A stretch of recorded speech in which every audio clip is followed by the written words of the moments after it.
Alright, looks like we're live. What's going on, everybody? Ooga booga.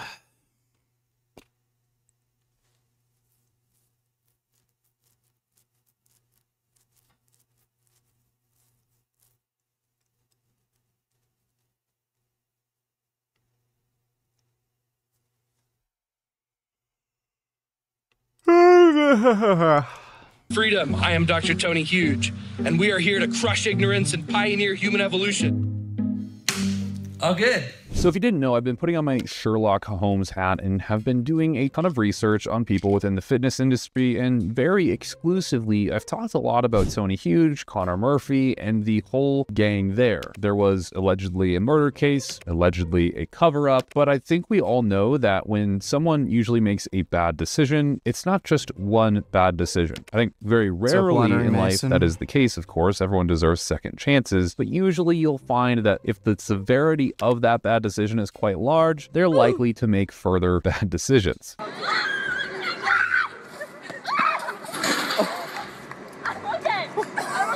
It's usually not a one and done kind of thing. Now, just to be clear, I'm not going to call anyone a serial killer, specifically not Tony Huge, but there is many more dark secrets to uncover with the whole scenario. So without any further ado, let's address the elephant in the room. Tony, you like the new protest video?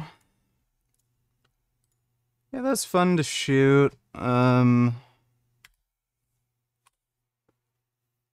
Would have been good mints, but I'm glad nobody attacked me. Rather not have to deal with that bullshit.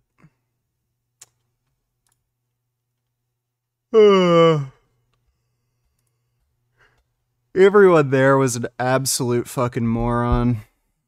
And, you know, like I called it, you know, I mentioned it at the beginning of the video, everyone there was to support the October 7th attack. And every single time I questioned people about, like, whether or not they condemn Hamas, they all dodged the question, wouldn't answer, rambled about stupid bullshit, and then just started screaming and yelling.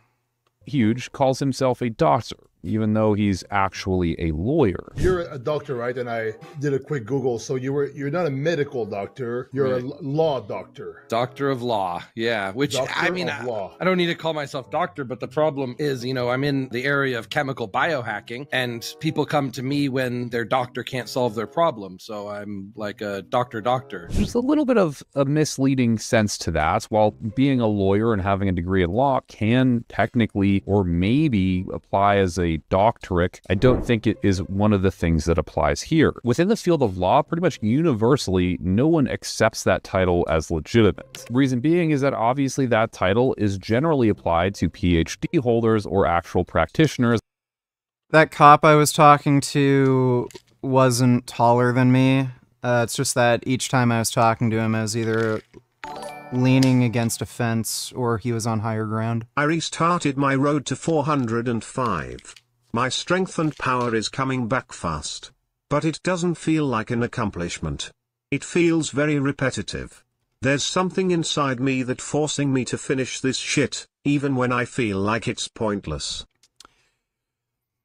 Well, whenever it comes to extremely difficult to achieve goals like that, you're going to feel that sensation of things being repetitive, and you're not going to feel particularly motivated at certain times. But, you know, it's a matter of discipline, not motivation. So as long as you can remain disciplined, you'll get there. Thanks for the donation, though, Killing Titan. Within the medical field. And so you said you got a doctorate of laws? Do you mean a JD? Yeah. So what makes you think a JD is a doctorate of laws? It's a doctorate degree. It's a Juris Doctorate, but it's not a doctorate. Like, it doesn't, you don't really think it makes you, allows you to call yourself a doctor, do you? Yes. So you think I can call myself a doctor, he can call himself a doctor, we're all doctors? So according to you, every lawyer can say DR in front of their name? Just like every chiropractor, every dentist, Okay, every medical doctor, every doctorate of so why don't they? Degree. I don't know. No idea. You're the only person to figure this out. Some chiropractors demand me. I'm not talking about chiropractors. I'm talking about lawyers. Do you know of any other lawyer who calls himself a doctor? I don't remember. I haven't been in the lawyer circle for a while. Did you ever refer to yourself as a doctor when you were a lawyer? No, my friends did. Which friends? I don't remember. So in 2007, you had friends that referred to you as doctor? Right. Doctor what? Just doctor. Just because? Like a nickname, or did it have anything to do with your practice of law? It had to do with getting my doctorate of jurisprudence. Oh, so they would say, hey, doctor. Let's see, Fuzz Donatillers, you're better debating online than in person, awkward posture, and too nice. People are shorter than me, so I tend to lean down so that I can hear them better. Be more willing to interrupt them. Getting the cop to admit Palestine equals Hamas was a win. Well, here's the thing. If I don't let them talk, they're just going to leave. So that's why I wasn't interrupting constantly.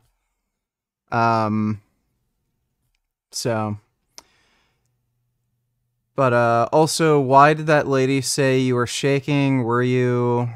Well, you can see the video. I wasn't shaking. I don't know why she said that. And what did you reply? Couldn't hear. Reply to what? The shaking? I just said I'm fine, like, basically. Thanks for the donation, though, Fuzz.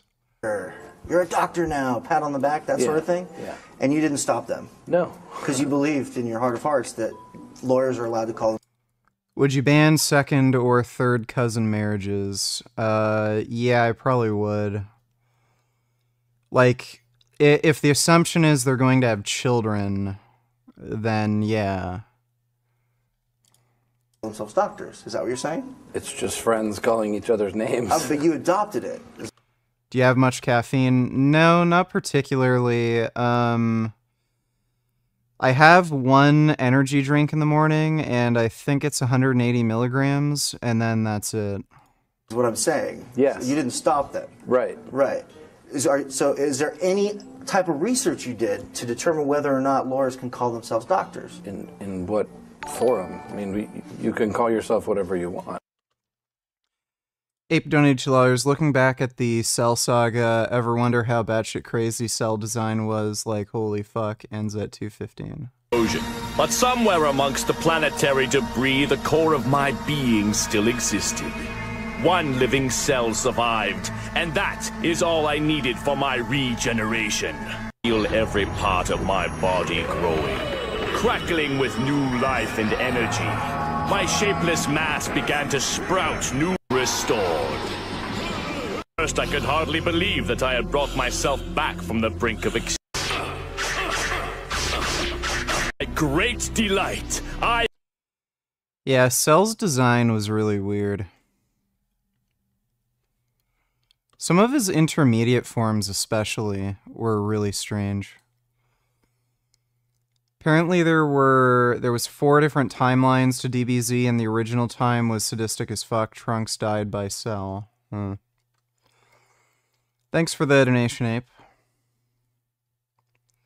Did you watch the Pereira fight yesterday? No, I didn't even realize he was fighting. Did you react to the Danny's podcast with Dr. Amon Hillman last night? Fell asleep. No, didn't end up doing it. I been watching Julius Maddox and noticed that his strength is still inhuman, but it also seems less than 3 to 4 years ago. I hope he hits 800. But it seems like his peak days are behind him. He can't be 400 plus pounds and on gear much longer. Thoughts? According to Julius Maddox, he's only on TRT, which is plausible. Unlikely for the kind of weight he's lifting, but plausible. I think he's a convicted felon. I'm not sure. I know he did get locked up. And that's how he started, like, getting into weightlifting and shit. So there might be a reason why he's saying he's just on medical TRT. He might want to avoid any legal trouble. But yeah, he's way too heavy. Even for the kind of weight he's trying to lift, he's still just way too heavy. He could easily lose 100 pounds and still have enough body weight to lift the kind of weight he wants to lift. You can also see that it looks like he likely is either pre-diabetic or diabetic. He has like really weird skin, like pigment differences in his skin. That's a pretty clear sign of diabetes. And that is likely contributing to why he's having issues getting to an 800-pound bench. He's just fucking up his health so much, being at that body weight, that he can't really tolerate that kind of weight and intensity and training volume required. So he kind of keeps going up and then going back down, going up, going back down. I have doubts that he's ever going to hit 800.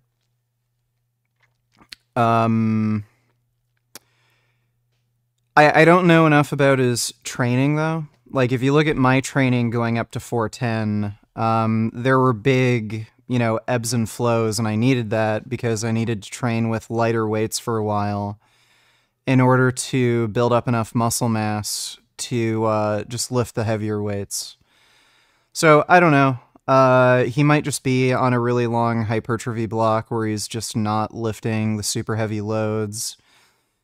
He might be lightening the weight because of, like, some minor injuries that he's waiting to recover from. I'm not entirely sure, but, like, he's made a few 800-pound attempts, and he is getting older, and he is, like, morbidly obese. Might even be super morbidly obese, but, I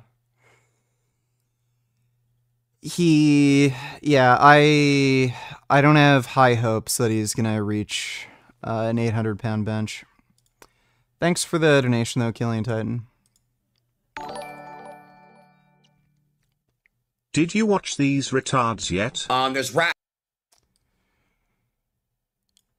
I don't believe I have. I'll take a look at that in a minute. Thanks for the donation, Kindred.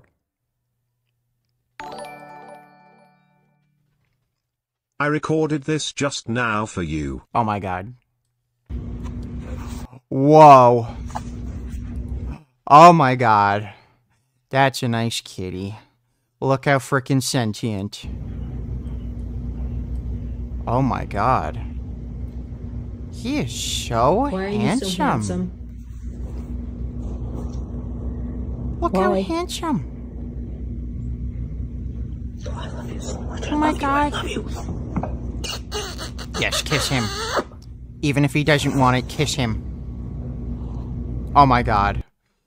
His mind was blown from you kissing him. Oh, Joey. You take my Oh breath my away. god. Look at his little kitty paws. He is just so damn sentient. Oh my god. Thanks for the donation, thee then now. Jalen donated $2. What do you think of hate surrounding single mothers? I don't know why people particularly care. Are single moms held accountable enough? I don't even know what the fuck you mean by that. Everybody is their own individual. Who the fuck knows why they're single mom? Their partner may have died. There are plenty of single moms whose, boyfriend or husband served in a war and got killed in Afghanistan or Iraq or something. They might have gotten killed in a car accident. They might have killed themselves. They might have broken up because they were victims of spousal abuse. They might have broken up because they just didn't work well as a couple. There could be a variety of fucking reasons. Some men say they never date because kids take her energy. Andrew Wilson debated it recently. I personally wouldn't date a single mom. One of the reasons being I don't like kids. I don't want to have to take on a responsibility of helping a woman raise kids, especially when they're not even my own kids. That seems like a pretty crazy sacrifice to make, when I could be with any other person, get the same relationship benefits, and not have to deal with those kids.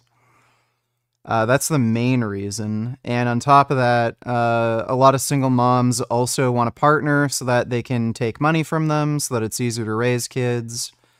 Like, again, that's just another personal sacrifice I have to make just to date somebody when I could just choose a different partner. Thanks for the donation, though, Jalen. Fuzz donated $2. The cop was looking reasonable until he said you can't go in certain areas of public places if you're pro-Israel, and also that being against Hamas is somehow offensive. By the way, next time you should just talk instead of asking, or set up a booth to debate you. Well, they wouldn't talk to me anyway. I tried doing that, and people just wouldn't talk to me anyway. So, there is a little bit of footage that I didn't put up on, you know, in the video where I did that. There is one clip at the end where I was asking about Trudeau, but yeah, people wouldn't talk to me anyway. And you can't set up a booth in public like that. Thanks for the donation, Fuzz. Ben Boyd, donated $2. The atheist guy at the pro-Palestine protest you went to was based. I agree with most of what he said. Aside from him and the one woman I ran into who was talking about how she served in the Canadian Armed Forces as a UN peacekeeper, those were the only two people that I really talked to that were remotely reasonable. Thanks for the donation, though, Ben Boy. Agreed, VG. These Hamas supporters honestly should not be allowed to procreate. Yeah, that would be ideal. Thanks for the donation, Dodo. Abris Magyar, thanks for the membership, dude. Appreciate it. Curious donated $2. This conservative MP will be discussing your viral Twitter moment in the House of Commons. What? The video now has 949k views. You should have watermarked your footage in case more of it will go viral. Well, that wasn't my footage. Oh my god, really? Holy shit. I'm gonna be featured in fucking Parliament. But yeah, this video here, that isn't my footage. This is another guy who was just filming me with his cell phone. This guy standing next to me, Noodles, he was my cameraman. Absolutely outrageous and wrong. Who told this officer that Canadians need to state a foreign policy position before coming into Parliament Hill? Parliament Hill should be a place for all Canadians, not a place where people are subject to a political purity test to satisfy anti-Israel protesters. Conservatives will be raising this in the House of Commons at the earliest opportunity. Dude, that is insane. Oh my god. I have to screenshot this because I might actually have a civil case. I might actually be able to fight this in court and make a buck off of this. That is fucking hilarious. Oh my god, that's crazy. I'll screen cap the whole thing. Dude, that's insane.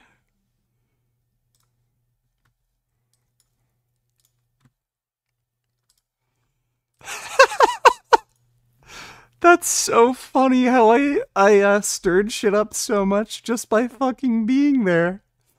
I wouldn't have even had to film.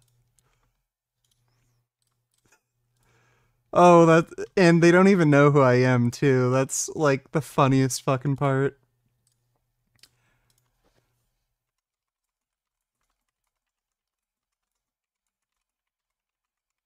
I gotta tell my mom about this.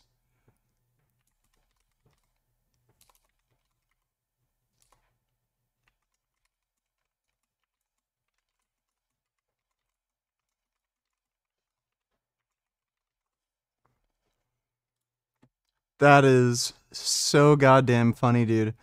T8 matches? Sure, why not? Just give me like 5 minutes and I can play some T8 matches with you. Ape donated $2. Yeah, the saga was weird as fuck. So, on the original timeline, Trunks went back in time to obtain a remote to destroy the androids, which created more fucked up timelines, and everyone in his timeline got fucked too. Trunks is here. Stupid boy, as if being killed by me in his own time wasn't enough. I don't understand why creatures so defective are ever allowed to live. Interesting. Thanks for the donation, Ape. Thoughts on this? Let me take a look, nipple clamps.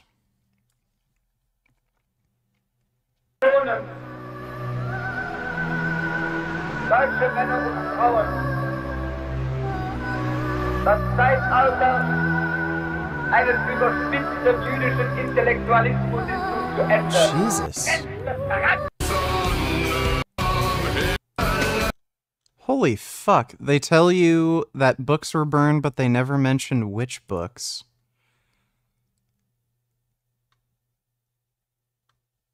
Transgender, non-patriotic communism. Holy fuck, dude. There are way more fucking Nazis than I ever would have realized. Thanks for the donation, nipple clamps. VG your married, you can't date, that would be shaying.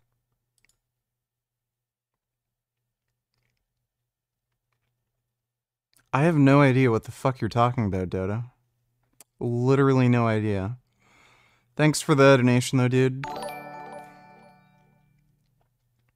Did you react to Dr. Ramon Hillman on Danny's podcast video last night? I fell asleep, woke up, you were gone. Here is a 3 minutes video about the same subject. But please react to it today. Thanks. No, I didn't. We can react to it tonight. Thanks for the donation, Al. Seeing more and more people, you know, confessing their love for Christianity. And today I saw a video of Russell Brand and Alex Jones praying to God before they started the podcast. They were like doing a prayer, and Russell Brand, he's a former actor, movie. No, it's not the British House of Commons. I'm in Canada. Actor, and now he's like a very successful podcaster. They were literally saying like a prayer, and he was talking about his new devotion to Christianity and all this stuff. I feel like I've just seen that a lot lately. Lord Jesus Christ, at the foot of your cross, by your blood and by your wounds, we pray for our enemies, Lord. We pray for their forgiveness and we pray for redemption. We pray that we may belong to you individually and collectively, and that we may become a vessel for your light. Holy Father, we know that we survive and thrive only by your grace and by your power, not by anything that we have done, but by what you do for us. In your holy name, Lord Jesus Christ, we pray. Amen. I thought Russell Brand was either agnostic or atheist. So, is he doing this as a conservative grift now? You could probably email that member's office and offer to testify in the House of Commons or something. I'd if they do partisan hearings like that in Canada like we do. I might actually do that.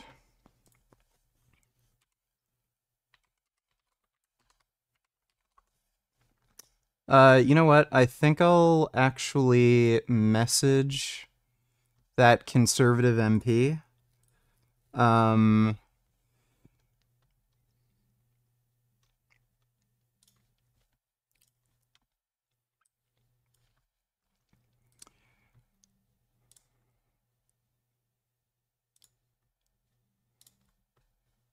Oh, can't message because I'm not verified. That's retarded. Alright, well... I'll see if, okay.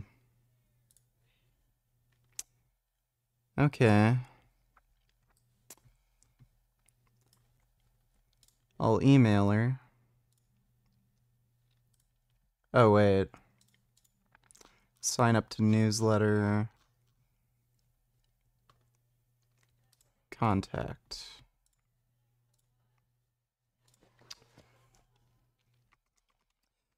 Hello, recently saw that you... Wait. Hello, I saw your recent Twitter post where you were criticizing the police for not allowing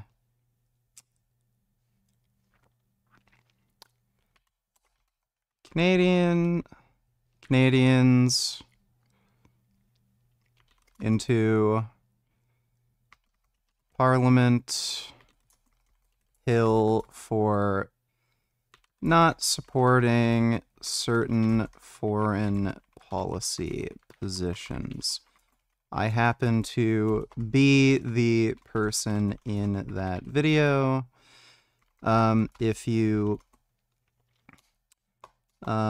If you're interested, I would be more than happy to have an interview and even testify in the House of Commons. There you go.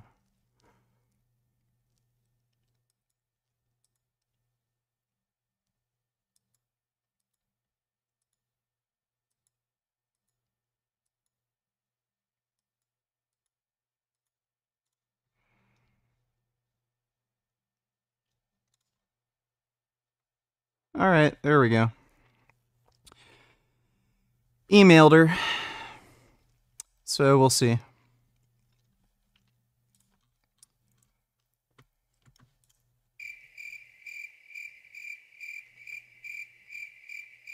You know, I think that's why we need the vaccine. I think that's why we need the antidote, right? That Antichrist is an antidote, and it really is.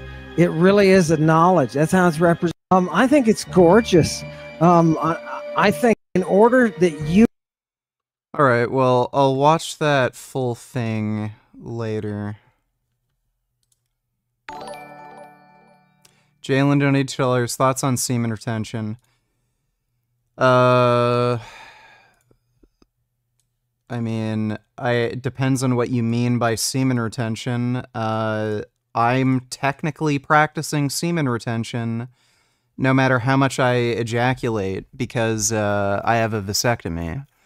So if you're just talking about nofap or not masturbating or watching porn, that could be beneficial for some people. I don't think most people would benefit from it, though. Thanks for the donation, Jalen.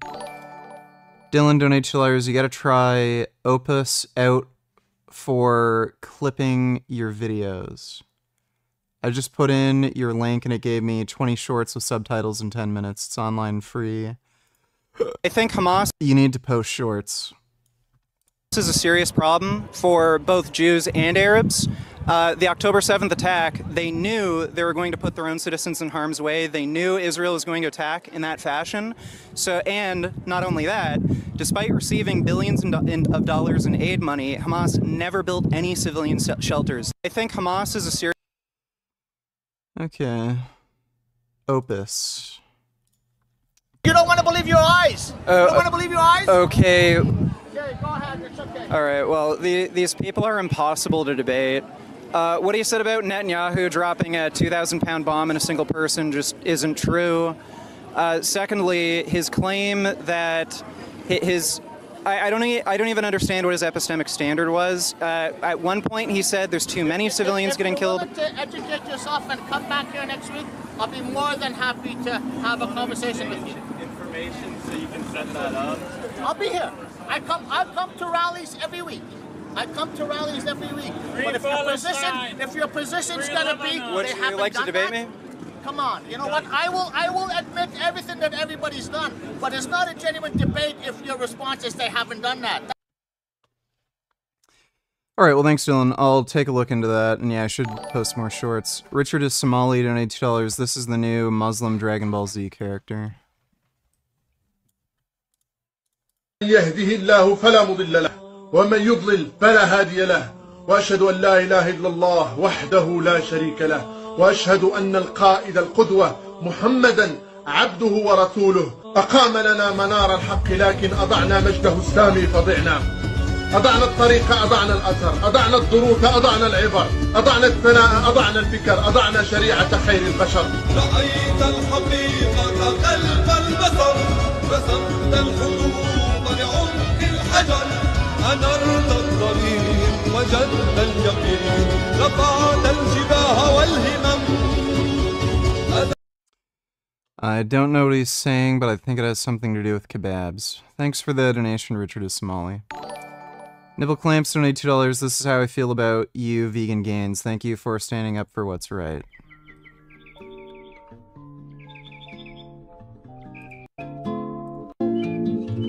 Making love with you is all I wanna do. Loving you is more than just a dream come true. Well, I'm flattered. Thanks for the donation, Nipple Clamps. I'm moving to Alaska to live in the wild. Any tips on how to survive winter? I might have to learn how to fight bears and other predators. I would advise against doing that. Yeah, I would take small steps towards things like survivalism, camping, living in the wild. If you just go and do it, you're gonna die.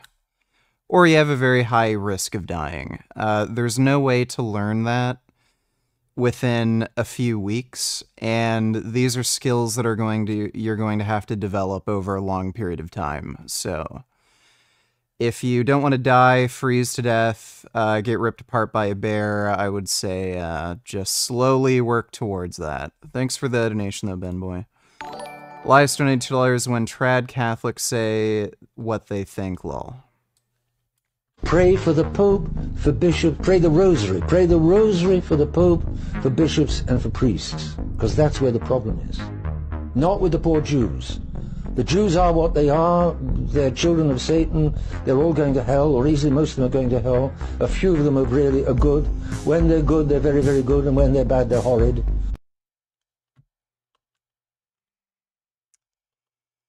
Yeah. Thanks for the donation, Elias. Sid donated $2. Where did you hear about that protest? How come you don't go out more and troll them? Somebody linked me it in, like on stream.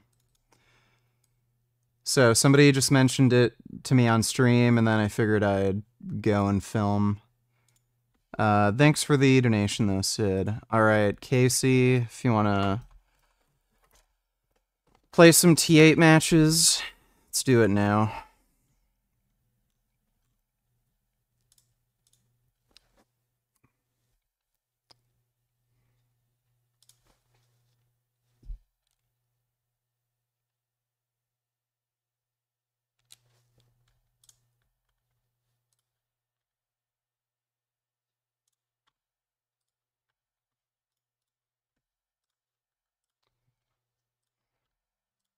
Apparently Heihachi's absolutely fucking broken.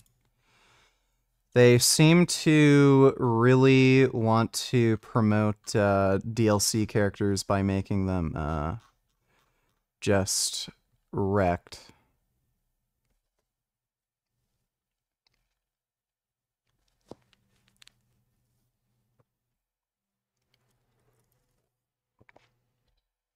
Ugh.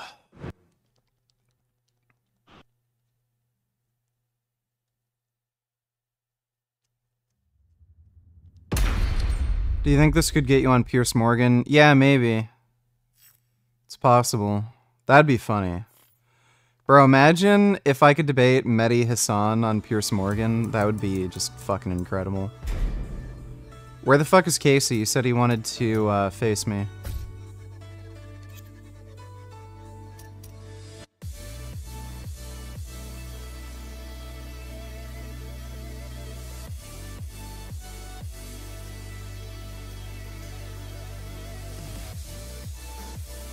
Is he still here?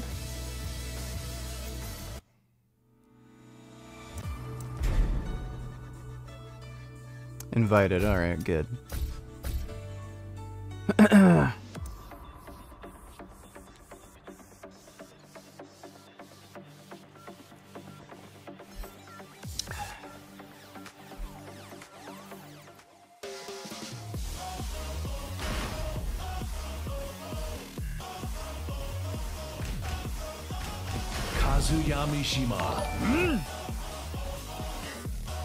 Richard, you're not gonna get too famous for Joey, are you? Don't forget Joey. Well, I'd never get too famous for Joey. Joey is a sweet boy, and I will never forget him because he is a sweet boy and he's amazing and I love him. Thanks for the donation, even though. The fuck, you're playing Kuma? Is that a mistake? Round 1. What happened to Feng? Fight. Yeah, that's weird.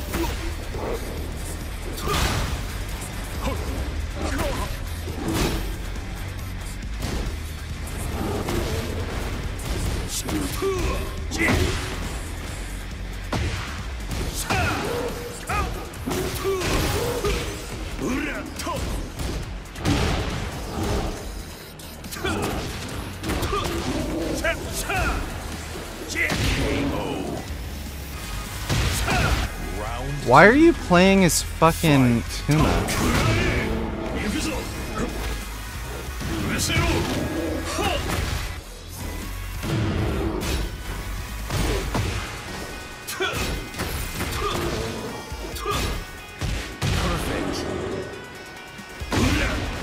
Yeah, why the fuck are you playing as Kuma, dude?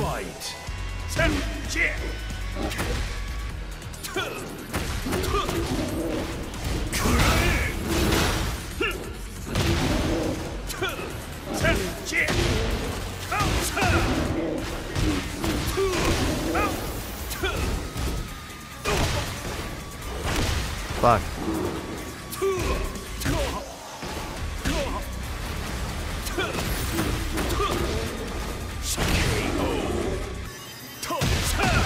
Round 4. Fight.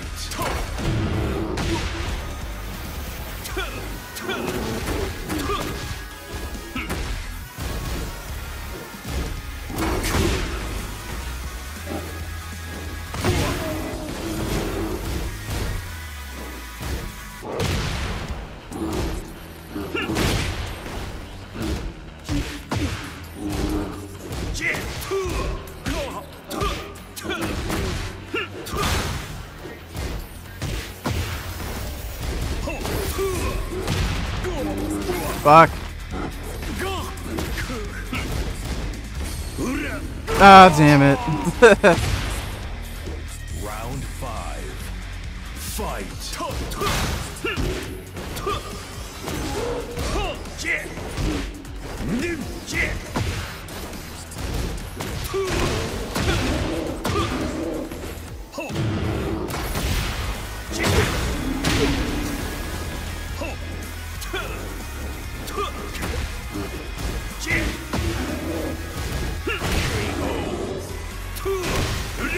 Round 6.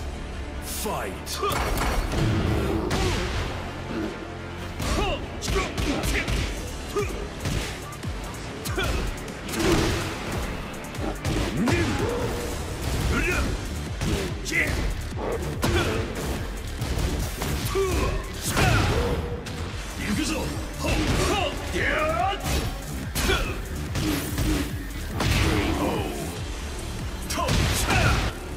Yeah, I don't think Kuma's your best character, dude.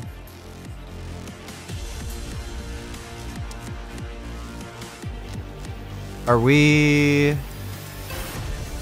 Yeah, why don't you just pick a good character this time?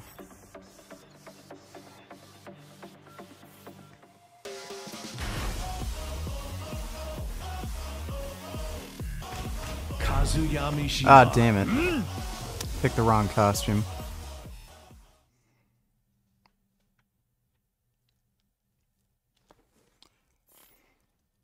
Get ready for the next battle.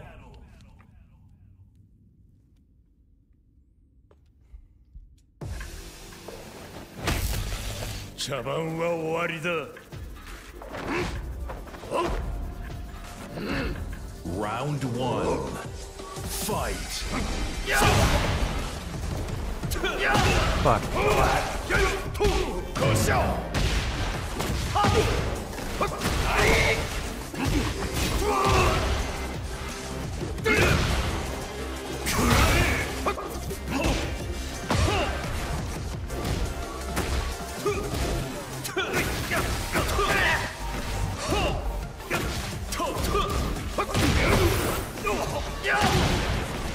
Fuck. Round 2. Fight.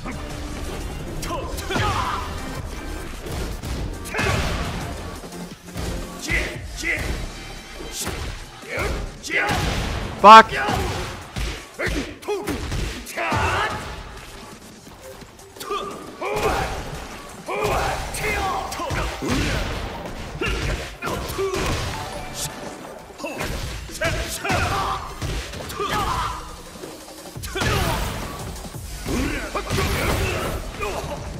Damn it!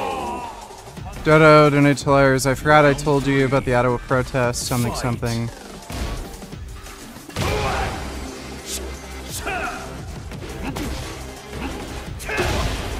Ah, fuck. Just give me a second, Dodo. I'm getting fucking rolled here.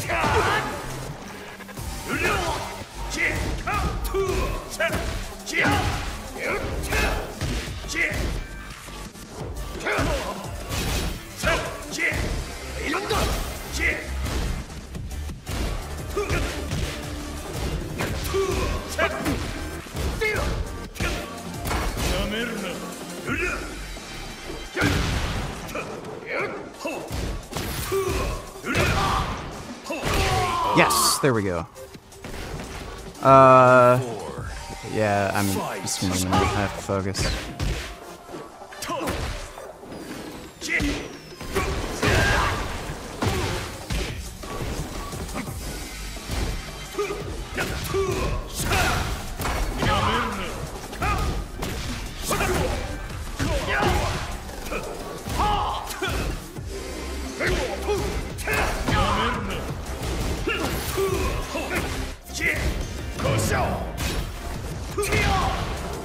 Get fucked!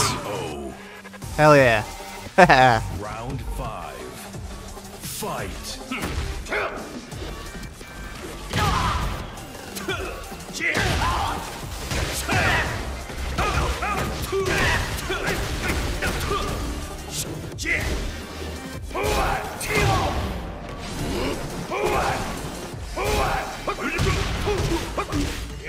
What? The fuck is this shit? What?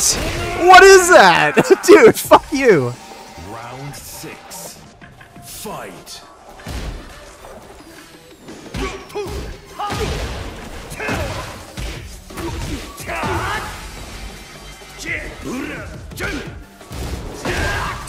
Oh, I do not understand.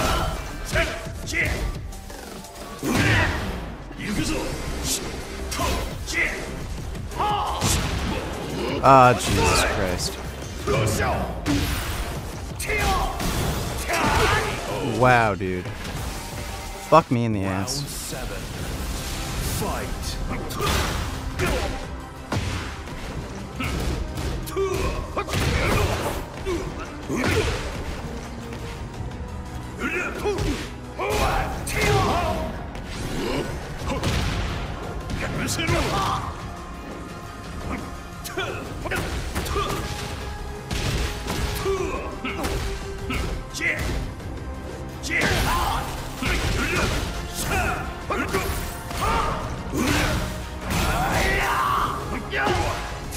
Damn it!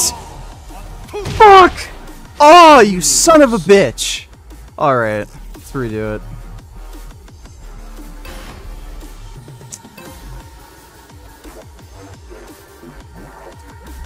What would you talk about with Pierce Morgan if you got invited on? Would you bring up veganism? Maybe. You should send that Twitter post, Destiny, so we can help you get on. Yeah, maybe. Thanks for the donation, dude.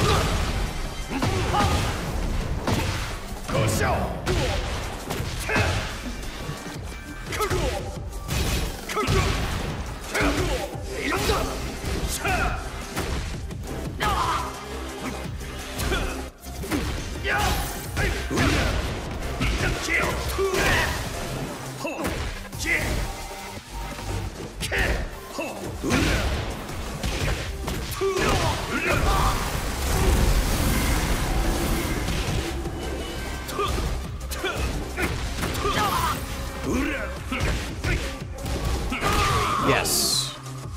There we go. Round 2. Fight.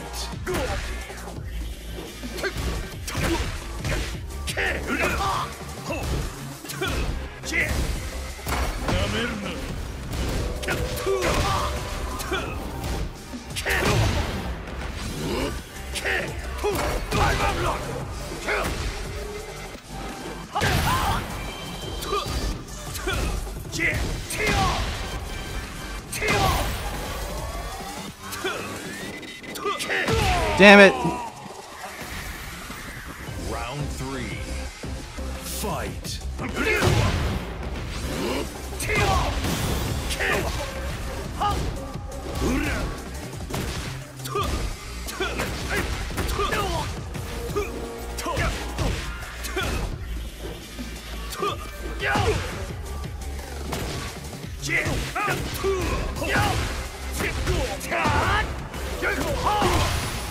Damn it. Oh, fuck. I'm screwed.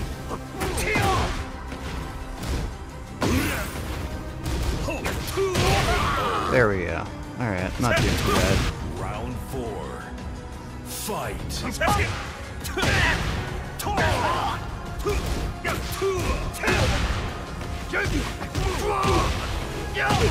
Fuck you.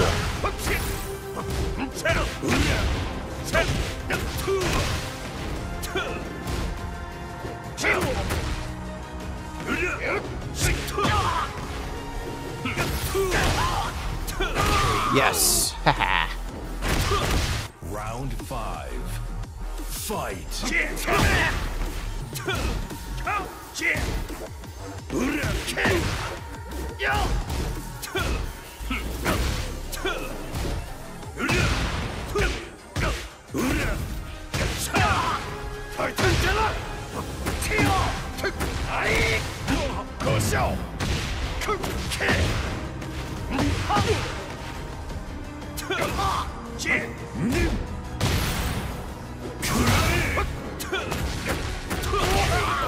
There we go. Round 6. Fight. What would you do if I was low-key an Eastiopi and I raised up your Jewish ass using my Aryan giant? I've wanked 3 times to this stream already. I think I need help. I don't know what I'd do. I guess I'd just chill and watch some hentai.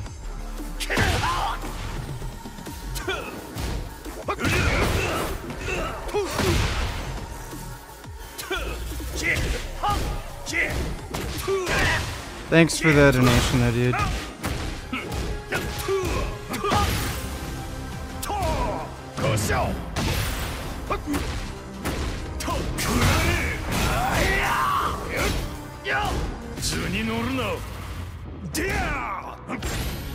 Oh, come on! I blocked that! Dude, it is fucking impossible to fucking block dodges in Tekken. It's insane. Or not block dodges, block fucking grapples. It's fucking retarded.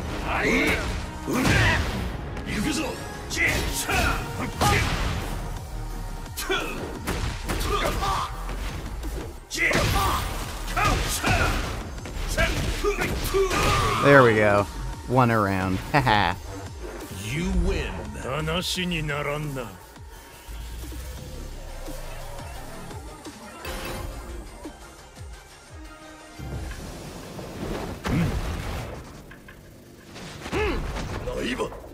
Round 1. Fight.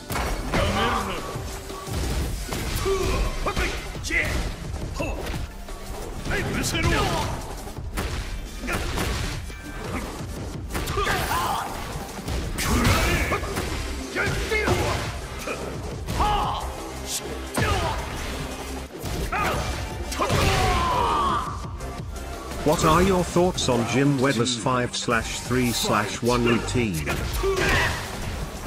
It's fine. It's not the greatest routine if you want to get, like, build muscle mass. It's relatively low in volume. And, you can usually only run those sorts of routines for a pretty small period of time because of the amount of sets of threes and singles you're doing. So, you know, it's worth a try doing if you're not very experienced lifting. You're usually better off finding pre-made routines, because some of these established routines, like starting strength 5-3-1, they're going to be better than anything that you can put together yourself. So, you know, it has its downsides. Fuck! But, yeah, there you go. Thanks for the donation, dude.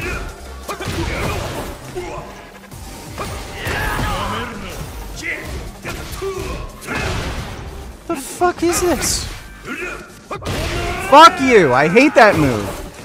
Thanks for the donation, though, Jake Fritz. Fight.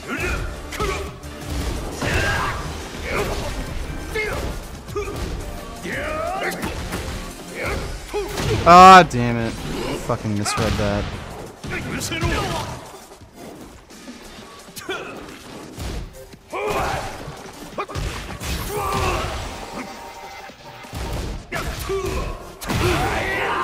Dude, that stupid sweeping move he does is like impossible to fucking block.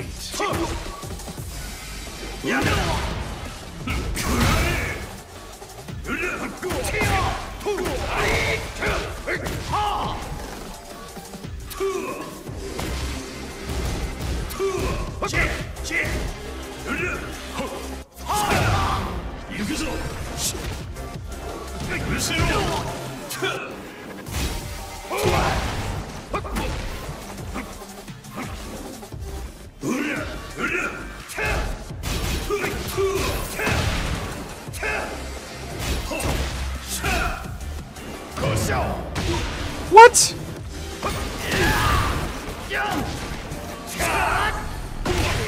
Dude, that is insane, the fucking reach that has. Fight.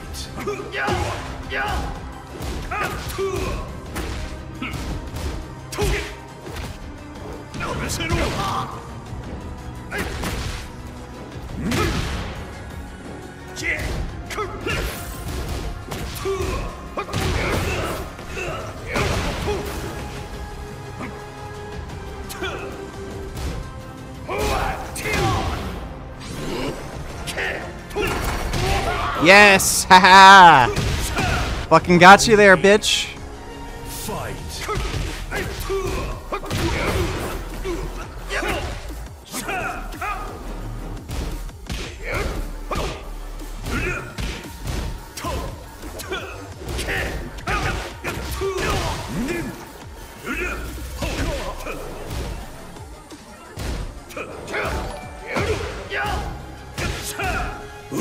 Vegan Daddy. Last question, what body part splits do you generally recommend for someone just moving past the beginner stage? Fight. Full body splits are good. Push-pull legs is just fine. Upper, lower.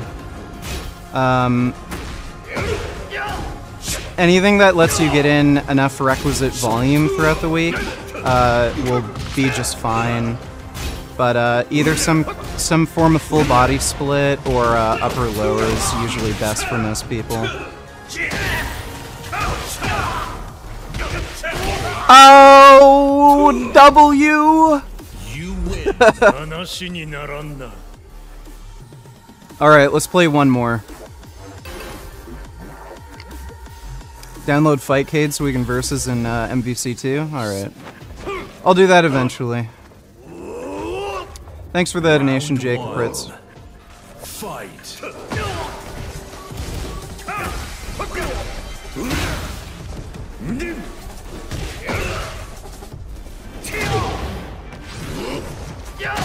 Oh, I blocked that! Fuck you! Dude, I totally blocked that. You can suck it. Suck it, Grandma.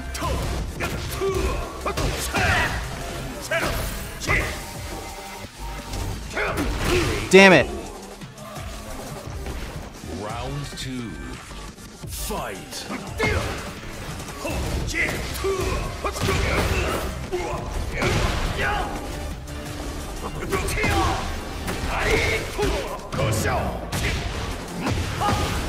Dude, the amount of distance Fang can cover in such a short amount of time is just fucking nuts. And that sweep move is bullshit. That is so OP. Fight.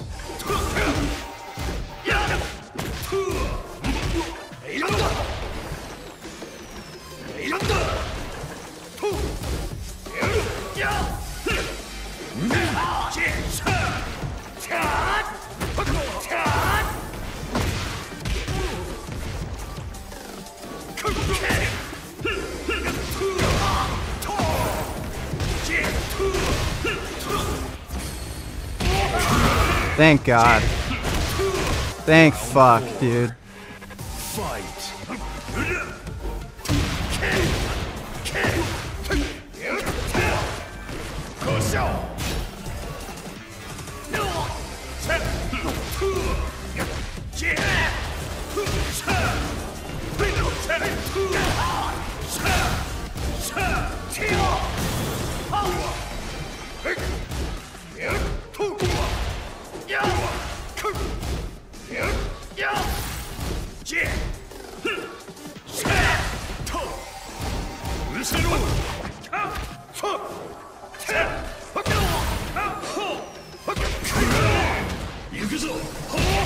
Yes. There we go. Fight.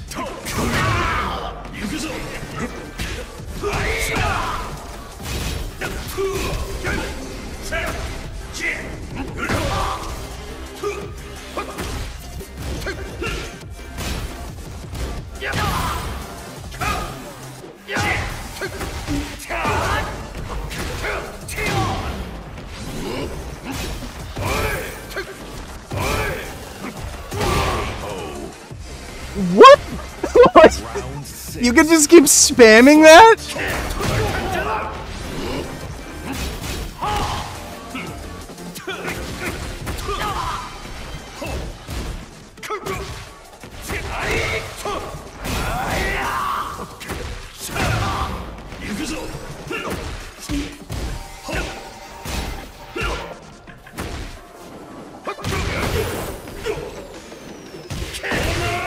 Oh my God. Round 7. Fight.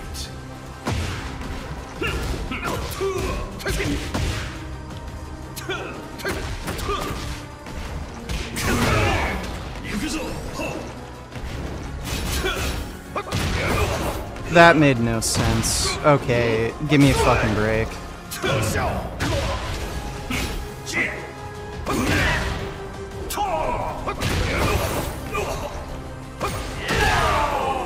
Wow. Okay, I have to do one more rematch. That was just fuck you. Okay? Just fuck you. One more. Bruh. That is crazy. Thing is, like, every character in this game has some fucking bullshit, but...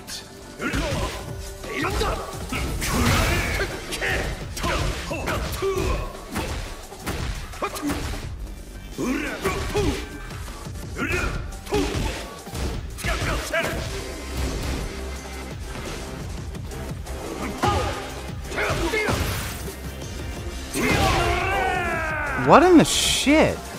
Round 2. Fight. Have you thought about doing a standalone video on how to refute pro-Palestinian protesters? I mean, it's not particularly difficult. All you have to do is point out that they're full of shit about everything. They just lie constantly. That's their whole fucking tactic. And, so as long as you know a little bit of the history, you can easily just destroy them in a fucking debate. On top of that, they're pro-Hamas supporters, so as soon as you point out that they're complete moral hypocrites and they support terrorism, it's really easy to, like, at the very least, make them look bad.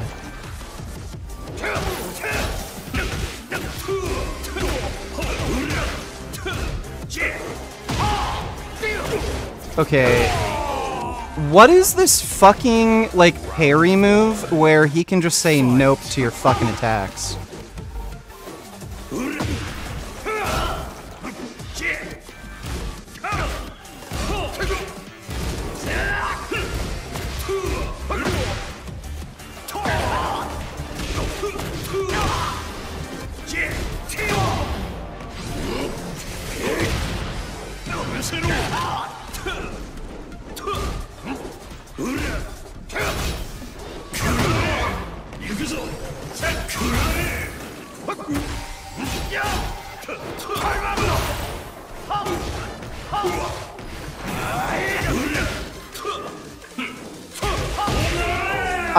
I could have won that one, but yeah, I didn't do the right combo.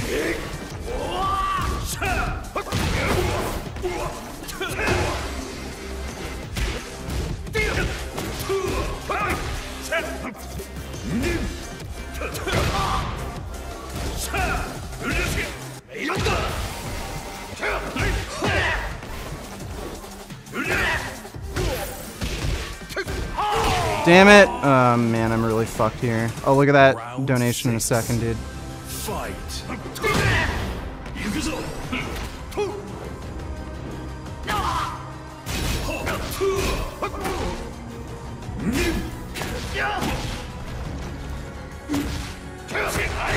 Shit! Okay, I'm really screwed.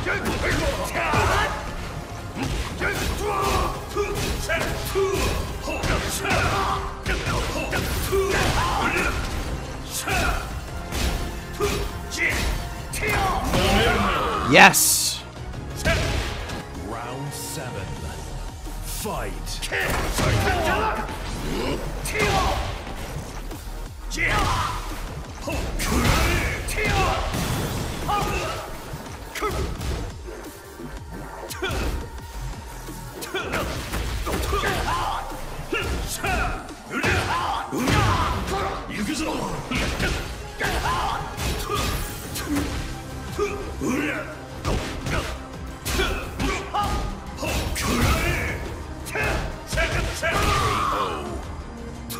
Oh, still got a chance here. Fight. Mistimed that initial attack.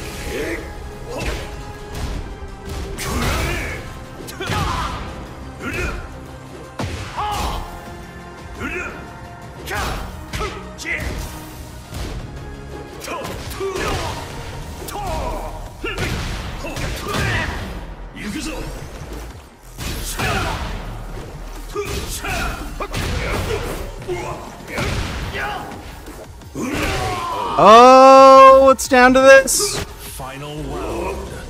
Fight.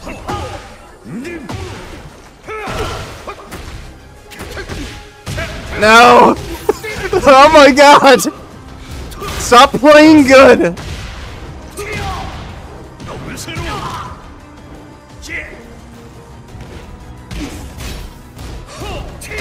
No! Oh my god, I was close.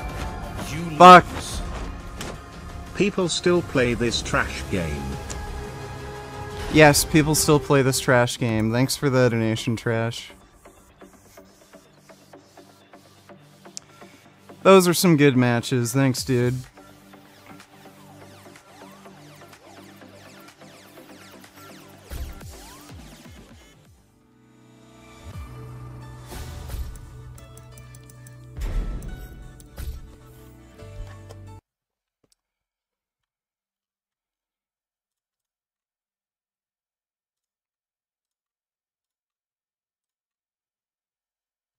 Let's see.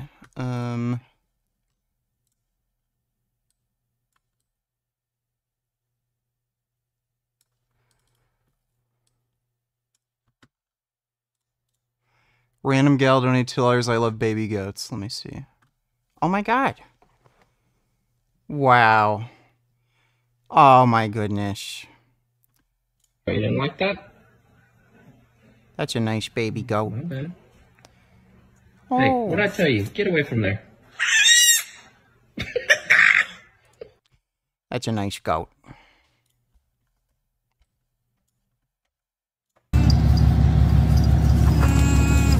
Oh.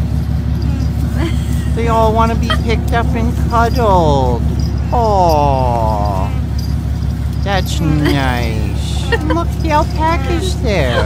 Thanks for that donation. Yes. Thanks for that donation, Trash. Appreciate the donation. Oh, those are nice goats.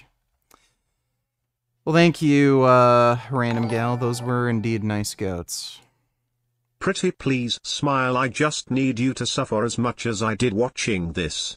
Then I will leave you alone. I just got to New York literally about... Try to put me in jail, invited him to the show. Okay, we'll probably watch that debate later tonight. Thanks for the donation, Tyler. Forgot my namification, donate $2. Have you watched the Eddie bot yet? I've tried using a bit wider of a grip when squatting, and I feel much more comfortable. Yesterday I got under the bar.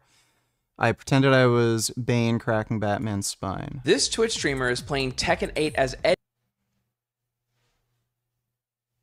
I might have matched with an Eddie bot at one point. Spamming just one button, and they're actually doing surprisingly well. In case you didn't know, Eddie Gordo has a pretty easy strat. Spam just one button, 3, aka left kick, and you can beat most inexperienced players. So streamer Jimishima wrote a script to do just that, and has dubbed it Eddie with a 3. The bot has become so popular that Jimishima's stream is the most watched Tekken 8 stream on Twitch. Using cheap moves is nothing new though, it's just that this time someone made it even more effortless by writing a bot. And players have become so annoyed with the Eddie spam that many are canceling their matches, but it's not an impossible move to counter. As Eddie moves up the ranks, he's encountering more and more players that know how to beat him. So just don't be surprised if you tune in and see. Eddie is probably the most, like, meme stupid character in fucking Tekken. Thanks for the donation, though, Tyler. Or not Tyler, forgot my namification. Alex Jones, God good, I have not seen nor heard him in the internet for a while. I thought he was a real vaunt. Yeah, he's very quickly becoming irrelevant.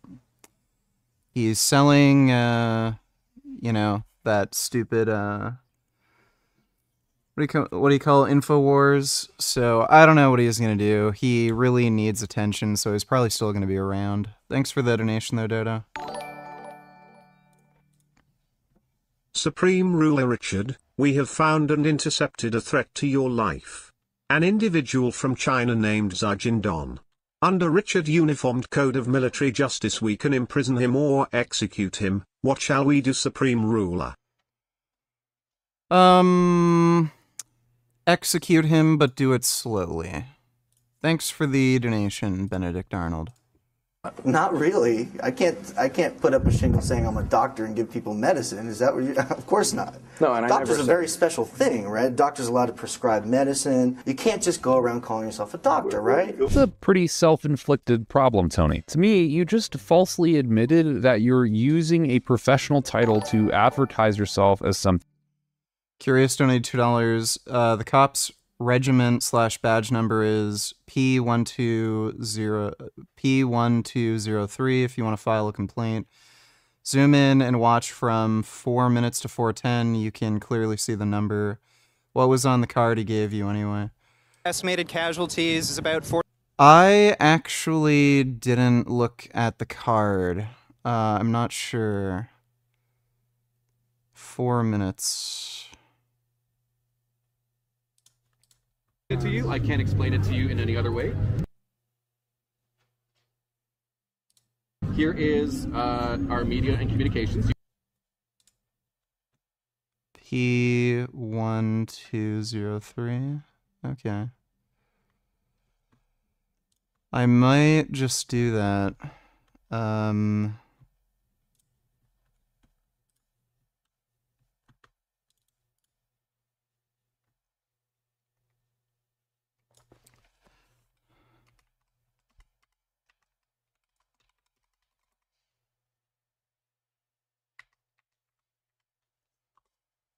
Okay. Thanks for the donation, Curious. Appreciate it. While then again he is not as rich anymore ever since that Sandy Hook enactment. Yeah, not nearly as rich. Thanks for the donation, Dodo.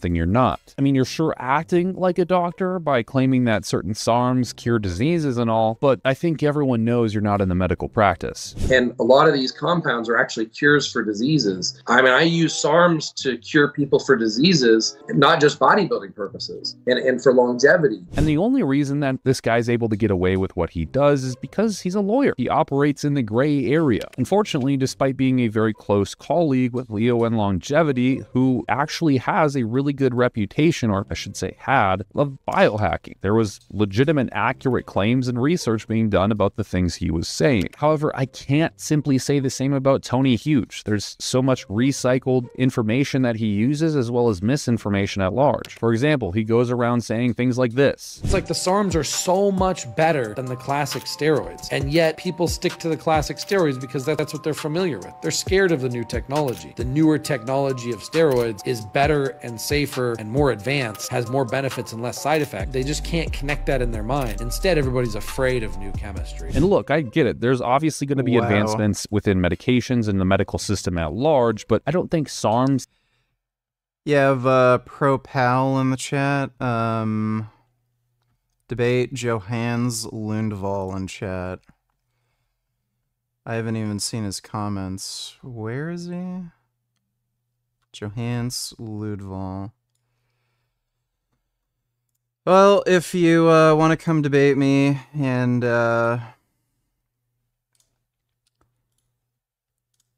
spew a bunch of stupid shit and basically say you want to kill Jews, then there's the link to my Discord.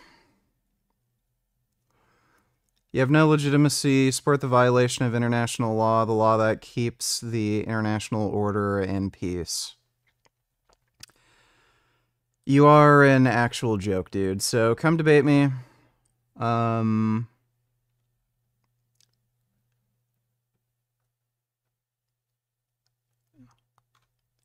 Yeah, you know what, I'm gonna ban you if you don't come debate me. So come debate me. Selective androgen receptor. By the way, what's hilarious when he says Israelis are violating international law? Hamas and the PLO have violated international law constantly since their fucking inception. All the warfare tactics they use violate international law. So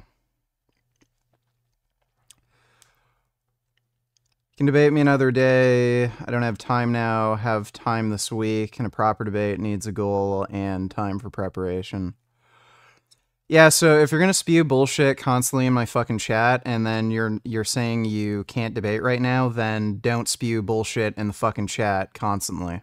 Okay? So if you keep saying pro-Palestine bullshit in chat, I'm gonna ban you, but if you want to have a fucking debate later, then we can have a debate later, but that sounds like the stupidest fucking excuse imaginable. I don't understand how you can have this much time over the course of like, what, 30 fucking minutes to watch me spam fucking pro-Palestine bullshit in chat, but then somehow you don't have time to debate me right now? Receptor modulators is... I love Jews, I don't want to kill them. Right, that's why you support Hamas, PLO, shit like that. Something we're going to be seeing anytime soon come to fruition. And I do have a video covering some of the things that are exactly wrong with SARMs, which you can watch here. But to sum things up, from all the clinical trials we have, not a single SARM has been approved for medical use as we currently speak, because of the fact that they've caused heart attacks, strokes, and produce a handful of other side effects that you'd never have to worry about if you just pinned traditional gear. So yeah, the medical industry is a little bit afraid of this quote-unquote new chemistry because, quite frankly, it's dangerous and it doesn't show to have any significant benefit beyond the things that are already in use, like testosterone, Anavar, or Primabol. I get it. I mean, I don't agree with it, but I get it. Obviously, the reason that he's talking up these products so much is because he's... Oh, I know this guy is completely full of shit. He's never going to message me on Instagram, email me, give me a debate proposition. He's just absolutely fucking full of shit. Peddling these products and trying to sell them and start a business, which arguably is terribly immoral, as we've talked about with many other people on this channel. But what's shocking to me is, unlike any other company within this... Oh yeah, he's blowing up chat, and then as soon as I offer to debate, oh, sorry, I don't have... You know what, actually, I'm going to ban him. This guy's a clown. So if you actually want to have a debate, email me or message me on Instagram. Otherwise, go fuck yourself. If you agree to debate me, I'll unban you. Field, who labels their products as research chemicals only, he's very directly marketing these for human use. And his company name has the word athlete in it, implying that it's supposed to be used for athletes. But beyond that, he's calling these things supplements, dietary supplements, which is certainly one thing you should avoid doing from a legal aspect when you're selling peptides and SARMs. And from Tony himself, he said, "It is legal to possess. It is legal for other people to inject themselves, but it is illegal to actually sell it to someone like you would a supplement." Obviously, Tony has gone to some lengths to avoid any kind of liability here by the packaging confirming that the company assumes no responsibility if this product is misused. But what I don't understand is specifically what is the correct use of the product then? These products are inherently dangerous and there's nothing from stopping teenagers to take them. And you could very clearly ask, why is that a problem, Colton? Well, some of these products are going to be sort of hormonal manipulators. They don't just selectively activate the androgen receptor, which is what a SARM is, a selective androgen receptor modulator. They do systemically activate basically androgen receptors everywhere compared to the selectiveness that they're marketed for. And so as a result, humans who do take things like RAD140 or many other SARMs will experience some downregulation within their HPTA axis, or hypothalamic pituitary ovarian or testicular axis. That means young children who take these products will shut down their natural hormone production, leading to a plethora of issues later on in life, not even at puberty yet. And at some point, I really hope that Tony does catch some backlash from selling these products openly for human use, but clearly it's... Yeah, I think there may be an opportunity to get on Pierce Morgan because of this whole thing. It's pretty crazy. Shows that Tony doesn't care one bit. We did a video on a kid named Cody Copa a while back, and Tony... I'll actually message Destiny about this because it's pretty fucking crazy how this is blowing up. Let me just get the link to the original Twitter video.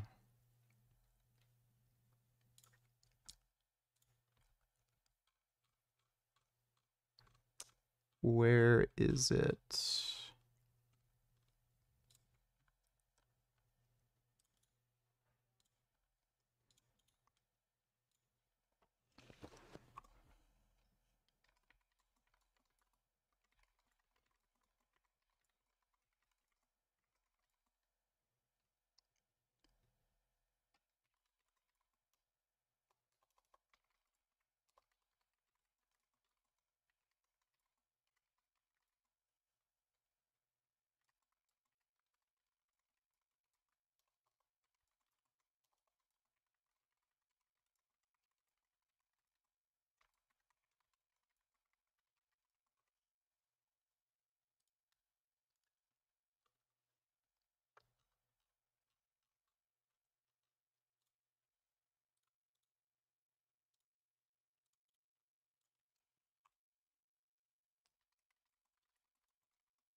That is fucking crazy, dude. Is now sponsoring him, which, keep in mind, this is a 14-year-old kid. I believe he's 15-year-old now, but he is on trend. He is on.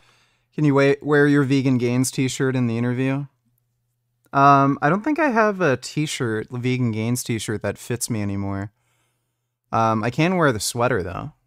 On testosterone and a bunch of steroids. So as much as he claims that his products are good for health and longevity, I don't actually believe that's the case when you're sponsoring a 14-year-old who is taking a copious amount of steroids. You are quite literally embracing steroid abuse among teenagers. And if you're familiar with Tony at all, you at least know that he's somewhat consistent with his views. There's two common things that he often says: a day natural is a day wasted, and the other thing is, for every biological problem, there is a chemical solution. Now, obviously, he has a strong view on this stuff, and I would like to believe it's because of the sake he has, well, multiple companies within the industry, but there's a lot of issues with this particular view. I mean, for one, I do use gear myself, but do I think that every human on planet Earth needs to be on some sort of pharmacology to live their best existence? Absolutely. What do you think of Coach Colton after your debate with him? Well, I feel like he was doing some debate broing by just holding ridiculous positions to justify meat eating. It's kind of what I expect. Otherwise, if I ignore that, he seems like a pretty alright guy. Fucking not. I think that's perplexing and absolutely stupid. You are made of stupid. But secondly, do I believe that there is a chemical solution to every biological problem? Yeah, dude, if sharing that with a apostate prophet would probably also be a good idea. Also, absolutely not. In fact, most problems we can find organic sort of solutions towards that don't require taking synthetic chemicals. I mean, a solution is, in this case, a problem created by you that you now want to solve because you created the problem by yourself. Brad, show him how it's done. Boom. Sell me that pen. Watch. Go on. Let me sell this fucking pen. That's my boy right there. This pen. Fucking sell anything. Why don't you do me a favor? Why'd you name down that napkin for me? I don't have a pen. Exactly. Supply and demand, my friend. You know what I'm saying? He's creating urgency for getting to want to buy the stuff. It's something that they need. You know what I mean? And that's the thing. All nuns are lesbians. What the fuck are you talking? Now, I don't lie when I say that the healthcare industry sucks ass. It's terrible in virtually most countries you go to, unless you're in Thailand, especially as a bodybuilder. But one thing they tend to get right is often assess all of the possible paths they can take before prescribing medications. Now, you might argue that America's had a lot of scandals in the past with things like Adderall and methamphetamines, and that's definitely true. This decongestant contains methamphetamine. Apologetics London kicked me off stream for a problem of evil debate. Well, they have to because there's no argument against it, right? React to this, please. Let me see.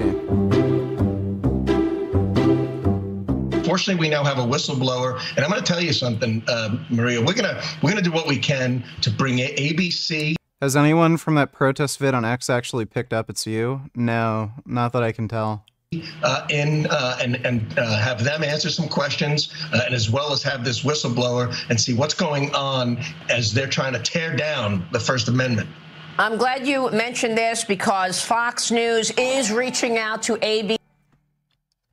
I'm confused. Are you friends with Destiny? Why do you not hate him like other PPA who debated like Frank? Well, Frank is a complete and utter degenerate piece of shit. Destiny, for the most part, I get along with him. Like, we share most of the same political beliefs. Even though he's argued against veganism, he at least supports the idea of forcing everybody to be vegan by just changing the, food system to completely plant-based. So he's not completely and utterly unreasonable and a narcissist and a racist, anti-Semite homophobe like Frank. Thanks for the donation, though, Speed Racer. ABC for response to that affidavit. This affidavit and this whistleblower story is gaining traction. Yes, absolutely, and as it should. We need to find out what the truth is. And the thing is this, we all saw it. We actually don't need a hearing to know what we saw.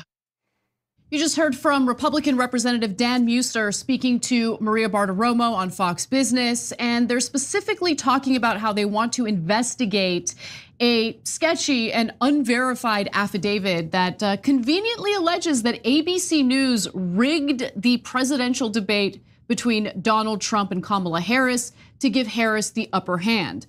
Now, he is unfortunately far from the only conservative pushing this flimsy. Well, they're all saying that, like literally all of them. Story. But first, we'll discuss the affidavit itself, and then we'll get to all the different right-wingers who have been pushing this, some of whom have had to backpedal. So the author of the anonymous affidavit claims to have worked for ABC News for 10 years in various technical and administrative positions.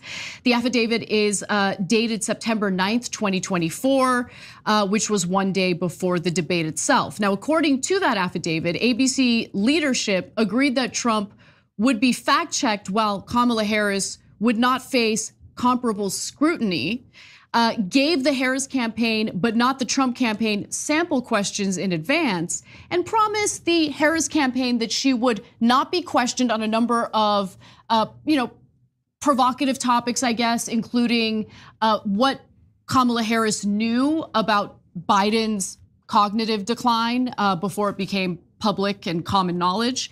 Now, the affidavit was released by a random X user, so we should totally believe it. Yeah.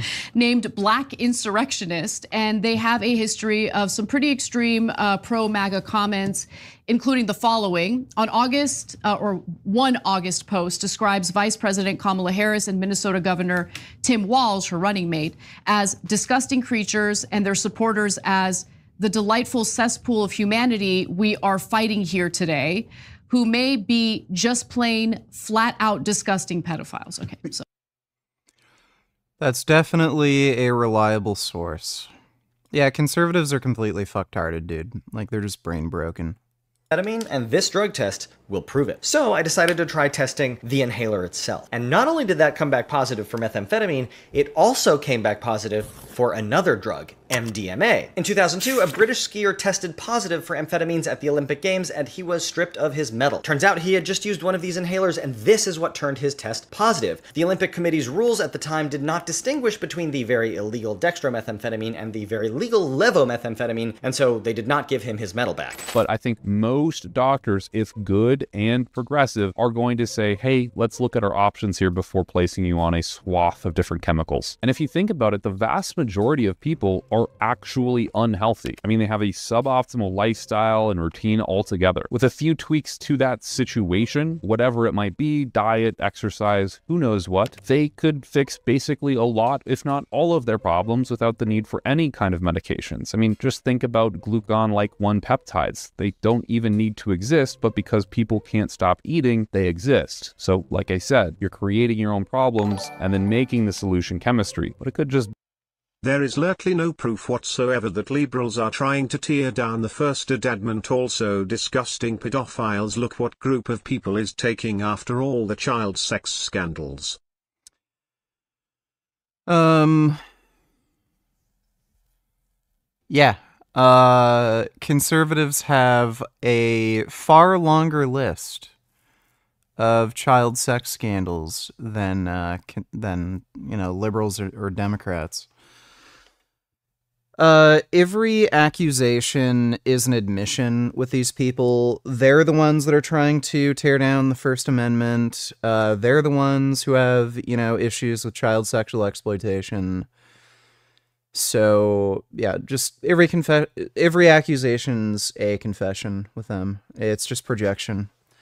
Thanks for the donation though, Dodo.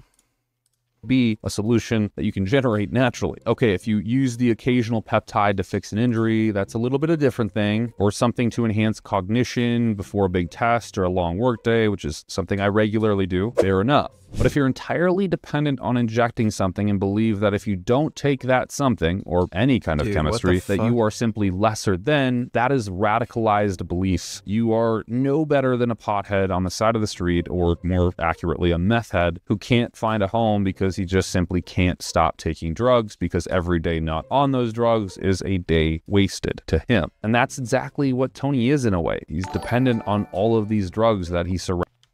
Can you watch? Let me see. Giant water. Giant Coke. Giant lemonade. Giant Fanta. Giant hot sauce.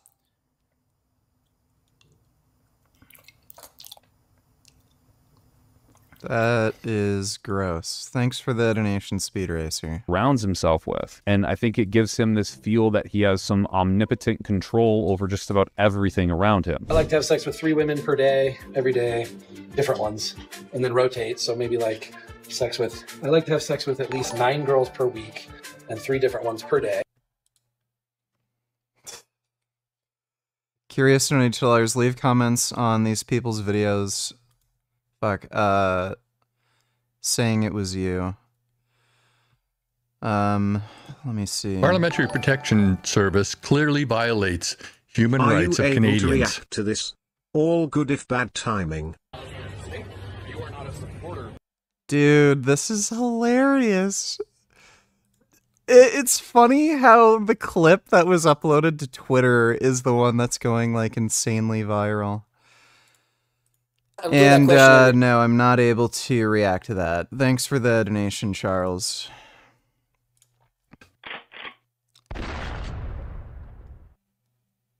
A great day. On Parliament Hill, there was a protest as usual, and they were pro-Palestinian protests. And if you didn't...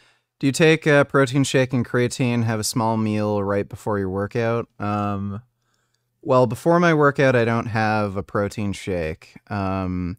I usually take creatine these days after my workout. It doesn't matter when you take creatine. It's not something that has an immediate effect. Right before your workout, you build up a store of creatine, so it literally doesn't matter what time of day, before or after a workout, when you take creatine. So I have a protein shake and creatine after my workout.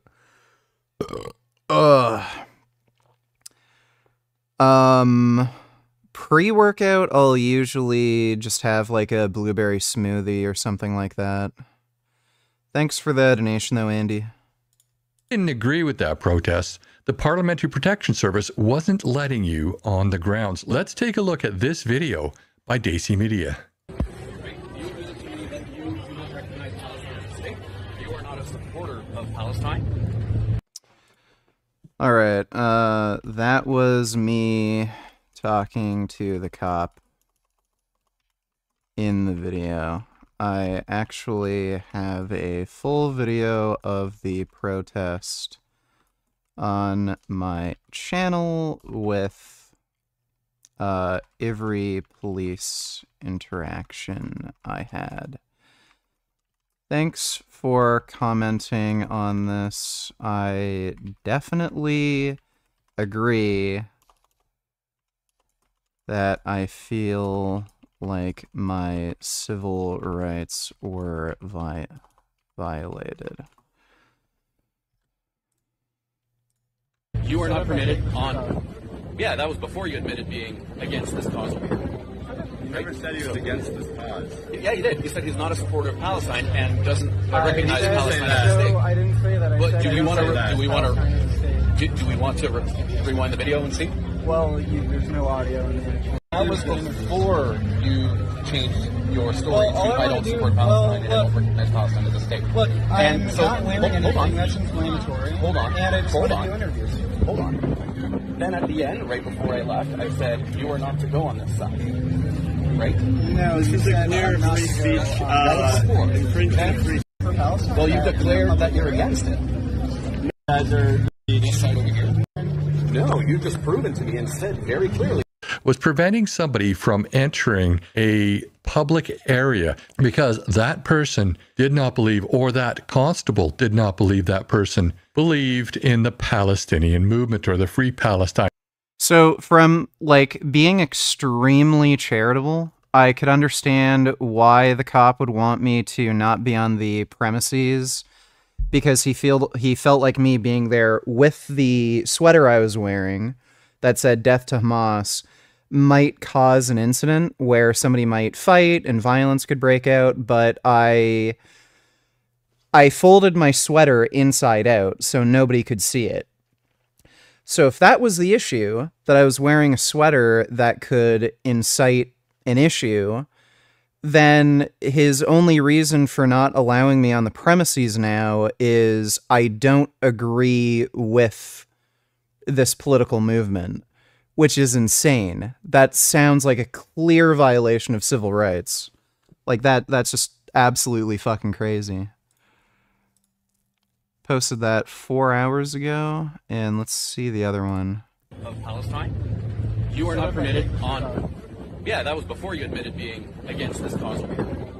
You never said he was against this cause. Yeah, you did. You said he's not a supporter of Palestine and doesn't recognize didn't Palestine say as a that. state. No, I didn't say that. But do we want to? Parliament Hill policeman, I don't know, whatever this person is in the high visibility vest is some sort of authority figure. Yeah. That was me in the video talking to the police. I have the full, I have a video of the full protest with all the police interactions I had. Thanks for speaking out about this. I do believe this is a clear violation of civil rights. There we go. That's pretty goddamn funny that so many people are starting to talk about this. Thanks for the donation, Curious. BTW, in case you've ever done anything that made you feel retarded afterwards, hopefully this makes you feel better. Let me take a look, Tyler. This comment is not available now. So, you might have to give me another link. Thanks for the donation, though, Tyler. Like, dude, if he was... Aiden Ross is looking for 8 liberals to debate Nick Fuentes on stream. Would you do it? Yeah, I'd do it. How hilarious would it be if this blew up in the pro-Palestine TikTok community? You know, it wouldn't particularly surprise me. Especially my video that I uploaded on, like, YouTube, right? Because in that, I'm interacting directly with, like, pro-Palestinian idiots, and it wouldn't surprise me if they'd start coping and making videos calling me a disgusting Zionist and shit like that, so... wasn't manipulating his physiology or chemistry to a certain extent, his dopamine receptors would be absolutely fucking fried right now. Holy shit. His whole way of life, his whole preaching is about freedom and living the way you want to live, but at the same time, he's micromanaging every aspect of his life, having to stick to drug routines because if he falls off, he'd be in a shitty situation. I mean, we're men, we love sex, and sure, it's important. I mean, your boobs are huge. I mean, I want to squeeze them. Mama! But there's nothing even slightly fulfilling about having sex with multiple women all of the time. I think if you've been able to do this in a fortunate area of your life, it's actually more stressful the longer you do it and almost brings into a really tough situation of depression. At a certain point, you just kind of feel less human and more sex object. And also, it's not because these women who he surrounds himself with want to be around Tony. He calls them a harem, but literally, if we go to Thailand right now, I could show you the bars that they work at, which he gives them cash to bring home with him. It's not any kind of wives or any kind of relationship. He pays for their time and they come back home with him. The harem goes marching one by one, hurrah, hurrah, the harem. Yeah, Tony Huge seems like he has some deep-seated insecurity issues. That is just weird. The way he talks about having this need to take all these steroids and have like 3 different women per day. Like, I know there's people like Magic Johnson. Would you ever ride a gas-powered Harley Davidson if you could buy one? I got a Harley Johnston. No, I don't like Harley Davidsons. I don't even like too many people named Harley. Thanks for the donation, David. Elias donated $2. Damn, now even ghetto bitches started to prank people. I'm sorry to bother you. Look clean as a motherfucker. Appreciate it. Yeah, I like your hair and shit. Appreciate it. I'm just trying to see if you like chocolate and shit. Yeah. You do? Yeah. Okay, I can get a kiss. I like how you looking and shit. What? I could get a kiss. I want to kiss you. Like, I want to kiss you. Yo, I can't kiss you. Yo, what you doing, bro? Why you looking bro, like you that? Can't be just going around kissing anybody. You look bro. good, bro. What is you talking about? What you I can't doing? kiss you. Hell no, you can't kiss me, bro. You get your crazy ass. Bro, I got gum and everything, bro. I swear to God. Bro. Who you on the phone with? You got a girl? No, got Why no you girl. laughing? Hey, bro. Ain't shit funny. Girl, Ain't man? shit funny. Who is you, fam? Ain't shit funny. I need a kiss. Nah, Before shit bro. get reckless out here. I'm good, bro. Bro, give me a... No, I'm just playing, bro. It's a kiss, bro. You like chocolate? Man. It's a video. You can't be doing me like No, I'm playing. My bad, bro. Have a good one.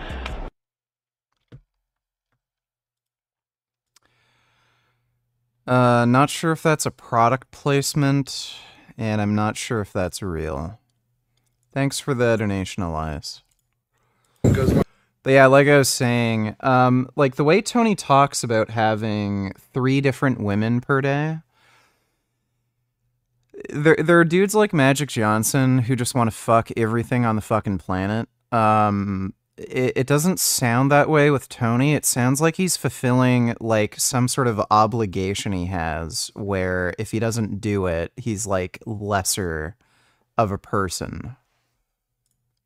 Marching one by one, hurrah, hurrah. If Tony didn't pay these girls in the harem, they'd run, they'd run. If they don't increase their bank accounts by one, they're not for you, they don't love you. If money wasn't involved, they wouldn't love you. Now, if you remember earlier, I mentioned that Tony has multiple supplement companies. Some of them sell mainstream supplements like Enhanced Labs, and some of them sell more questionable products like Enhanced Athlete. But another company that you might not know Tony is involved with is Swiss Chem, which you've probably seen this brute of a human talk up on some sort of social media platform, most likely Instagram. Ultimate fat loss stack. I would say 5 amino 1MQ. This is what I utilize for my show prep. As you guys know, here I am. I'm jacked, huge, freaking shredded. Now, people used to say that they were quite a reputable brand. They could get products from them and they worked very well, but that doesn't seem to be the case anymore. A lot of people are reporting that they haven't simply received their orders, and they're claiming that the label isn't even what's in the product. With this guy going as far to state that the MK677 isn't even real because it doesn't dissolve in water, which really there's 2 obvious takeaways here. They're all bro scientists and they're hurting people because they're selling garbage. So in my opinion, SARMs are not safe and may actually be worse than steroids.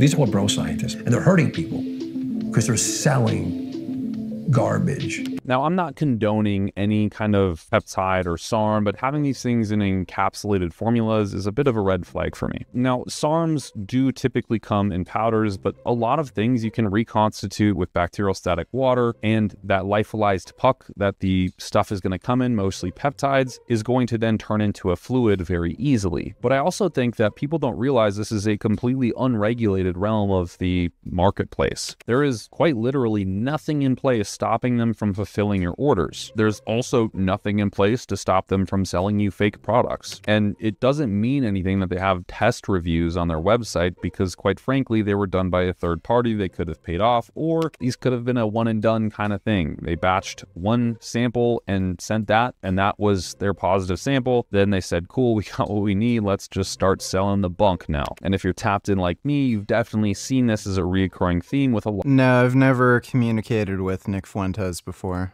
A lot of different companies on the supplement market and on the underground lab market. And unless you're testing with someone like Janoski, where they can verify your results on an independent website, this means virtually nothing. But they even state that they'll refund your product if you don't like it, if you test it yourself and it's not good. But what's a refund worth if they're not even refunding lost orders to begin with? Tony has already wound up in court multiple times over these simple companies. And like I said in the past, he'll operate in that gray zone as much as he can just to get out of this kind of stuff. He doesn't want to make himself a liability, going as far as evading any kind of statements within court and trying to cut all ties with these companies by lying and using someone else's name to throw under the bus. And like Scott Cavill, who was sentenced to prison over the whole DNP scandal, when we've clearly got dozens of articles online acknowledging that Tony was the face of the entire company product and yet got away with no consequences whatsoever. And there's one saying that goes, a lawyer who represents himself in court has a fool for a client. This lawyer has made sexual advances on me. He's misrepresenting my case. He told me if I wanted him to do a good job, I had to let him give me oral sex. And I honestly think that one of these days, Tony's going to slip up and not be able to cover his ass with all the gray zone operations. I mean, there's an insane amount of evidence of him manufacturing these drugs on a very large scale. And his Twitter handle is literally fucking enhanced athlete. So I find it radicalized that he's able to completely disconnect himself from any kind of liability for these companies. But as I mentioned in the last video I talked about Tony in, where there's a murder case at hand, the FBI is already having an open case and looking into this character, given that the murder that we're talking about happened on his own damn property. And I think the reason that he's so fixed on all these Eastern Asian countries like Thailand and the Philippines is because he can get away with all of this stuff. He can buy out the law and protect himself from the United States. Because ultimately, if he stepped back in the United States for any prolonged period of time, his ass would get got. I mean, I know he comes to the Olympia every so often, but maybe that's just something the FBI doesn't know about yet. I don't know. Maybe this is the year. Who knows? Well, I guess we'll see when I go there. The moral of the story is stay away from the freaks and the weirdos online. We've covered a lot of them here, and I continue to do so as I plan to post every single day. And if you're interested in finding out who those creeps and weirdos are, and you're into fitness even slightly, I recommend giving me a subscribe down below. It's free, and it really does help my channel thrive. Another thing that you could do to even further support this channel would be to go to our Discord link down below and join our Discord. It is a paid group, but it helps us tremendously, and it's a very low cost to you. And if nothing less, it just gets you closer to the community. That was a good video. Tony Huge is kind of a fucking retard. Beef going on right now. I don't know if you care about that. Streamer beef. Tell me all about the rat beef. I super duper care. Pro-Palestinians, whenever they find out vegan gains has hit the scene to debate them on their position. Что ж, ты готов сыграть? Да. Подожди. Миш, у меня для тебя одно важное признание. В отличие от тебя 3-летнего, я 40-летний лоб. Играть в шахматы не умею. Поэтому мы тебе нашли достойного противника. Я приглашаю в эту студию 12-го чемпиона мира по шахматам, международного гроссмейстера, заслуженного мастера спорта СССР Анатолия Карпова.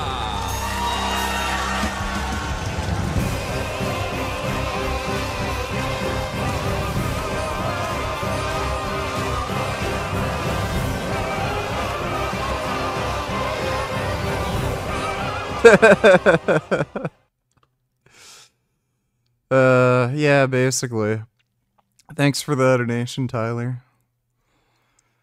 Like, bro, it's not even that hard. It's not as complex a topic as people think. And they literally can't even admit Hamas is doing fucked up shit. I super care. Let's go.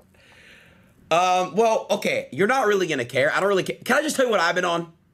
What do you mean I'm not going to care? I just said I super duper care. You call me a liar. Okay. I said I super duper care. Okay, Metro Boomin and Future dropped an album. Whoa. Okay. And Kendrick hopped on the track. Shit. And they're basically coming at like Drake and J. Cole, and it's like rap shifting right now. So we've got to see what's about to happen. Yeah. Yeah. Wow. And, whoa. And then Diddy just got caught trafficking girls, and he's a pedophile. You know, I'm in a unique position to comment on this, John. It's kind of funny. You know, let me tell you something, Aiden. Something else, some more life advice for you. Being a horny will get you in trouble. In general, let's forget Diddy in his case and whatever it goes in court of law, innocent, guilty, that's up for him. He's going to work it all out. But in general, if you're one of them horny, you know those dudes on Instagram, those Indians saying boobs, vagina all day. Yeah. If your whole life is just being horny, you're going to be in trouble, whether you're satisfied or not. Yeah. Whether you get the girls or not. Because if you have too many girls, you got stress. You too much, you're going to end up in jail for some reason or some kind of claims that have come against you. Or you're sitting at home all day jerking off, wasting your life. You need to just give up that horniness crap. You know, I've come to the conclusion that having sex with loads and loads of girls is pretty gay. You should have sex to make children, because children are important. But if you just want to have sex with girls, just put your little pee-pee in now, and then finish and go, yay, I had sex, you're pretty gay. That's gay. How is that? I would never have sex without the possibility of there being a child made, because... Wait, so you stick that Romanian penis in a girl and you're expecting to come inside of her every time and create life? Firstly, I am not Romanian. Wait, I know, but okay. So you think every time you apologize? I'm sorry. For misanalyzing me. I hate. Buzz donated $2. Let me see. Since Israel's present attack on Gaza began in October 2023, the Palestinian death toll has been highly contested by the Israeli government, its supporters, and their allies. They've been using every trick in the book to cut. Hi VG, I am highly ranked within Jewish fraternal organizations, and like I said before, you are on our list of appreciation. I would like to invite you to the Jew Games on Jew Island. We could use a black Jew like yourself. No worries bro, I know. Jewish. That sounds like fun. As long as they have vegan latkes there, I'm down. Thanks for the donation, Jewish. Cast doubt on or outright deny the number of victims, and to blur the line as much as possible between civilians and combatants in order to imply that the dead actually deserved it. This denial has become so widespread that even some YouTube content meal channels have suddenly started making videos denying the death toll. So in this video, we are going to...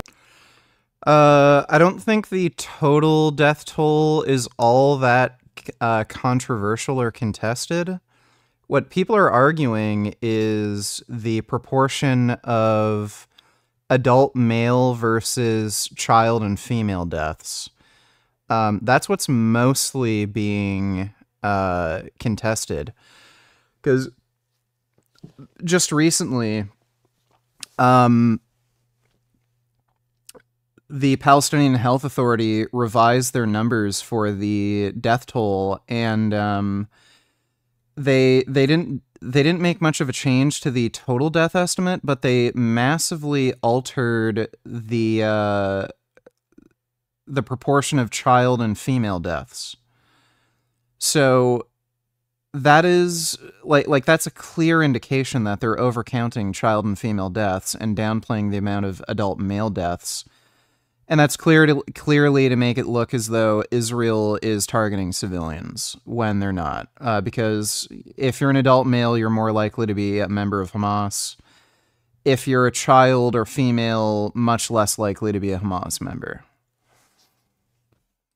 To examine the official Gaza Ministry of Health death toll and compare the way in which the dead are being counted in Gaza to how they have been counted in other similar circumstances. And we'll see that, in a way, the Israeli side is actually right. The death toll is, in all likelihood, highly inaccurate. It's actually a significant undercount, and a more complete picture of just how much of an undercount that it is will likely only be possible to discern many years down the line. Let's begin. This video was made possible thanks to my supporters on Patreon. Who is your friend at Parliament Hill? He goes by Noodles online. and Ko-fi. If you like it and you'd like to see more like it, consider heading over there and supporting me yourself. How many Jews were killed in the Holocaust? Most people watching this likely have the most common estimate memorized, 6 million. But something that you might not know is that today, after 8 decades of some of the most well-funded and intensive research into identifying the dead ever undertaken, why does that one guy keep typing Jewish L'chaim gains L'chaim gains L'chaim gains L'chaim gains L'chaim gains L'chaim gains L'chaim gains L'chaim gains L'chaim gains? Ethical to convince jihadi terrorists to blow up slaughterhouses? Lat key Jew.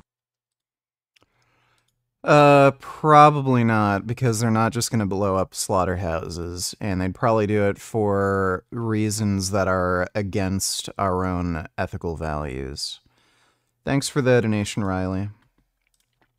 For any conflict, massacre, genocide, or any other similar event, still, only 4.8 million Jewish Holocaust victims have actually been identified. This doesn't mean that the 6 million estimate is wrong. Rather, it speaks to the fact that it is an impossible task to positively identify every single victim. So only estimations and extrapolations that go above the number of confirmed identified dead can form a truly complete picture of how many people died in total. So much time has... Okay, this is kind of a false dichotomy. Tracking the amount of Jews that were killed over all of Europe by the Nazis, you know, in the figure of millions, is much different than tallying up several tens of thousands within a very small area. So you're talking about, I think the normal comparison is an area the size of New Jersey. So his premise that, okay, we can't accurately calculate the total amount of Jews that died in the Holocaust, and the number of, you know, absolute confirmations only totals to 4.8 million, but we know it's higher than that. Like, by the way, that's not even how they calculated the Holocaust figures. The way they know that is because Nazis actually tracked the data themselves. So we know the figure is around 6 million because we actually have the Nazis' data on how many Jews they fucking killed in these concentration camps and rounded up onto trains in, like, France and shit like that. So, like, again, this is just a completely false comparison. The calculated, you know, the 6 million figure... It's not just from intense research that's happened over the course of decades to check everybody's passport and family history and crap like that. The Nazis fucking tracked the data themselves. So I don't know how he's comparing the Holocaust figures to, like, the death toll in Gaza. Elias donated $2. Thoughts? Let me see. A blended banana will raise your blood sugar faster than a teaspoon of straight table sugar. So the difference between eating a banana and blending a banana is it raises your blood sugar at 4 times the rate. So that's why you always tell me not to add bananas to my shake. Drink the shake, eat the berries. Drink the shake, eat the banana. Yeah. But to blend the banana, you're going to skyrocket your sugar. And a lot of times... So this is completely and utterly false. It's not the sugar itself, it's the rate at which it raises your blood sugar. Does blending your fruit make you fat? On one hand, no. But on the other hand, also no. Let's look at this rapid blood sugar claim. This study from 30 years ago actually tested whole bananas versus bananas in a blender. The blood glucose spikes were similar. Awkward. Admittedly, several other studies have tested variations of whole fruit versus blended fruit. Whole apples versus apple puree and apple juice. No differences in initial glucose spike. Guava and papaya served either as chunks or as puree. Slightly lower for the whole fruit. But even the researchers said it doesn't matter much. Mango chunks versus mango blended, no difference. Mixed Blood sugar spikes don't affect caloric balance anyway. It's just an indication of how rapidly nutrients from the food are being absorbed. Fruits, either whole or blended. Actually slightly lower for the blended fruit. Apples and blackberries, whole or blended, again, lower for the blended fruit. Raspberry or passion fruit with mango, either whole or blended. Again, slightly lower for the blended fruit. Basically, if you actually look at the totality of the research literature, it kind of implies that he's literally making shit up. Yeah, Gary Brecka is the world's greatest fitness guru bullshit artist right now. He's pretty much become the new Mike Chang. Thanks for the donation, Elias. Is Israel-Palestine dividing the vegan community? It appears so. I've known, like, even before this conflict, there were a lot of vegan advocacy groups that were kicking out Zionist Jews. So that's been a problem for a while, but now it's kind of really made the problem a bigger deal.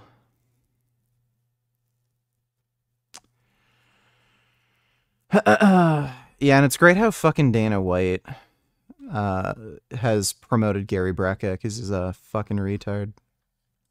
Has passed, and so much effort has... Elias donated $2. Let me see. Muslim explains they hate non-believers for the sake of Allah. Right.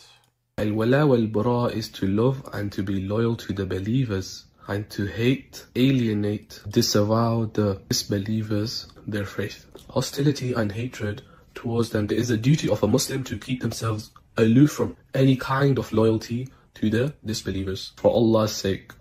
This person not listening to Quran and Sunnah, then hate him for the sake of Allah. That is ibadah as well. You hate for the sake of Allah. This is the highest branch of Iman. That you love and you hate for the sake of Allah subhanahu wa ta'ala. For example, a kafir, a non-believer, a non-Muslim. Yeah. We hate him for the sake of Allah subhanahu wa ta'ala. The reason being is because he's upon kufr.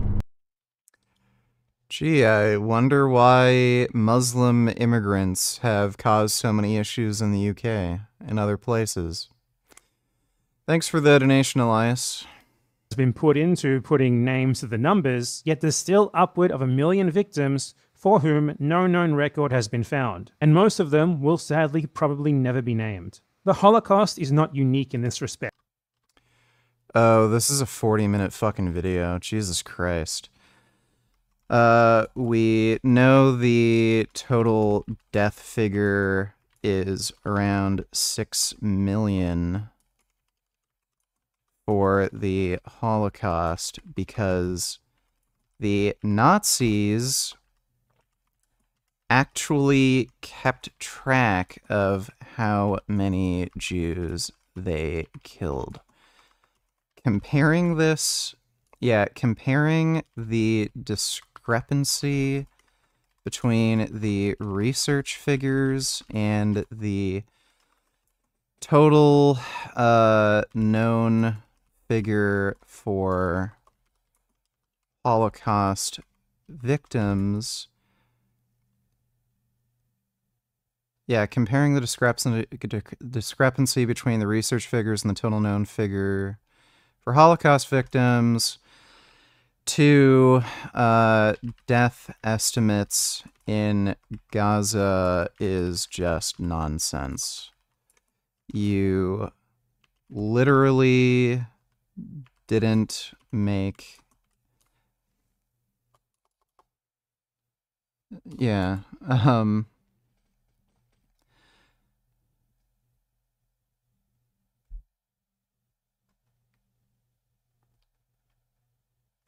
you don't seem to understand why the 6 million figure exists, and you're also comparing deaths of a racial group across all of Europe versus deaths in Gaza, which is a closed off piece of land about the size of New Jersey.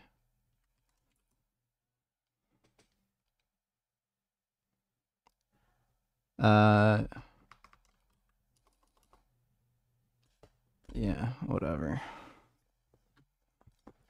Okay, I'll probably react to the rest of that later, but it's 40 minutes. Hey, are you cloned? Why do you care now? Are you soft now? Why do you care? I want to be factually correct on this stream. Fine. I'm sorry for The point here is being horny, and I know I'm telling you this because I know you jerk off probably like 18 times a day, little weirdo. You need to get rid of that horny crap. Instead, train hard, worship God, make money, make some kids, and just calm down. If everybody would calm down, none of this would happen. But everyone's like, oh, I'm horny. I need 6 girls, 2 dudes. Like, everyone just. Let's see. Stefan Rez donate $2. Watch at least 2 minutes. Let me see.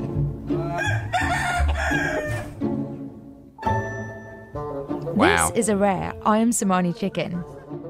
And if everything down to its beak and tongue is black, a chicken can sell for up to $6,000. And its eggs can sell for up to $16 each. They are incredibly difficult to find, but if you can find a good one, then you Those are nice chickens. hold on to them like gold. Oh my goodness. Look at all those That chickens. means taking care of these chickens is a full-time job. But they're rarely eaten. So why do people buy Ayam Cemani chickens? And why are they so expensive? That's good at least that they're rarely ever eaten. Poor chickens. Ayam cemani itu cemani tersebut sebenarnya dari bahasanya saja itu diambil dari bahasa Sanskerta yang artinya hitam legam. Richard Hecker, Anakanuo have emotek kol chair chachim zot milimchsa kot mirotet hitshuka hamu kashlak Mikhaila hey hudit. Thank you, Richard. May you be fertile and live long with a plentiful harvest. May the fruits of your labor manifest. Alright, well thank you for that, Death of Rabbit. Appreciate the donation, dude. The story of Ayam Cemani chickens starts in Indonesia. But even here in Java, where the chickens are native, it still takes work to breed a top-notch all-black chicken. The unique colouring of Ayam Cemani chickens comes from a genetic mutation called fibromelanosis. In other chickens, only certain cells release pigmentation. Fibromelanosis, however, causes nearly all the cells in Ayam Cemani chickens to release pigmentation, resulting in dark black feathers, beaks, bones, and even organs. But this requires the right pair of chickens, which breeders in the US, like Rachel Stewart, are hard-pressed to find. To start a flock, you'll probably be looking at $15,000 to $20,000 to get a good group of birds, the housing and the feed and everything that you need for them. If a chicken doesn't have 2 copies of the genetic mutation, it can end up with undesirable characteristics like white feathers, lighter toe pads, or pink mouths. You want to not ever have like a pink. Those are really good chickens. I like chickens.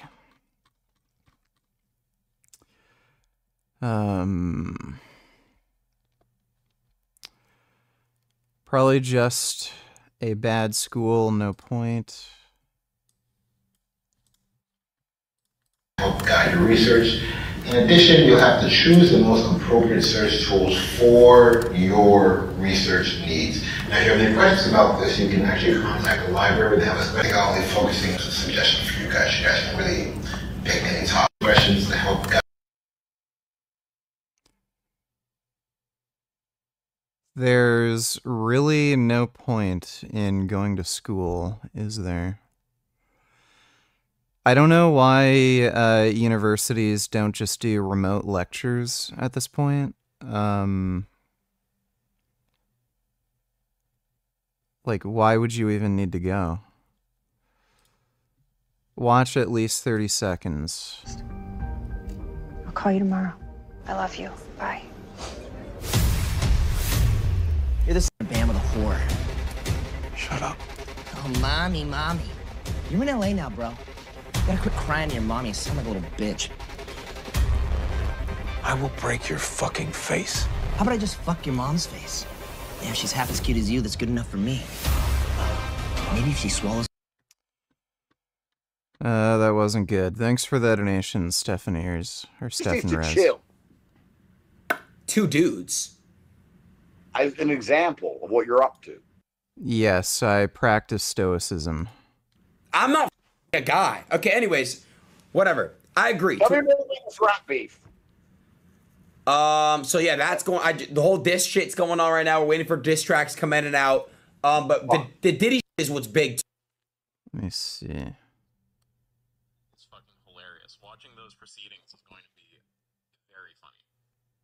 Yeah, like this is obviously fucked, so I shouldn't say funny, but I think this is actually good what you've done here because it's helping to force a discussion. I'm actually positively encouraged to see political figures responding to this and actually trying to do something. It's a pleasant change from a topic like veganism where literally everyone is against you and is just a massive sophist. With this, it's like it's politically polarized, but at least half the people aren't retarded about it. Too, like it's crazy as he got his house raided for sex trafficking. Been there. And then do you live near him? What? Do you live near him? I don't know, honestly. I think he like got his LA shit raided, but Diddy was doing weird shit. But he fled. He fled the country. Like he left and he went to a private island or something like that. Did you tell everyone about it on your stream? Okay, was it really my stream that got you locked back up? No. Oh, it wasn't. However, that stream did go super viral. And let me explain how the world works, but especially how Romania works. Nobody really wants to have the... So when that stream went viral, there's obviously my PO and the judge and a lot of people involved in my case who started to panic. And they're like, oh, this is going to be very bad for me if he does run away, which I'm never going to do because I'm innocent. Especially as everybody knows he said he's going to run away. This is going to end up on my plate. So they all panicked and increased my surveillance and started following me in unmarked cars and all this kind of garbage because of your post. That happened. But I don't care. They've been following me around anyway, but that's the kind of thing that happened because of you. Because for some reason, I don't know why that one clip. Elias donated $2. The Westboro Baptist Church has some crazy ad-libs. Yeah. Oh, you pissed off God. You'll see what he's got. 9/11. You ain't God. Oh. Yeah, the Westboro Baptist Church is kind of insane. They've fallen apart. I think this girl here actually left. A lot of members have ended up leaving, so it's mostly old retarded boomers that are left. Thanks for the donation though, Elias. Curious donated $2. Email this Toronto Sun journalist saying it was your message. It was you, so it was you or message on IG. His email is... He's a Toronto Sun journalist. I'm not the biggest fan of Toronto Sun. I will say this about them. Every time they've covered issues with radical Islam, they actually have the most accurate coverage of any like Toronto news organization. They don't whitewash anything when it comes to radical Islam. Is this the new rule, or is this only the rule for this cause? I worked on the Hill for more than a decade. I've seen cops keep counter-protesters separated, but never seen them say, you aren't allowed on if you don't support a cause. Officer is wrong. Yeah. Against this cause. So, right before... Yeah, let me take a look. Toronto Sun reporter. That's his Instagram. I'll do both. I'll message him on Insta. And I will...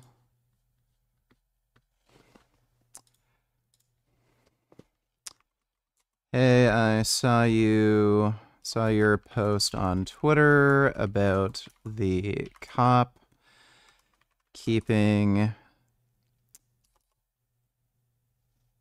Hey, I saw your post on Twitter about the cop keeping me off of Parliament Hill because I don't support the Palestinian protest. I'm the guy in the video, and I shot my own video of the protest. If you're interested, I'd be willing to do an interview. And I'll link him my YouTube video.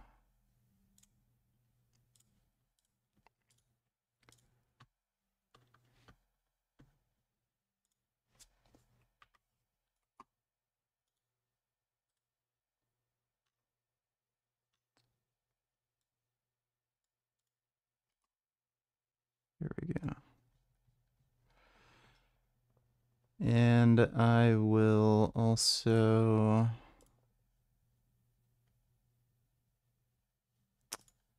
I'll also email him.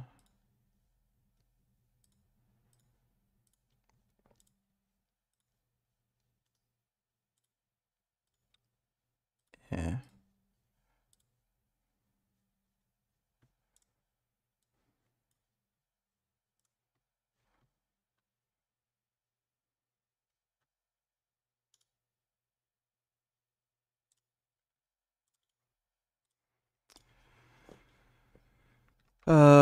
Police Palestine protest?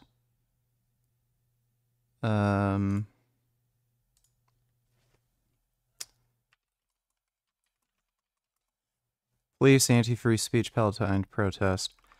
Hey, I saw you post on your Twitter about the police at Parliament Hill not allowing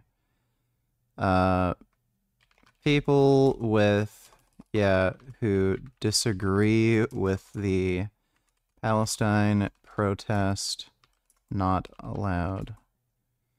Not allowing people who disagree with the Palestine protest onto Parliament Hill. I'm the guy in the video talking to the cop, and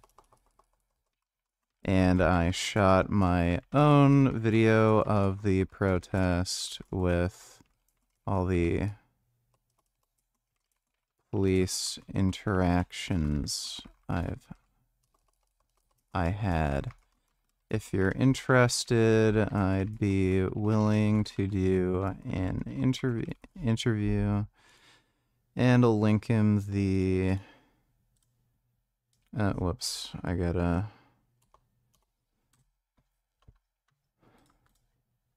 link the video again.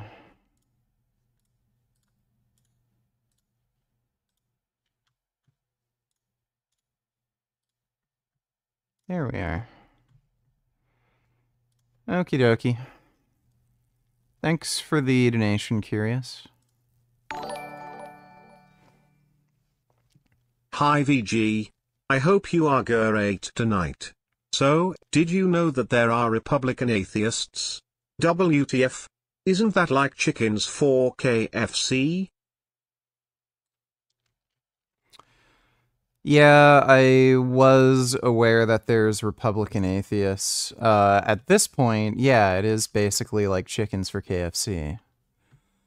Maybe a few years ago, before Trump, that wouldn't be the most unreasonable thing you've ever heard, but now, with Project 2025, yeah, it's pretty retarded.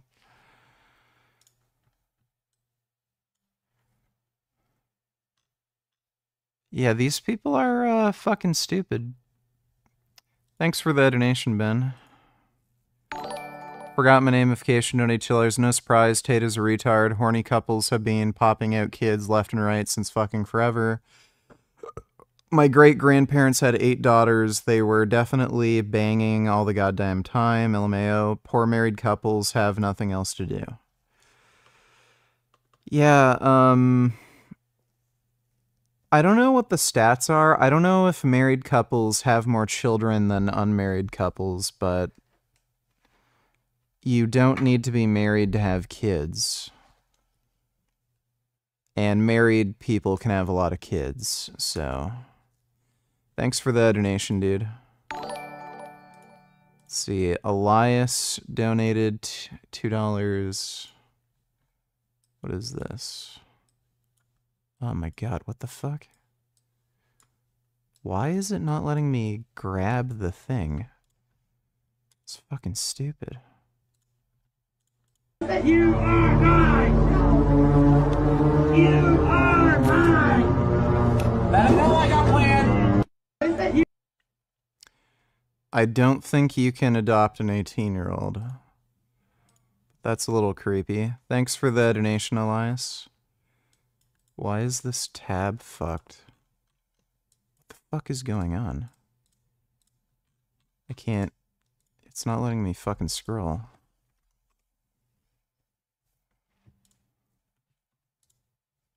I think it just randomly signed me out of my dashboard.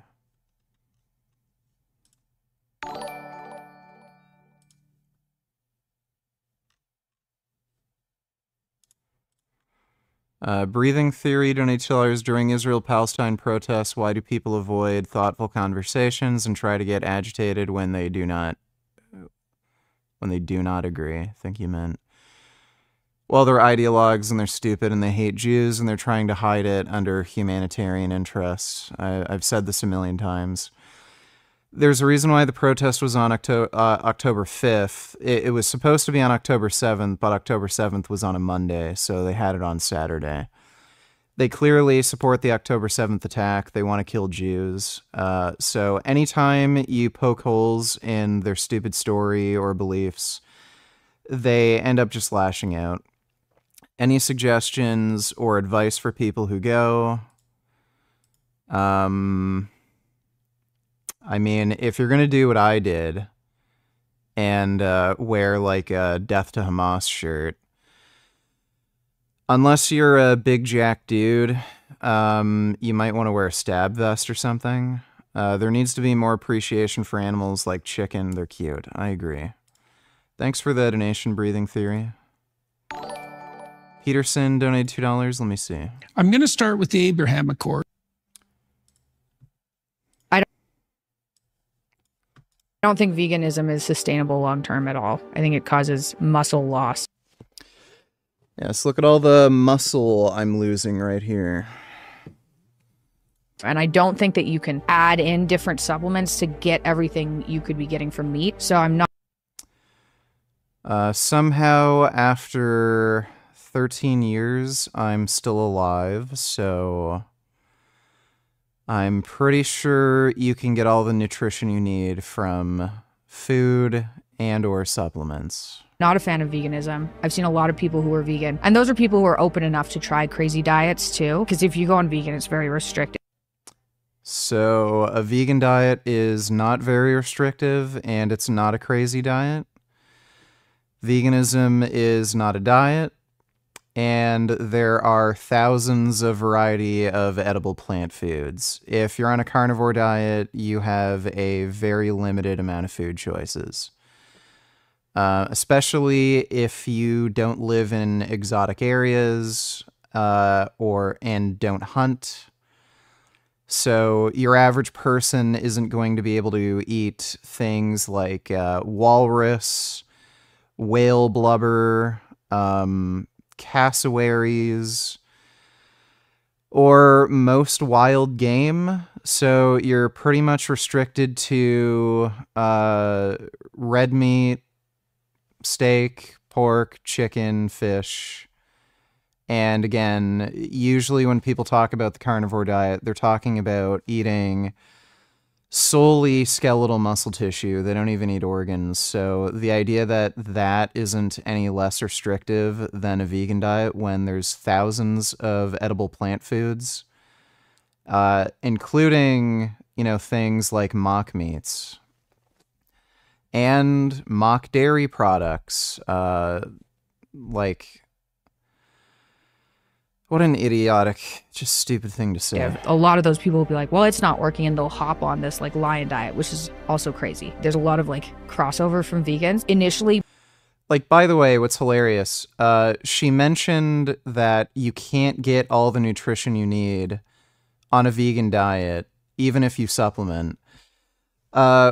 Mikhaila knows that her carnivore diet is nutritionally inadequate, which is why she was getting, I think she was not only getting vitamin injections, but she was definitely getting, what's the, oh, there's a Chinese beetle on my ceiling. It's the nutrient you get from high fiber plant foods. Why can't I remember the name? I think it has a P in it. If you don't have it, you can if you get pregnant, your kid can have birth defects, namely Down syndrome.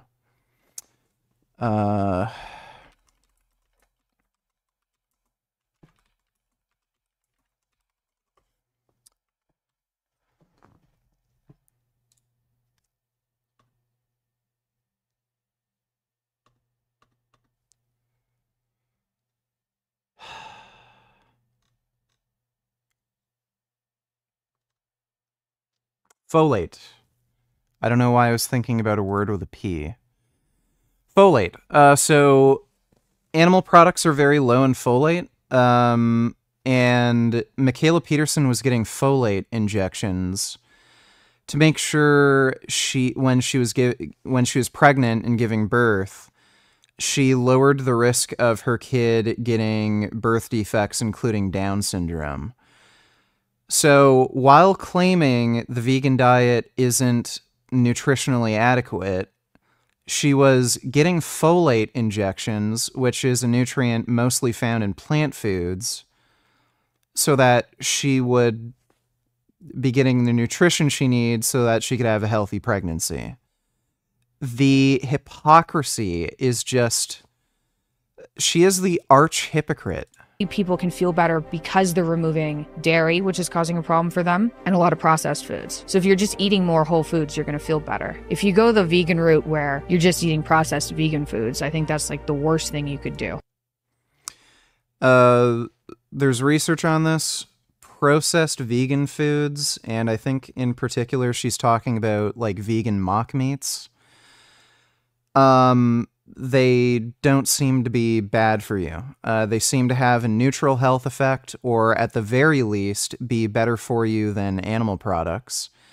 And I'm pretty sure that's across the board. So when you compare like vegan ice cream versus normal dairy ice cream, the vegan ice cream alternatives tend to be better for you. Vegan cheese versus, you know, dairy cheese. Vegan cheese appears to be better for you. It's usually lower in saturated fat, stuff like that. So, she has no fucking idea what she's talking about. And by the way, I've challenged her to a debate on this topic of, you know, vegan versus carnivore nutrition. She refused. She literally admitted to me in an email she doesn't know what she's talking about, doesn't really look at research on any of this.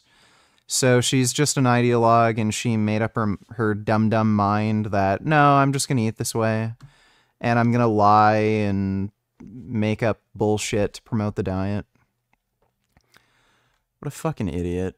All right, guys, I want to share a pretty, kind of interesting exchange I had yesterday. Now, I'm here at John F. Kennedy, but we talked about chronic disease, some of the shortcomings for something like 18 years.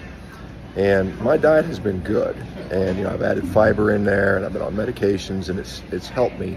And how dare you suggest that some people can cure their colitis or their Crohn's disease or their ulcerative colitis by using a carnivore diet? Yeah, that is an absurd, ridiculous claim. He has no evidence to back that up. So claiming you can cure a disease with some ridiculous diet, unless there's evidence for it, that's extremely irresponsible. You know, what gives you the right as an orthopedic surgeon to suggest such? And, you know, I mean, again, that's not the questions I usually get, but I was like, you know, that's fine. I said, thank you for the question. And, you know, I said that, you know, this is something that is emerging. You know, we had just published a case report, or case series, you know, just last month, you know, not even a month ago, on a Here we go, case report, glorified anecdote. number of patients that had put their Crohn's disease in complete remission, came off all medications. You know, Yeah, so claiming a disease is in remission is very different than claiming you cured a disease. very well written up study. And, you know, the next step is intervention trial. That's how science works. Physicians make observations, they hypothesize, they start collecting data, they do the trials. And so we're in that phase. And she was Like, by the way, you can put Crohn's in remission with dietary changes and with medications that have nothing to do with a carnivore diet.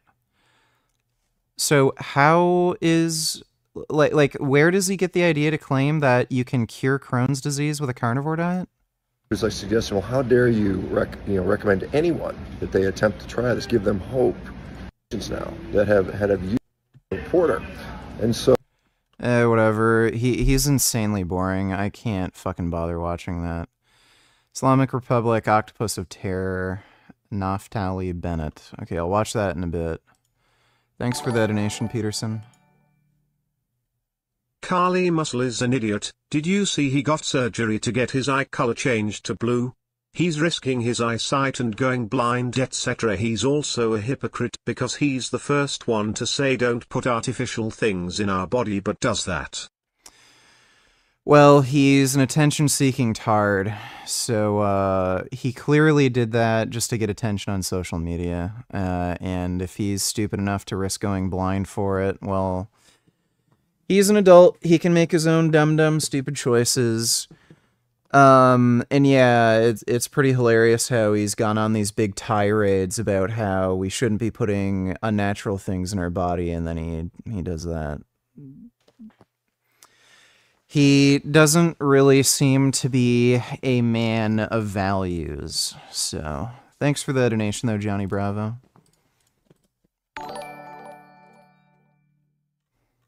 Hopefully Project 2025 never passes, or else all the Christian nut jobs will kill those re-evolution atheists. Yeah, hopefully. You know, among other reasons. Thanks for the donation, Dodo.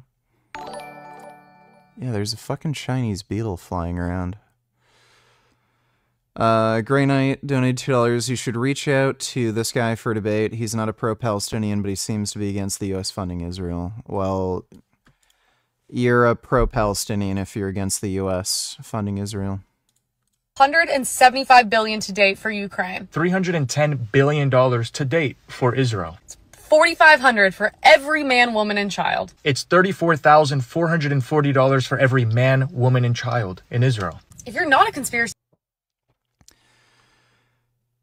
These people don't really seem to be able to do math or understand how any of these figures are made. So, when you hear some of these figures of $300 billion of, you know, weapons going to Israel, that doesn't mean like $450 of your taxes every year is going to Israel. There are private military contractors who are paid money to sell these weapons. It's not just money going to Israel. It's weapons being shipped out to Israel. Israel pays for a lot of it. And on top of that, these weapons companies are taxed.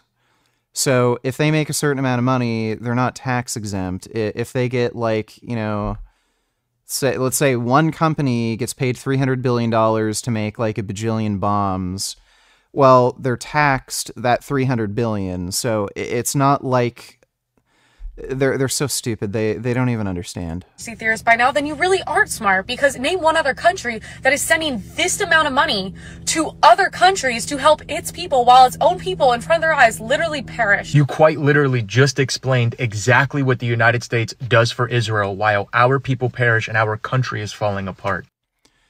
Yeah, so this guy is clearly pro-Palestine. Let me go back. He did a dum-dum. Israel's been the largest cumulative recipient of U.S. foreign aid since its founding, receiving about $310 billion, adjusted for inflation. So, yeah, so this is since 1948.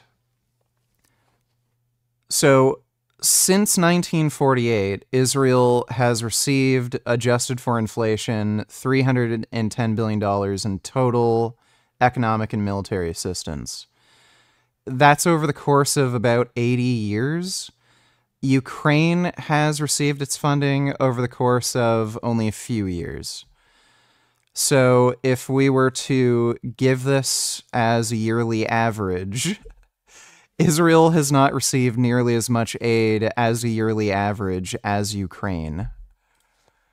These people are so fucking stupid. And by the way, there's a fucking budget. There's a U.S. military budget. There's a foreign aid budget. You'd still be paying those same fucking taxes to support the U.S. military and foreign aid, whether or not we give that money to Israel. You fucking retards. Like, all these people are just absolutely fucking idiotic.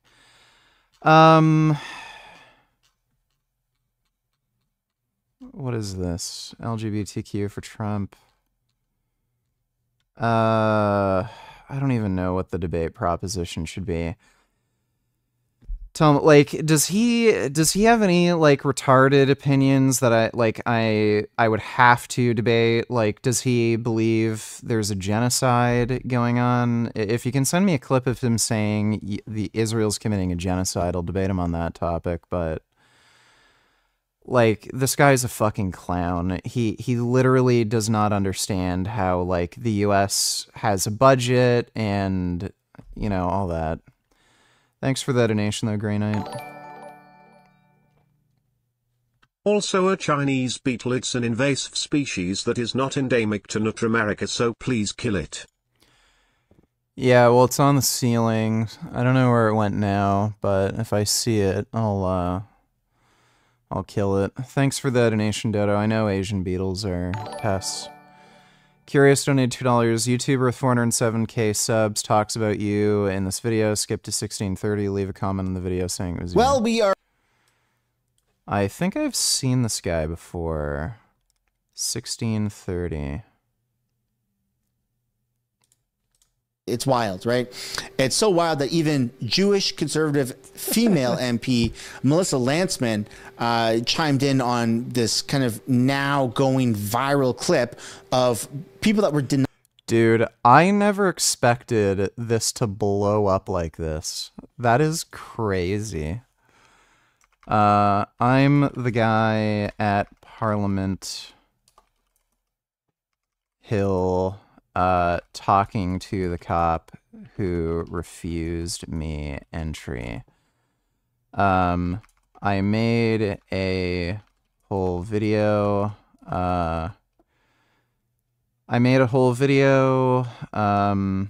With all the police interactions you can see. Yeah, with all the police interactions. I made a whole video with all the police interactions and protester.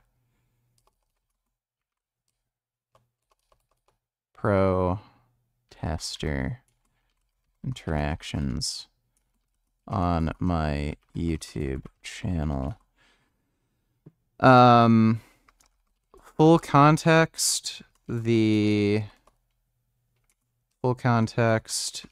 cop didn't want me entering because of the sweater. Yeah, because of the pro-Israel sweater I was wearing. I turned my sweater inside out so that no one could see it, and he still refused me entry because I did not politically agree with the protesters.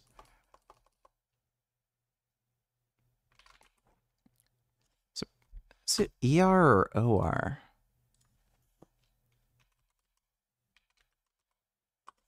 Yeah, it's protester.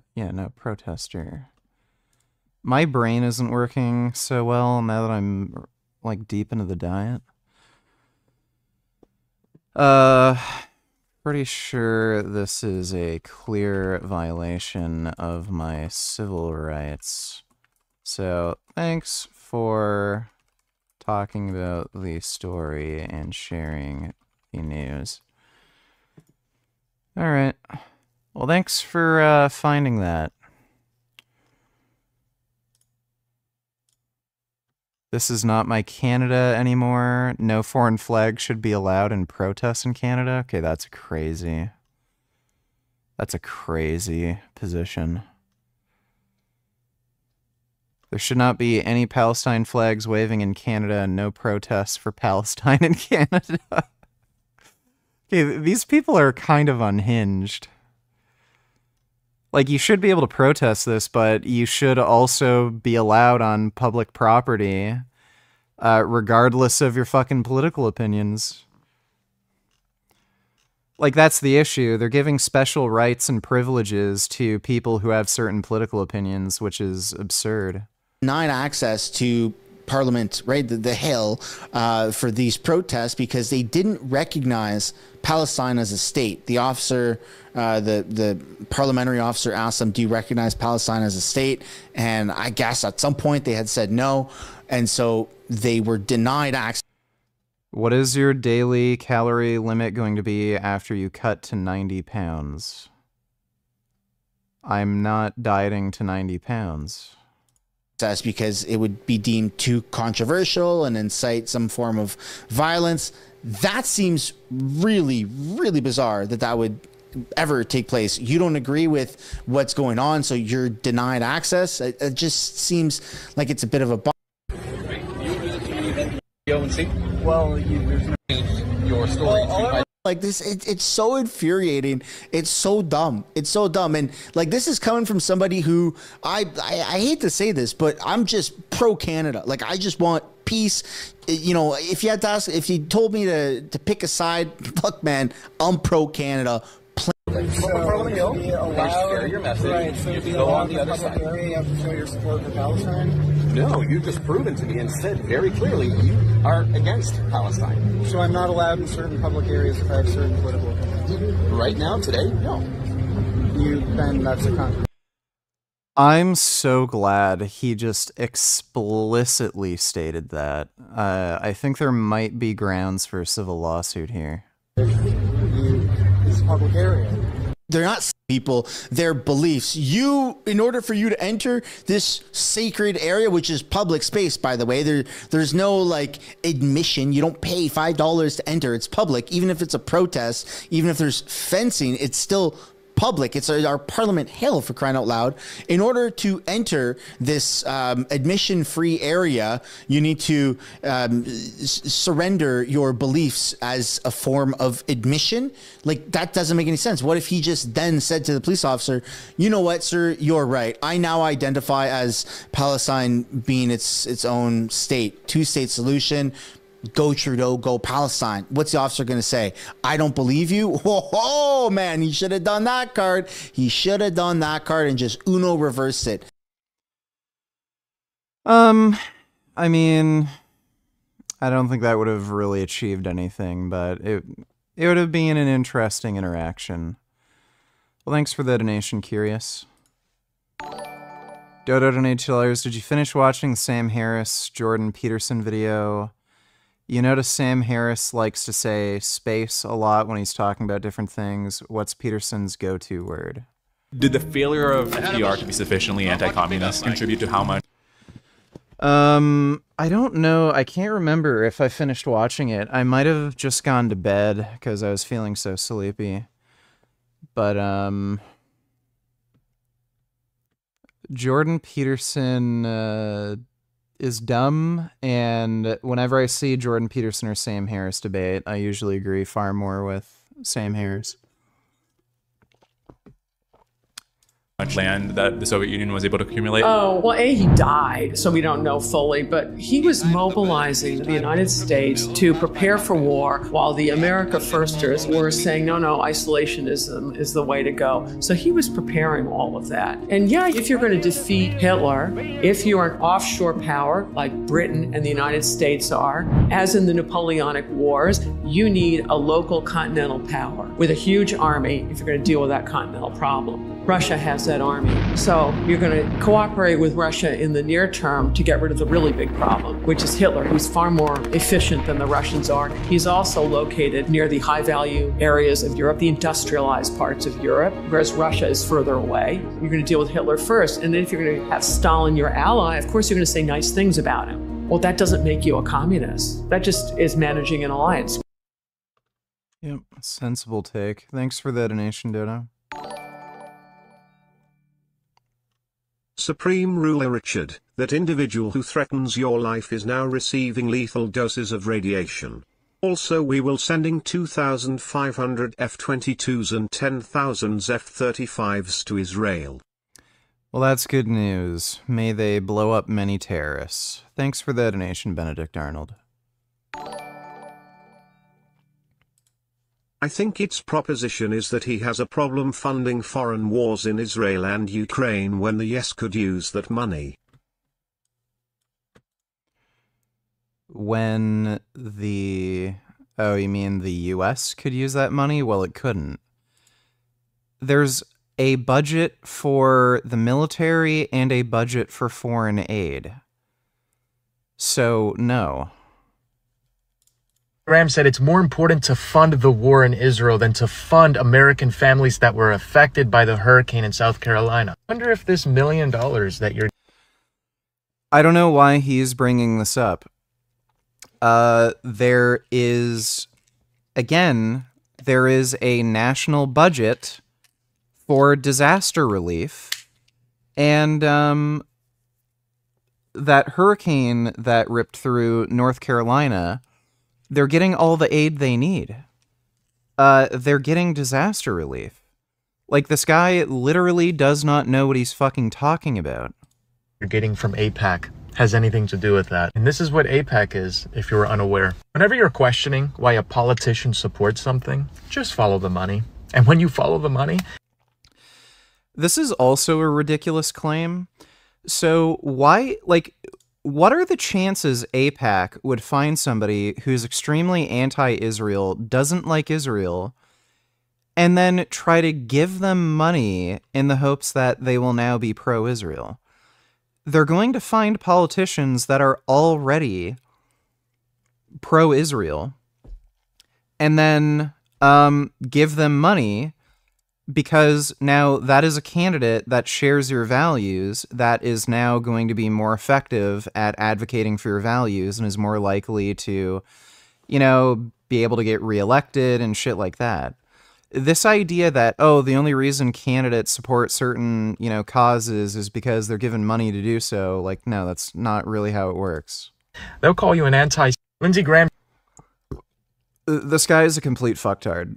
This is like grade 8 level political commentary. Thanks for that donation, though, Grey Knight. It looks like your debate is going viral. You're a star VG. Yeah, this is becoming a far bigger deal than I ever could have fucking imagined. It's pretty nuts. Thanks for the donation, Dodo. Babar donated $2. Can you react to this retard? A lot of people don't talk about it, but there are many foods at the grocery store that are as good, if not better, than Ozempic and Mounjaro. And maybe the reason people don't talk about it is because it's way cheaper than getting the shots that cost a ton every month. And I'm talking about foods that are 10 foods that are better than Ozempic. Okay, show me the randomized trials where people eat these foods and they end up having more weight loss and better blood sugar control. That's all you gotta do. Oh, you can't. Okay, so you're just bullshitting and making shit up. easily accessible and delicious. This guy is an absolute fucktard, dude. Never knew this was a thing. Website full of photos taken with the Casio camera watch from 2001 has surfaced. Some of these are really weird. I like this fat Asian guy with a cigarette.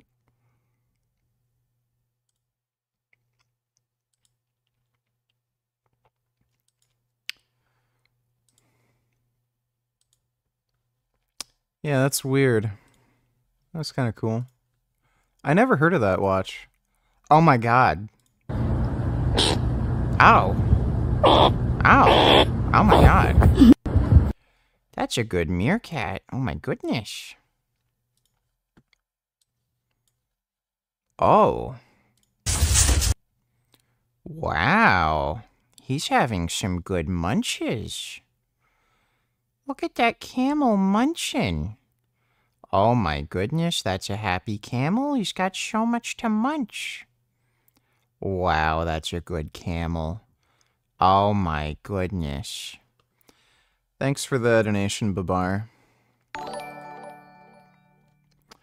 Peterson donated $2. Did you watch Hasnabi interview with the Palestinian journalist? No, didn't. Still gotta watch that. Thanks for the donation, Peterson.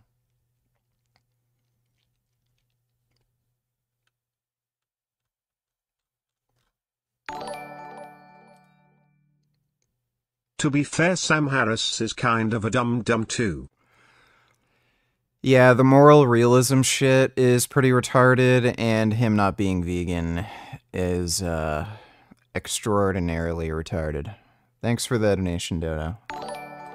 Ladybug donated $2. My friend just graduated college in psychology, went $25K in debt, and now works as a medical assistant. Makes $20 an hour. She is planning on going to more debt for grad school in future. How were you when you were 23 financially? STEM, best option, 6-figure salary. It's mostly idiots that get psychology degrees. Psychology is the absolute easiest type of degree to get.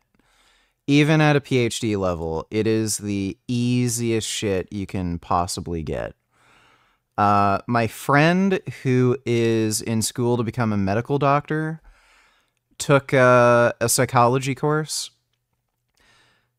It's literally like a 2-year-old could do it. You have to match emotions to different faces. So you'll see somebody making an angry face, and then they'll tell you what emotion are they feeling. This is a university level course where they're asking you to like explain how somebody feels based on their facial expression. It's insane. So psychology, like dum-dums who just want a psychology degree, a degree, go into psychology. And you could make $20 an hour being a manager at Home Depot. So what's the point? Like, it's just so stupid. And yeah, she's going to go into more debt. Guess what that's going to do? Nothing. She's just going to be in more debt, and she's still going to be making $20 an hour. Like, what the fuck is she thinking? At 23, how's I doing financially? I think I just started my YouTube channel, or was just about to start my YouTube channel at 23, and I think it was 6 months into my YouTube channel, I was making about $5K per month. And then about not even a year later, I was making about double that per month. So, no debt, didn't have to go to school, and making more money than the idiot who got into 25K in debt. Before my YouTube channel, I was not making any money. I was broke. I was just doing like part-time work, and I was working part-time at a hockey training gym, and I was also doing freelance photography. But I was basically making no money. Thanks for the donation, though, Ladybug.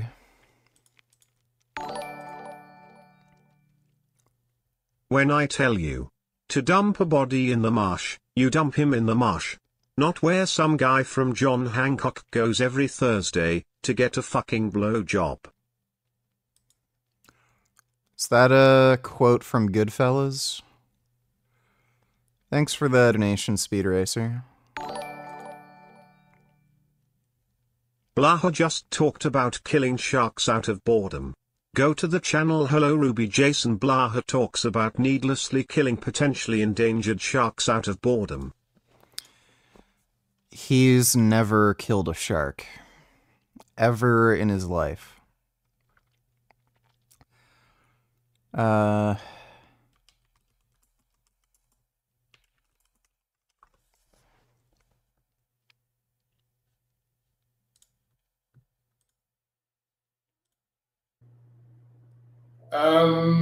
No, I've never actually been shark fishing. We've done not really fishing. We did messed up stuff to sharks out on the platform when I worked in natural gas. We shot them with some spears and harpoons, but we didn't actually fish them. But we did that out of boredom. Yeah, I have a very hard time believing that story. So he's saying he worked at a natural gas company, and for some reason he had harpoons and were harpooning sharks that apparently were swimming around where he worked at a natural gas company. He never did that. He's making that up. It's such a stupid thing to lie about. Thanks for the donation, Matt F. Oh, there's the Chinese beetle again. Dodo donated $2. You know it's October, right? So you're going to need to play some horror games. Don't forget, don't just play T8 all month. Play good games, the story and horror.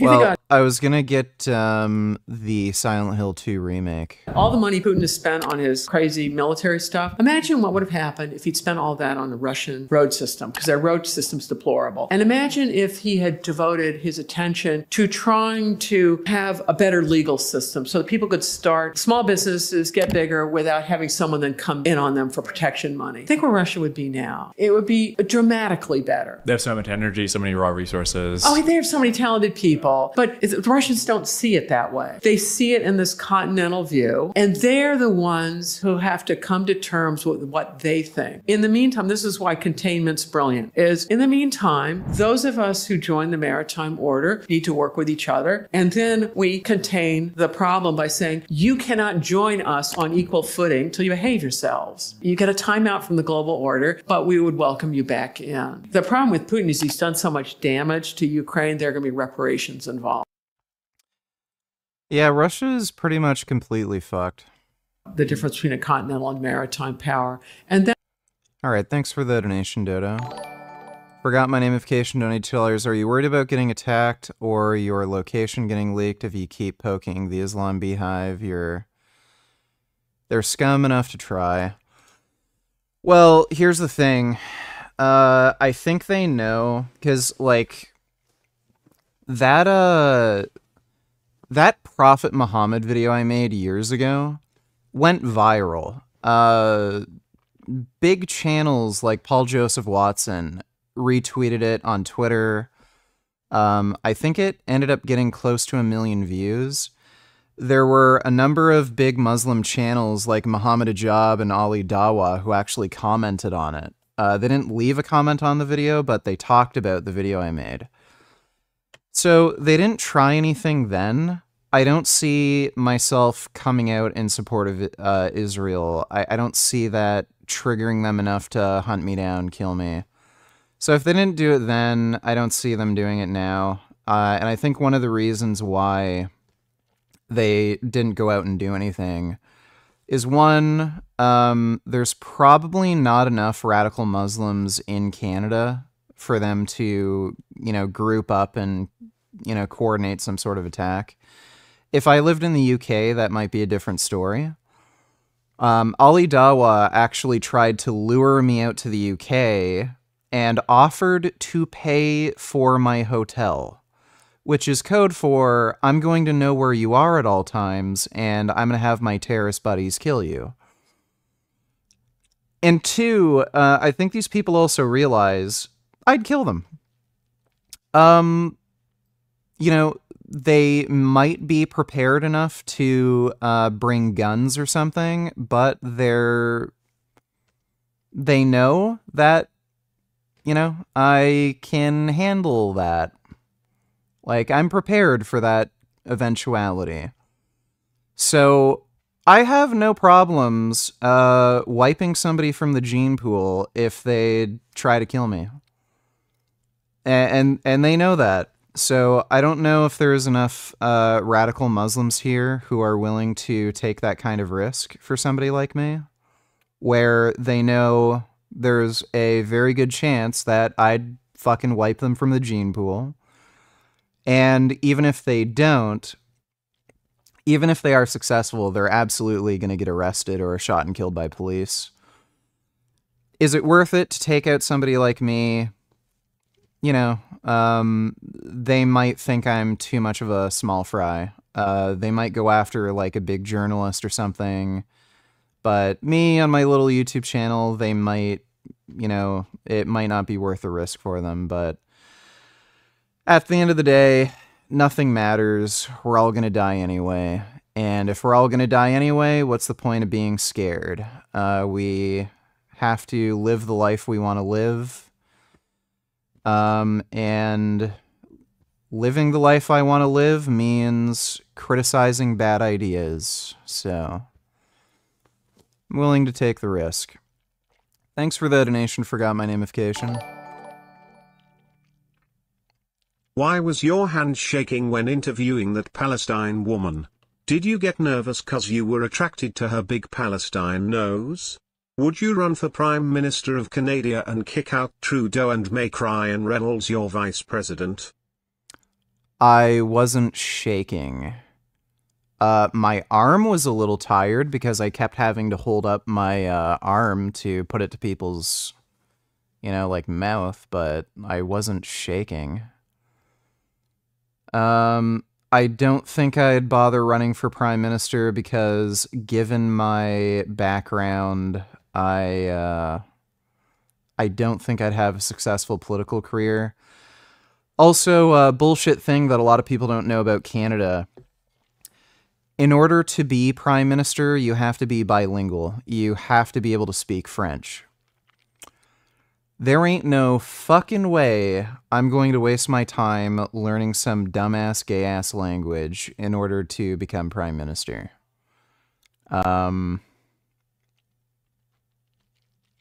French is just a stupid language. It just is. Quebec sucks, for one thing. France sucks. Haiti sucks. The only other country I know of that speaks French would be Belgium, and it's only a very small area that actually speaks French. It's only Brussels. The rest of Belgium just speaks Dutch and English. So all the countries that speak French and territories that speak French suck. Brussels sucks. When I went to Belgium, everyone told me, don't go to Brussels. It's a shithole. France is a shithole. Quebec is a shithole. Haiti is a shithole. I never want to go to any of those shithole places. So there's not really much personal reason for me to want to learn how to speak French. Like, I would like to visit Japan, and that would be, you know, reason enough for me to learn a bit of Japanese, but I have no interest in going to anywhere that speaks French, and French is just a stupid language. It is needlessly complex, and they literally decided to make their language complex because it was a way of showing whether or not people were foreigners and whether or not people were educated and intelligent. So they made the language needlessly complex and stupid. So I don't have any interest in learning a needlessly complex, stupid fucking language just so I can go to places that suck ass. So yeah, I'm not going to bother learning French and trying to run for prime minister. Just not worth it. Ryan Reynolds, your vice president. I don't know about his political views, so I'm not so sure if I'd want Ryan Reynolds as my vice president. Maybe ask yourself. Thanks for the donation, though. Less is more. Notice how Muslims commit acts of violence if someone criticizes or draws images of Muhammad, but you won't see Christians or Jews committing acts of violence if Jesus or Moses were made into drawings. Almost as if Islam isn't peaceful. Yeah, almost. Thanks for the donation, Johnny Bravo.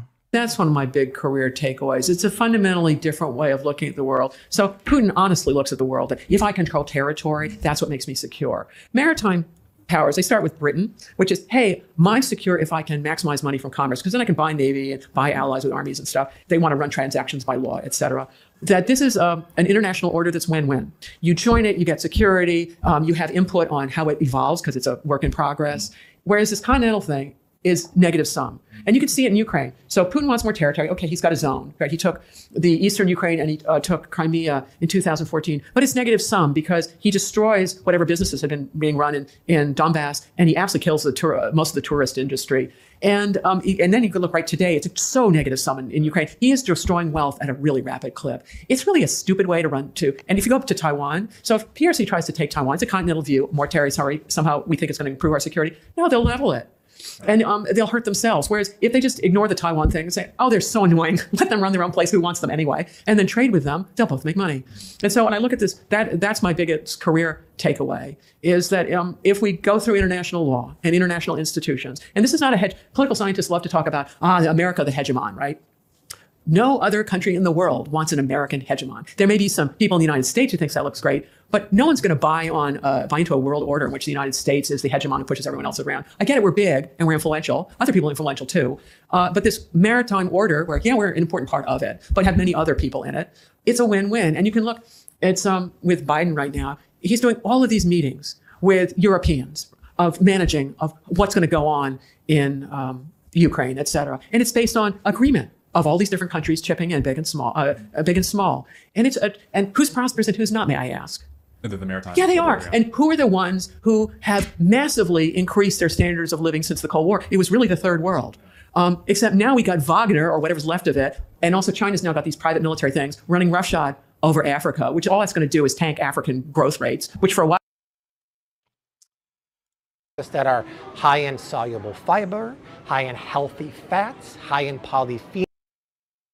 So he thinks ground beef is better than Ozempic? And really protein dense. These are foods that produce natural GLP-1s. Buddy, if ground beef was better than Ozempic, where's the little stupid clip? If ground beef was better than Ozempic, I don't think anybody going to McDonald's or Burger King or In-N-Out would be obese. Like, This guy is like smoking crack. Way cheaper and way easier. Before we go into those foods, I also do want you. It's funny how he mentions cheaper. Ozempic is only ridiculously expensive in the United States. In Europe, I think the average cost is around $150 per month. In Canada, it's around $250, $300 per month. In the United States, it's roughly around $1,000. So Ozempic is really only ridiculously expensive in the United States. The idea that you'd be saving money by eating normal fucking foods rather than taking Ozempic, that would only technically be true in the United States, considering you'd be eating far less food and you'd also be spending like less on medical bills and shit, and just loss of productivity from being obese and having chronic illness. You're better off taking Ozempic and literally paying out of pocket in Europe or Canada than doing whatever stupid shit this guy is doing. He's so stupid. Like this guy is just so remarkably stupid. How does he have a fucking audience? 75,000 views in 12 hours. Who the fuck watches this guy unironically? You to check out something that I love, thrivemarket.com, using my promo link down below. Yes, they are an... My max squat isn't very good. I think the most I've done so far is 365. I have a really bad left knee. I almost had my left leg amputated because I had an E. coli infection in my left knee, and since then it's been pretty fucked. You're a supporter of my channel, but the reason why I like them is pretty much everything from the grocery store is cheaper. And speaking of cheaper, today, the fall favorite sale began. Until fiber. Everyone knows fiber is good for you, but soluble fiber is really good for producing natural GLP-1 hormone in your gut, because soluble fiber... So these fiber supplements are pretty dangerous. You can't just, eat them constantly throughout the day. What happens with these fiber supplements is they form a gel, and the gel is very sticky. So they'll literally get clogged in your intestines, and they'll cause like severe constipation that has to be, where you'll have to be operated on. So they'll have to cut open your stomach and remove the blockage. So I don't generally recommend fiber supplements for most people, partly for that reason. One, there's the risk that you'll take too much and then you'll have a serious medical problem. And two, if you just take the recommended daily dosage, it's not much anyway. They only recommend like 2 teaspoons or something per day. You're just not getting that much fiber anyway, and you can just eat like a bowl of broccoli, and you're going to have more benefit from that than taking the fiber supplement. So, stupid recommendation, and again, if this guy is claiming a fiber supplement is just as efficacious as a GLP-1 agonist, then show me the randomized clinical trials. Dodo, donate $2. If you're too stupid to know how to pour pancake batter into a pan and flip it, then don't think you're too stupid to run a country.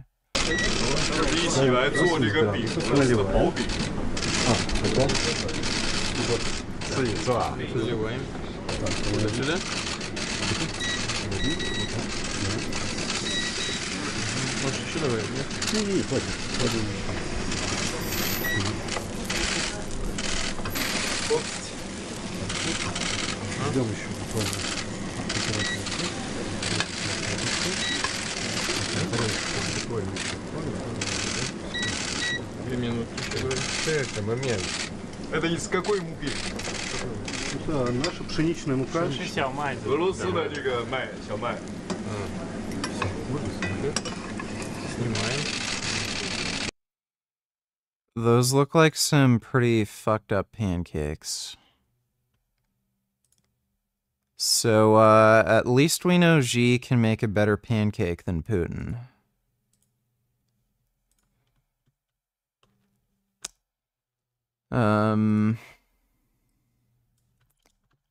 see this one. 70,000 years ago, there are half a dozen different human species all around the world. And then fast forward to now, there's one. So something seems like it changed. What do you reckon it was? Already, the common ancestors of Neanderthals and modern humans probably had a brain as large as ours. So I'm very sympathetic to the idea that it's hardly genetic. The whole continent of sub-Saharan Africa and probably Eurasia at this time is full of hundreds, thousands, tens of thousands of little groups that are communicating hardly at all with each other. And so what you have is a vast experiment with an archipelago of these groups. The great majority of them are wiped out by encounters with natural disasters or other groups of humans or other animals. Key elders in the group die and knowledge gets lost, and there's not a critical mass of shared knowledge. There's just extinction after extinction after extinction of the Neanderthal groups, of the Denisovan groups, and of the modern human groups. But the last one standing is one of the modern human groups. Fascinating.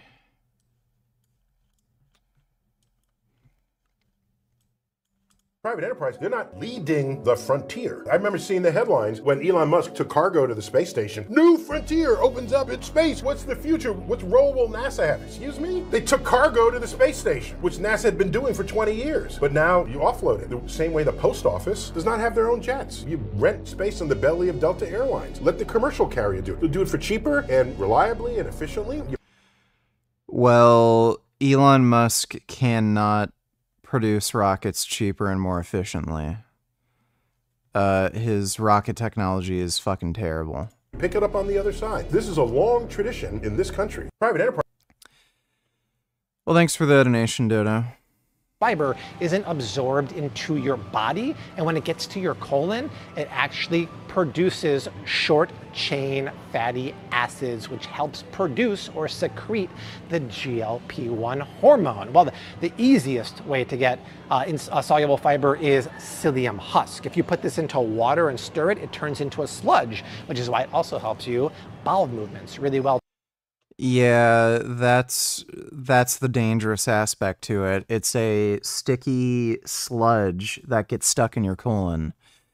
He really shouldn't be recommending fiber supplements. Too, but this is great stuff. You think of Metamucil, that's psyllium husk, but that has like artificial flavorings and colorings. So if you want the supplement that will help, just get some of this, put it into your smoothie, and you'll get a great fiber boost. You'll see right on the back here, you get 3.5 grams of soluble fiber. But if you want to know foods that are 3.5 grams of fiber is literally nothing. in the middle aisle of the grocery store, I'll show you that right now. If we walk over to the pasta aisle, and I pick up a pasta specifically made of red lentils, that's gonna be really helpful because legumes like lentils, chickpeas, oats, all that stuff is high in soluble fiber, but if you want to get them in a form factor that you and I really like in pasta form, check this out.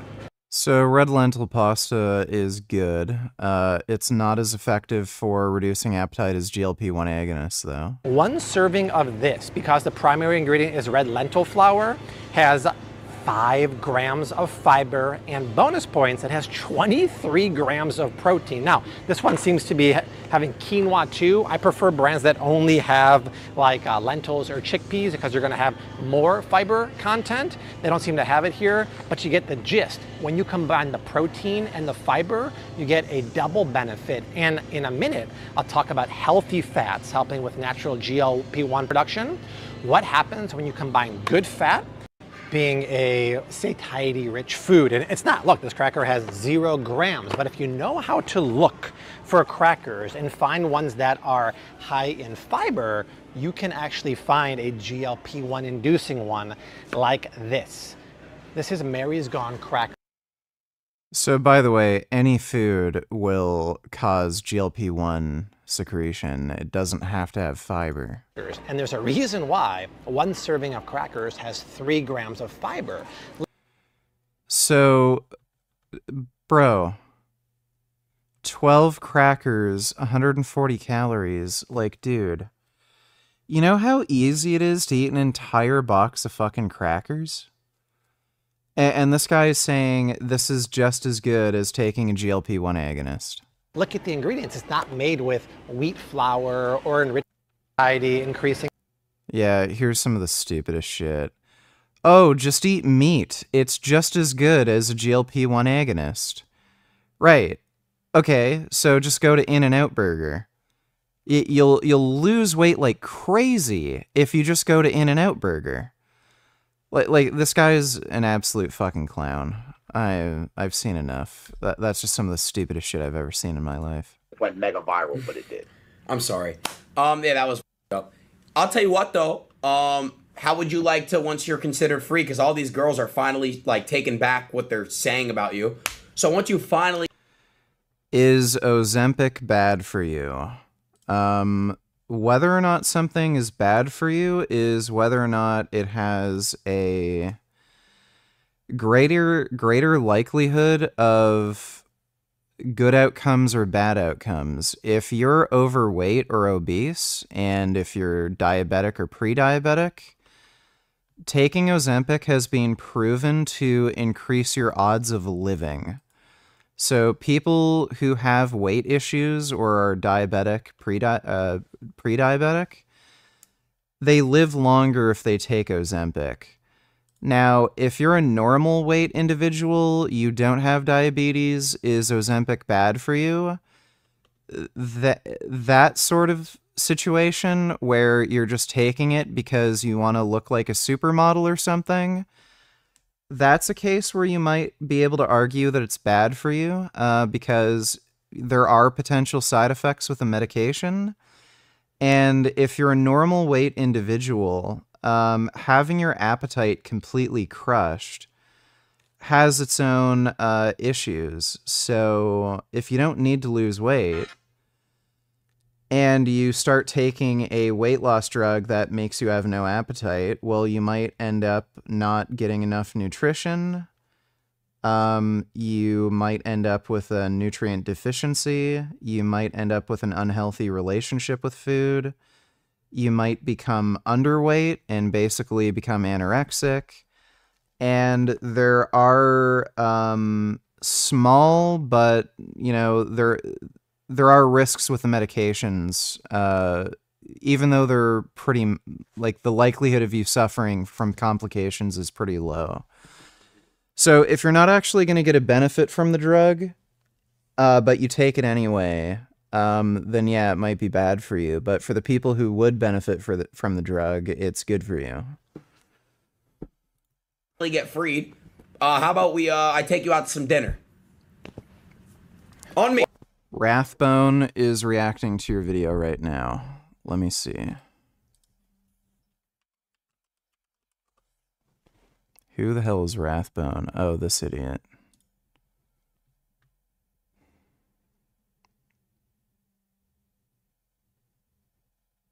When was he reacting to it?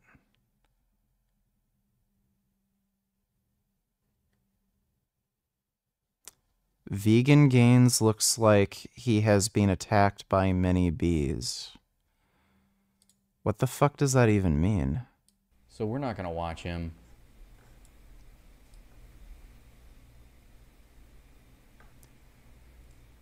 He didn't even bother reacting to the video.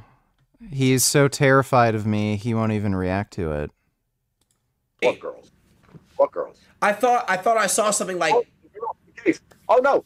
Bro, they never said anything about me in the first place. That's what I'm saying. That's the point. Oh, really? So then what were they, what was the statements that were being said or something like that? So you're saying that the girls have now changed their minds and are removing themselves from the case. That's good, right? No, they haven't changed their minds. They never said anything bad about me and never wanted to be in a case. Wow. From the beginning. The state made the case with girls screaming saying I'm innocent, me screaming saying I'm innocent, everyone saying I'm innocent. The state made the case.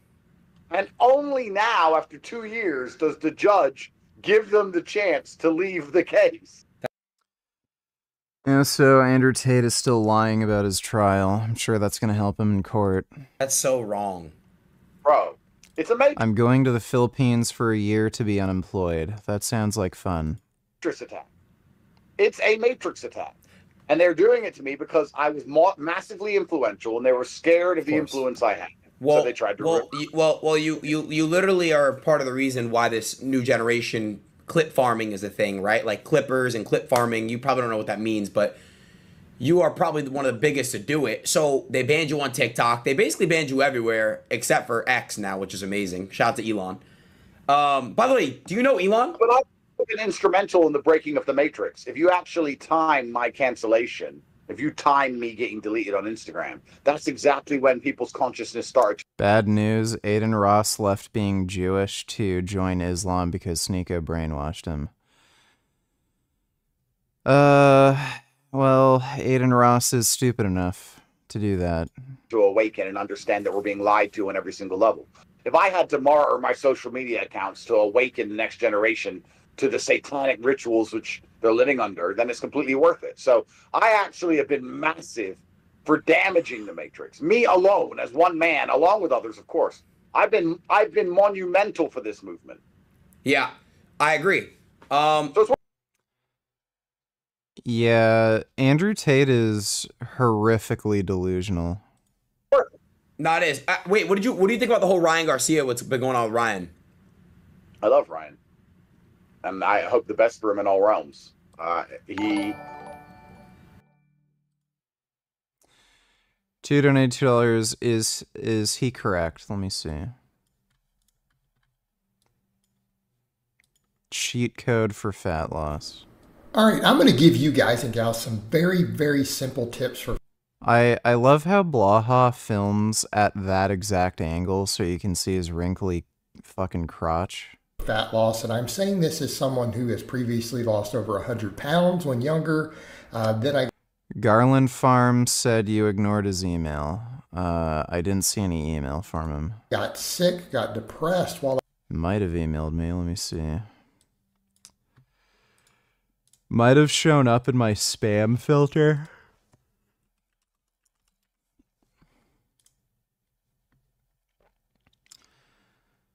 Let's see. Friday, September 6th. Hope you're well, followers. What's your proposition?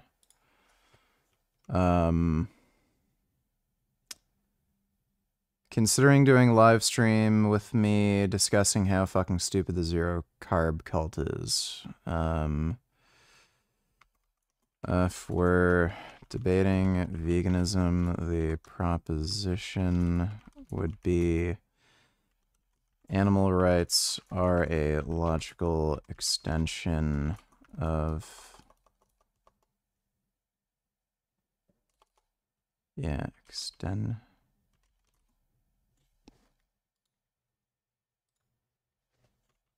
of human rights, and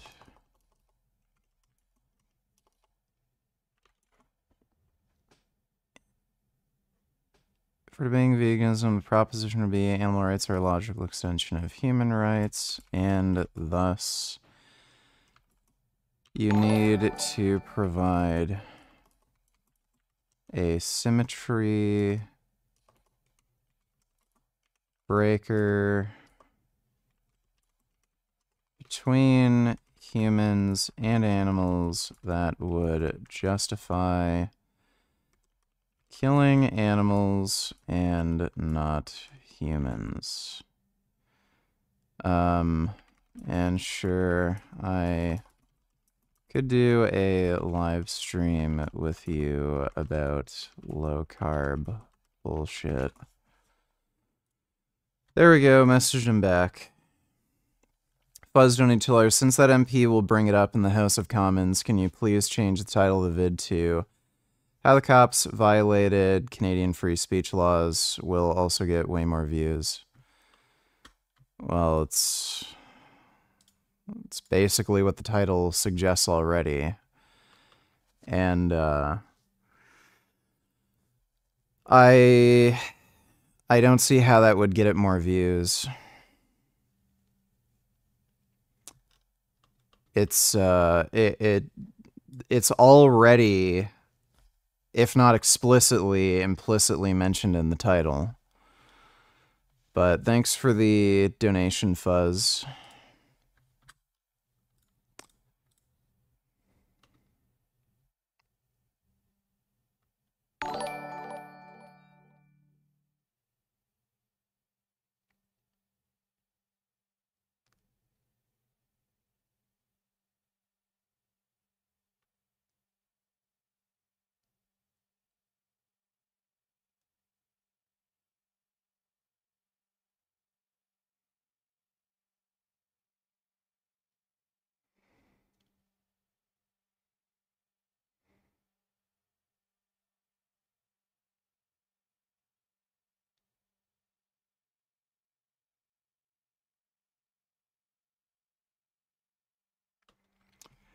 It's funny that people came out in public space to support a cause, yet none of them want to speak up and support the cause.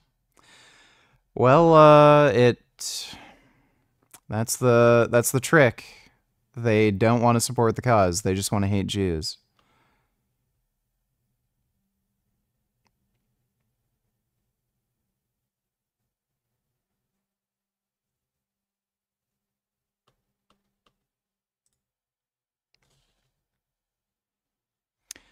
Has Israel banned gay marriage?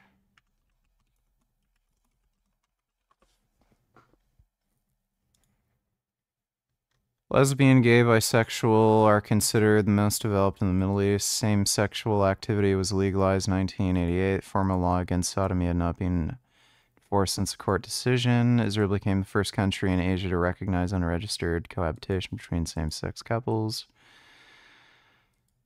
Same-sex marriages are not performed in the country. It does not have civil, non-religious marriages. Israel recognizes same-sex marriages performed elsewhere. Okay. You realize in neighboring countries, so yeah, this guy's kind of lying. Israel recognizes same-sex couples, and they have legal status, and they also recognize same-sex marriages if they're performed abroad. You realize in neighboring regions, including Gaza and the West Bank, gay people are murdered, right? You're acting as if Israel is some kind of backwards totalitarian state. Even in the US, up until last year, states had the... Yeah, wasn't it last year that Biden executive order gay marriage? Yeah, last year. States had the right to deny and not recognize gay marriage. So are you claiming the US is not secular? This guy's an idiot. Dodo donated $2. Jenks been posting on Twitter how Trump is about to take the lead again and how Kamala's doing so bad because she is pro-business and Israel is taking Biden's staff team. Ugh.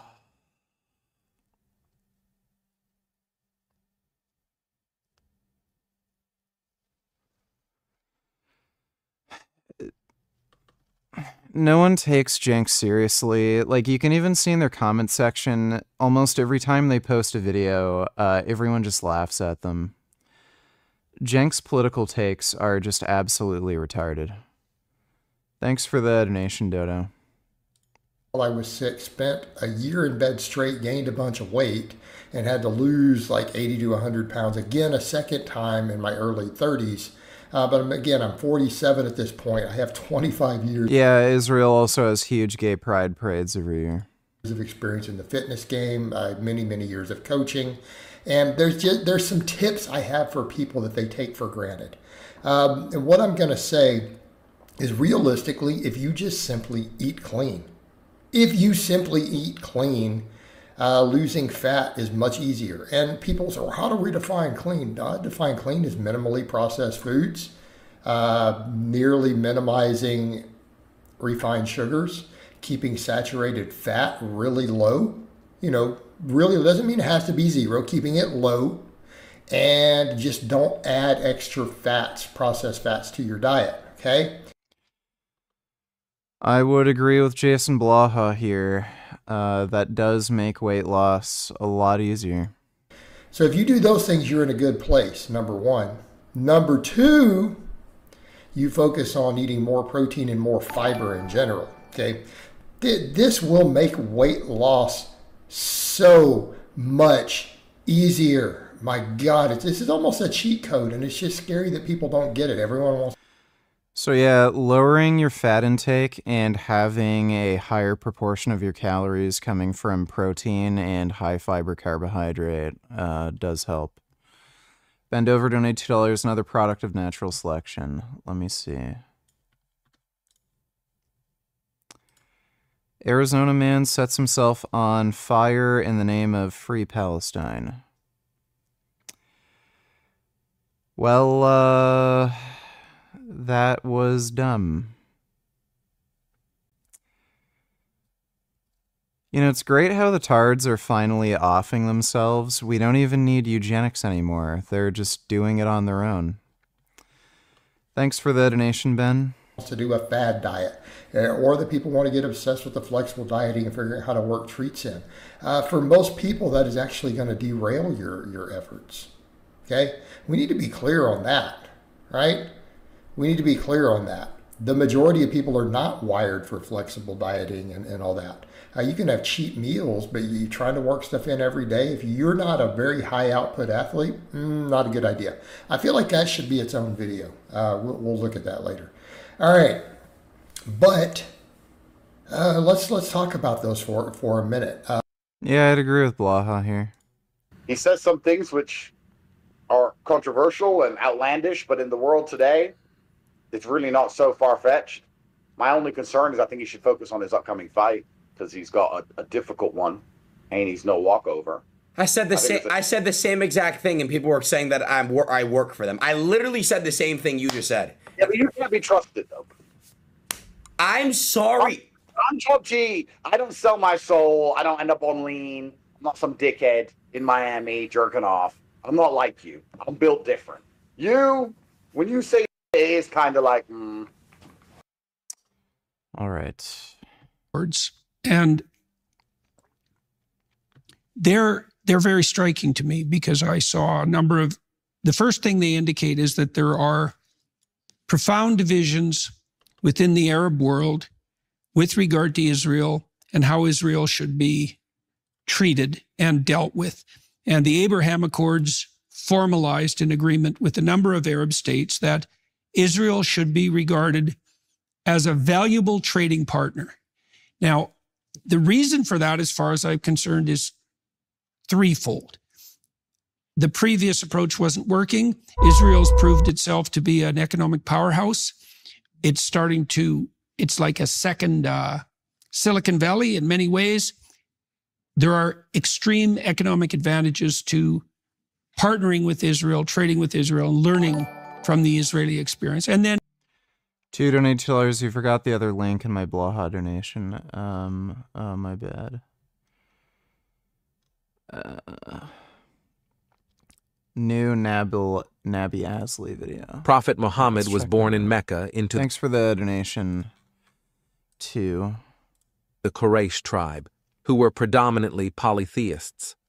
He married Khadija, the wealthiest person in Mecca, who owned a successful transportation and trading business. Throughout their 25 years of marriage, Khadija was the primary provider for their household. Prophet Muhammad preached Islam for 13 years in Mecca, gaining only 100 followers. His insults of the Quraysh's beliefs led to growing hostility towards him. After Khadija's death, Muhammad found himself without a stable income, as he had not managed her business and didn't learn to read and write properly. He instructed his followers to migrate with him to Medina, hoping for a better future. However, after their move, the Muslim community struggled financially. Some of his followers expressed their frustration over their worsening situation, asking, "Prophet, where is your promise to make us prosperous?" Lacking a sustainable means of income, Prophet Muhammad began raiding and robbing against the Quraysh merchants who traveled between Mecca and Syria for trade. After 6 unsuccessful attempts, his first major victory came during the raid of a small caravan at Nakhla. Amir, are you okay, man? Emboldened by this success, he led the Muslims in a... Well, Green Knight, there's no need to apologize. Rathbone's the one who's retarded pussy, so there's nothing you can do about it. Again, it really shows these people don't care. They just want to hate Jews. They want to spread anti-Semitism. As soon as they come up against somebody who can actually debate against them, they realize the house of cards will fall down and they'll be exposed as an anti-Semite. Or at the very least, you know, all the stupid shit that they're using to spread anti-Semitism just won't work anymore. Larger raid at Badr, targeting a significant Quraysh caravan.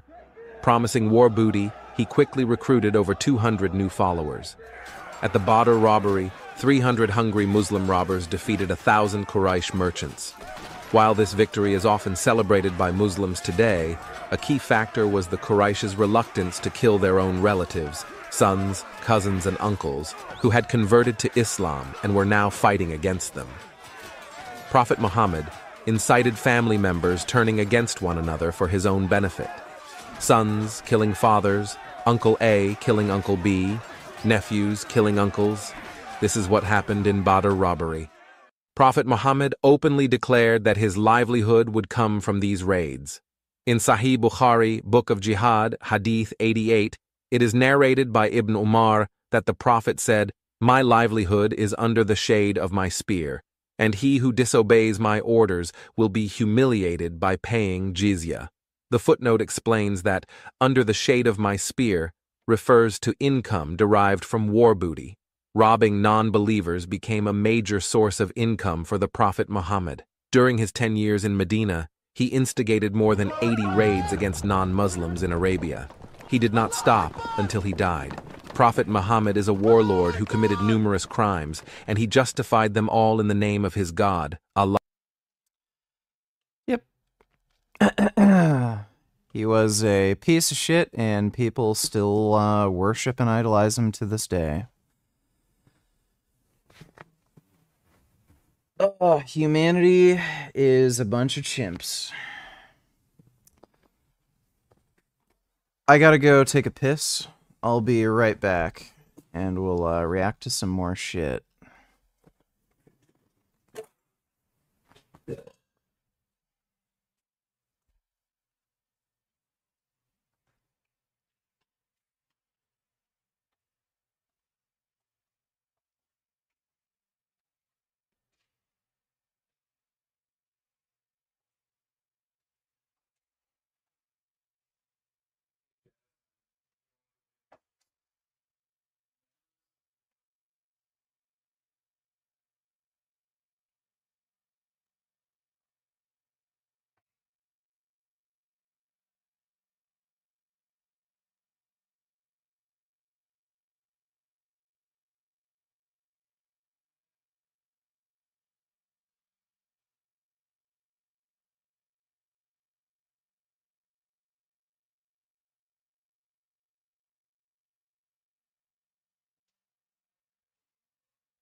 Okay.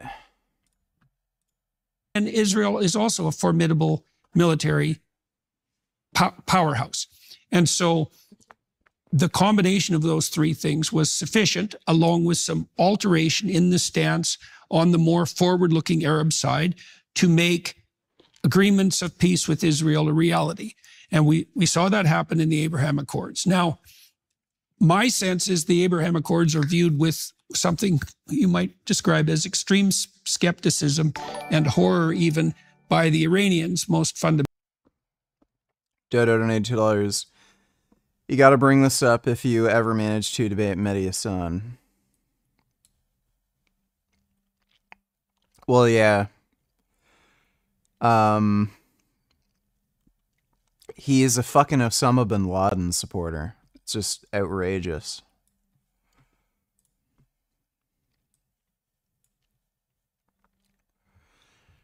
Silent Hill 2 releases in 2 days. Life is Strange. No, I'm pretty sure Silent Hill's already out, isn't it?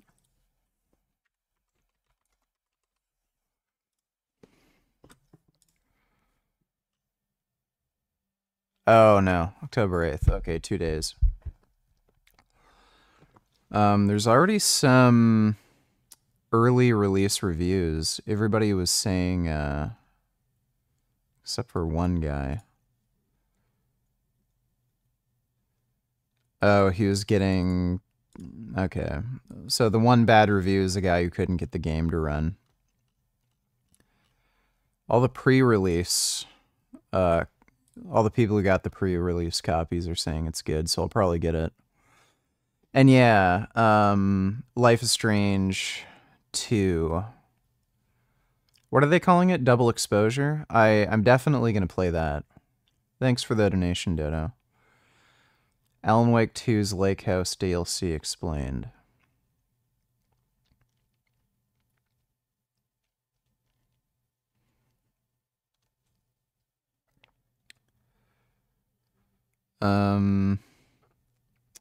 Take place alongside the events of the main Alan Wake 2 story, following Kirin Estevez as she investigates a catastrophic event within Cauldron Lake area. Oh, right, the one paranormal deputy person. Alright, that's cool. I'd like to see another... I'd like to see the director again in the upcoming DLC.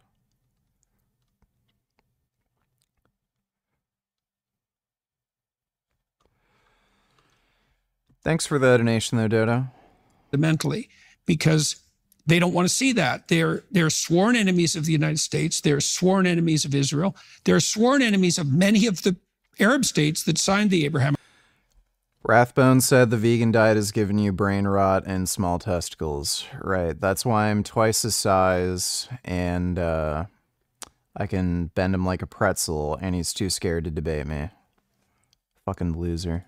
Accords. They are seriously not happy about this, and they'll do anything to undermine and destroy it, along with Israel and the United States. And so, okay, so then let's think about that in relationship to Palestine. So you're putting forward something approximating a two-state solution. That's been a solution that's been proffered in the past. But the problem with the two-state solution is it's predicated on the idea that the parties involved in establishing the states want states and they want peace. And my sense of it is that Iran would sacrifice every single Palestinian in a heartbeat if they could do serious damage to Israel and the United States in doing so.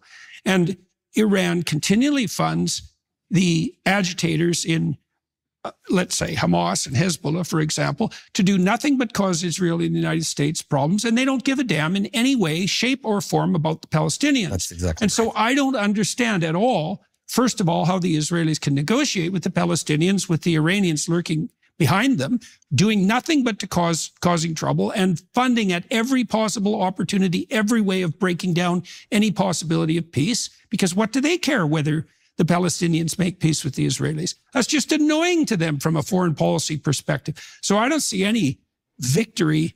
I don't see any potential for solving that problem as long as Iran is pulling the strings.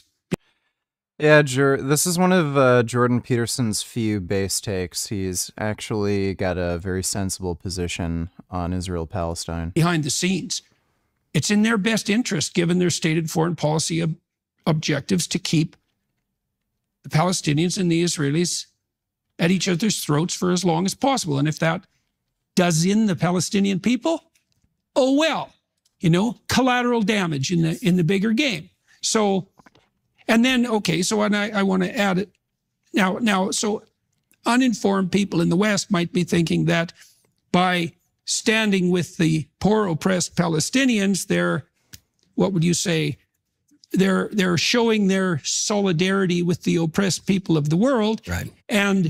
But they're certainly not allied with the mainstream of peace-loving Arabs around the world, peace-loving Muslims, as far as I'm concerned, and they're crawling into bed with a state that's hated not least by its own people. Like, it's a brutal, awful, terrible state.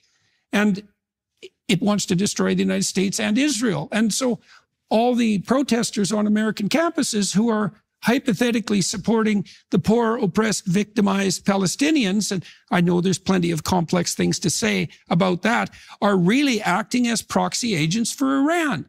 And the Khamenei came out on X, Twitter, not very many months ago and basically said exactly that, congratulating the American protesters, for example, for supporting his agenda. Right. I mean, it was mind-boggling. It didn't seem to slow down the protests at all. Okay, so the first question, having laid that out, is like, is there anything that I'm missing with regards to the positioning of Iran in relationship to Israel and the United States? No, I think you've hit the nail on its head.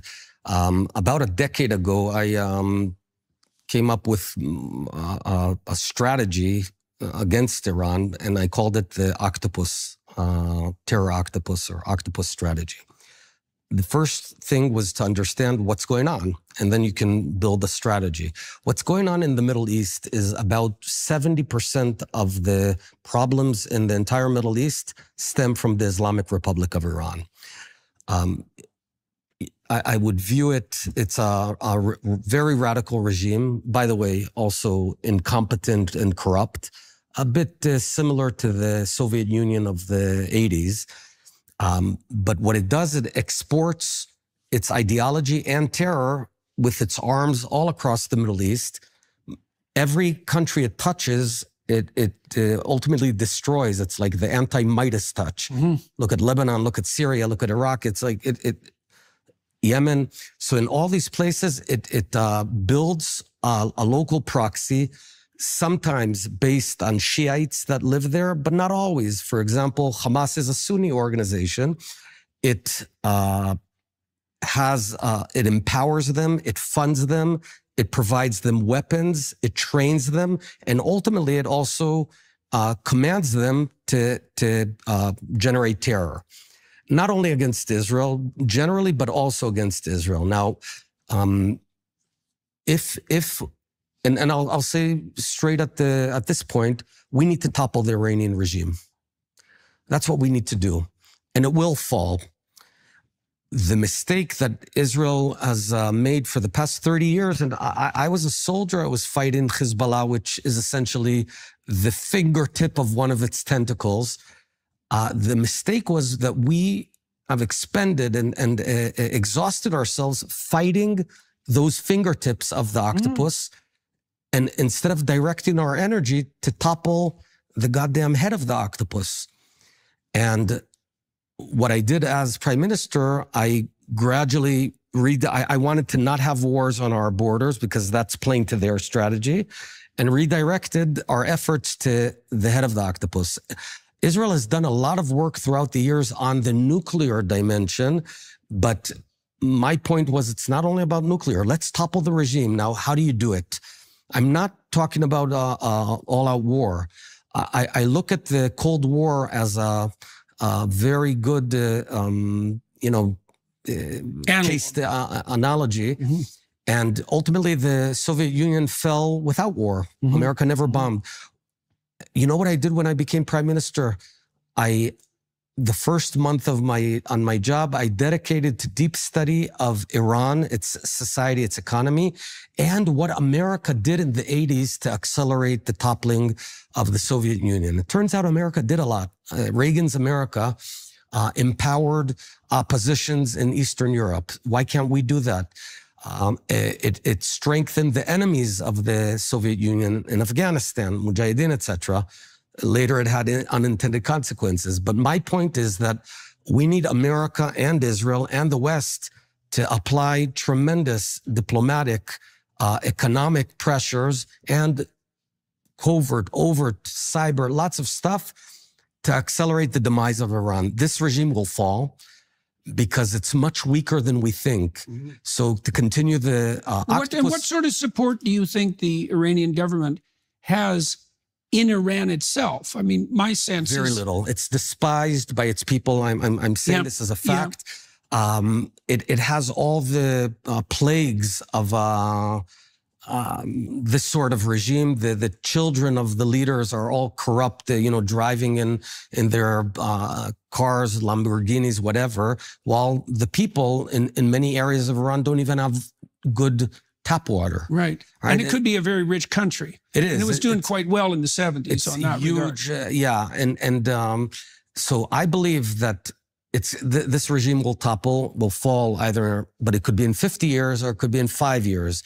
And what I did when I met the Biden administration and the folks there outlined a bunch of about 30 different vectors of action that we can take, soft action, and sort of divided the job between us and them. There's some areas that we could give you an example. Every time there's protests there, you know what the first thing the regime does? It turns off the internet.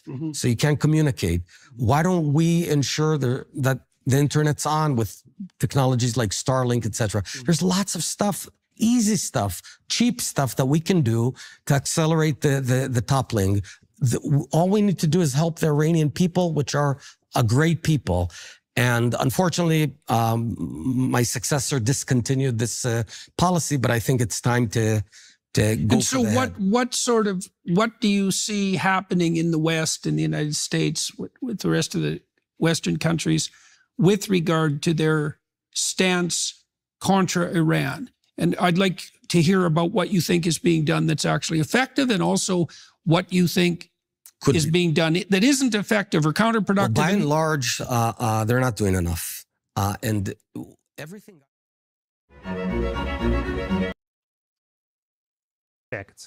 Okay, I'm probably going to save that for way later.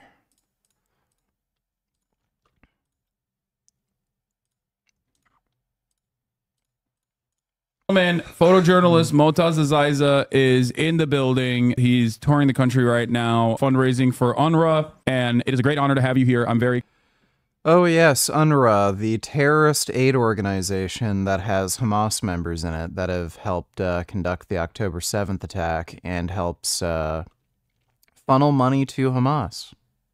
Excited. We got you some snacks. You said you wanted some snacks. Yeah. Go ahead. I mean, I have some like American snacks that I want you to try as well if you don't mind, but it's up to you. It's cool. How it's good. Okay. All right. Motaz, so how long have you been in the States? Now it's like around 2 weeks. But I came before for like also another 2 weeks. Cool. So for those of you who don't know, Motaz is a genocide survivor. He is a photojournalist. He is one of the most important voices. Genocide survivor. Yeah. Tell me why the Mossad hasn't killed this guy if Israel's trying to kill civilians? Across the board in humanizing the plight of the Palestinians throughout this entire process. And, you know, you're a hero. I have tremendous respect for you. I think what you've done is incredible. I'm going to hype you up a little bit. I know that probably makes you feel a little uncomfortable. Motaz was also one of the 100 most influential people of 2024 according to Time magazine. For 108 days, Motaz acted as the world's eyes and ears in his native Gaza. Armed with a camera and a flak jacket marked press, the 25-year-old Palestinian photographer spent nearly 4 months documenting life under Israeli bombardment. Right off the jump, before we get to your background, before we get to how you started as a photojournalist, I do want to talk about the role that I think you and Bizan and many others in changing the dynamic in the way that I think think the Western world views Palestinians as, because I'm Turkish. I grew up with a very different understanding, of course, to that in comparison to, and in comparison to people in the Western world, in analyzing Israel as not necessarily the most moral state, nor a democratic state, but instead a colonial vestige, a settler colonial apartheid state. A lot of people, I think, in the aftermath of Israel's incredibly violent Gaza incursion, which is a genocide, started recognizing that reality. But how do they recognize that reality? I think you guys played a big role in. Like, I don't know how he can support the October 7th attack. What are your thoughts on this? Destiny mentioned he could believe it. Take a look what happened.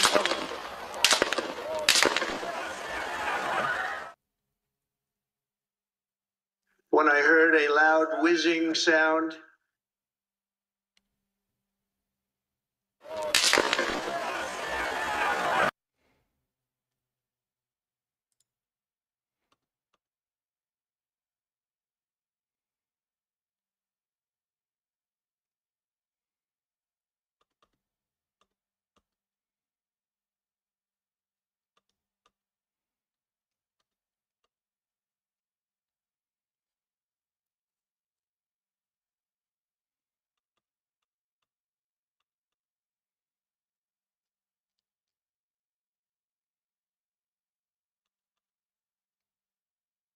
Hmm.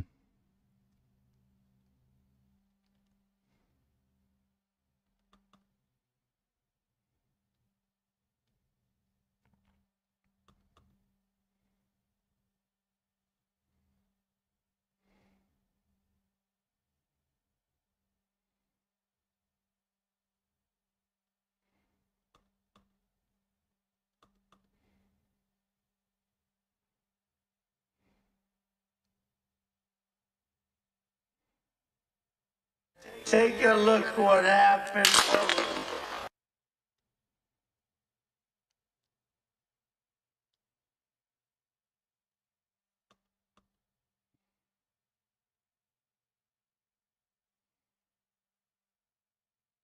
And moved my right hand to my ear, brought it down.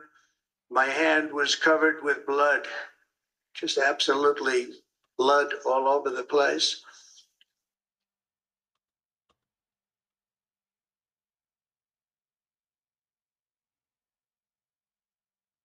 And in one movement proceeded to drop to the ground.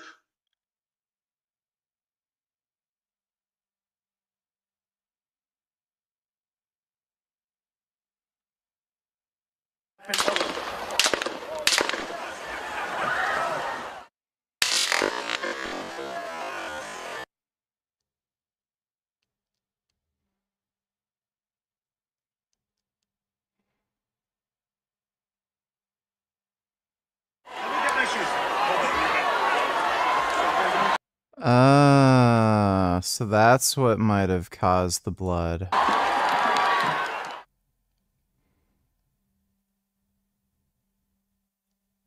Take a look what happened.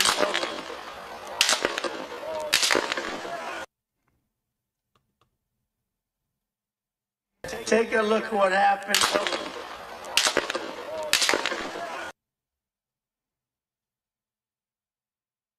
Take a look what happened.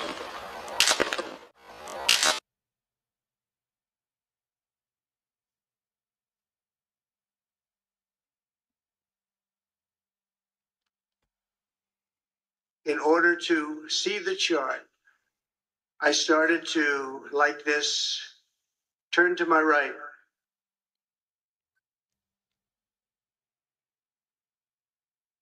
And was ready to begin a little bit further turn, which I'm very lucky I didn't do. I said to myself, wow, what was that? It can only be a bullet.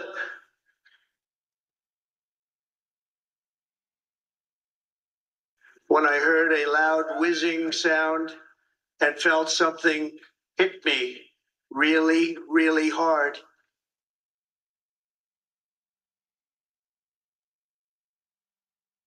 They knew I was in very serious trouble. They saw it. They saw me go down. They saw the blood. and thought, actually most did, that I was dead. They knew it was a shot to the head. They saw the blood. Close were you, Dan? I was on the first row, right in the middle. I was right in front of Trump, directly in front of him. Did you see whether Trump himself was actually shot? No, he wasn't shot.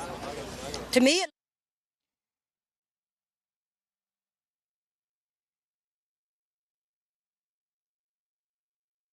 Yeah, people were recording too. They were recording that whole thing. And there's an interest. Yeah, Del Cresci, if you don't debate me in Discord on Israel-Palestine, I'm banning you. You don't just get to spam Palestine flags in chat. So, show up in Discord, debate me, or you're banned. I'm taking down your stupid, dumb Palestine flags if you don't debate. Interesting statistic. The ears are the bloodiest part. If something happens with the ears, they bleed more than any other part of the body. For whatever reason, the doctors I'll give you 2 minutes. told me that. And I said, why is there so much blood? He said, it's the ears. They bleed more.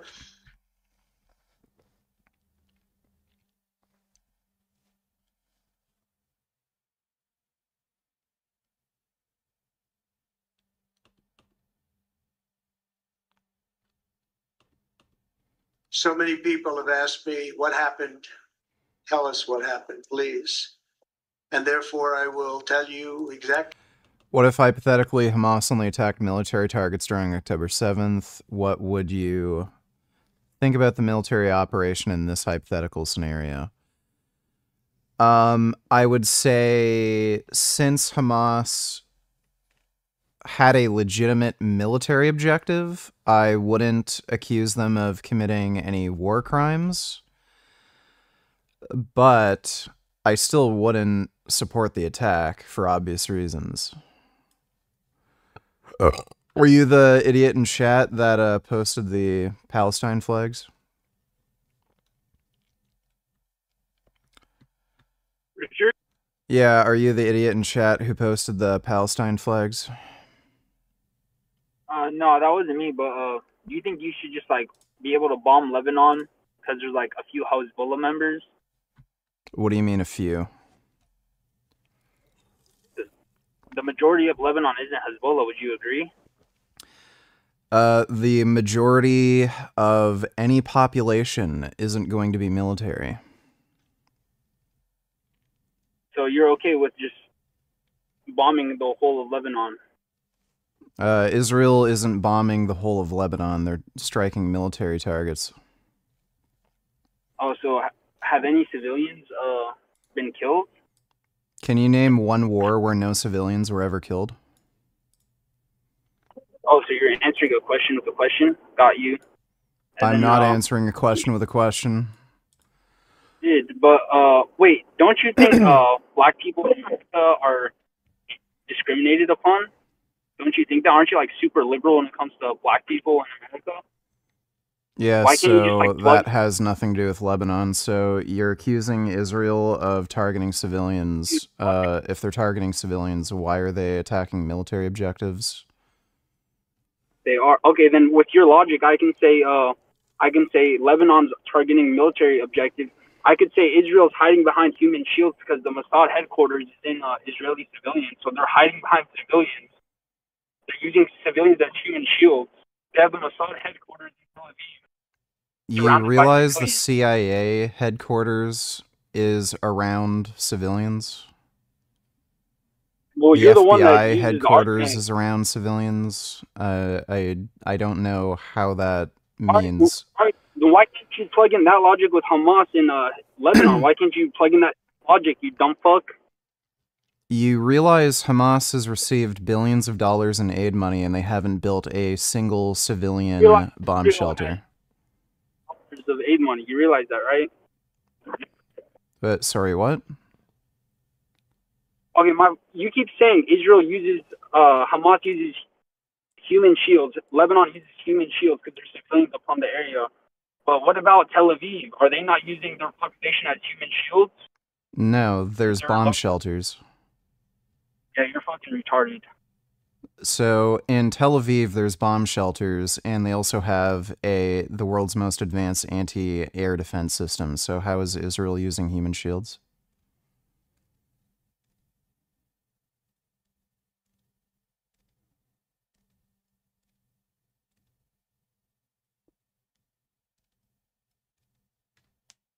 Are you still there?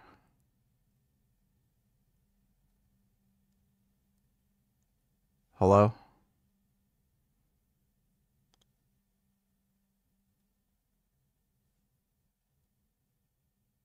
This dumbass didn't really expect to hear arguments, did he?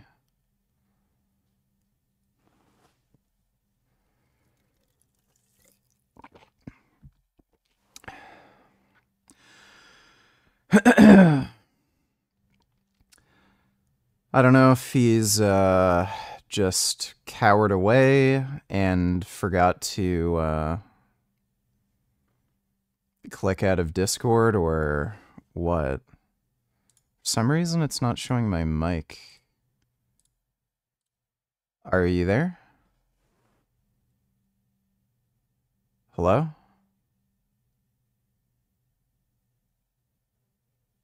Maybe his brain just broke. Are you on push to talk? Okay, there he left. None of these people are particularly smart, are they? Exactly what happened.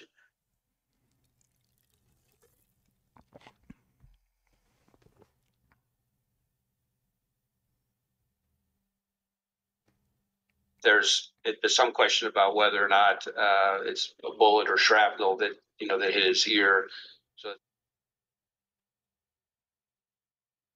let us get that. It's my understanding that the very first one was the one that hit the president. Is that very first shot, or is that not accurate? I don't, as I sit here right now, I don't know the answer to that. I believe we know the answer to that. I just don't have it in front of me.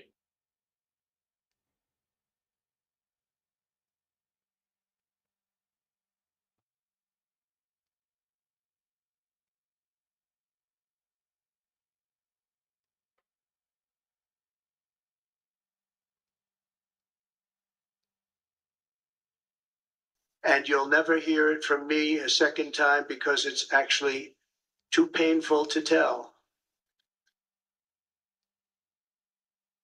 Yeah.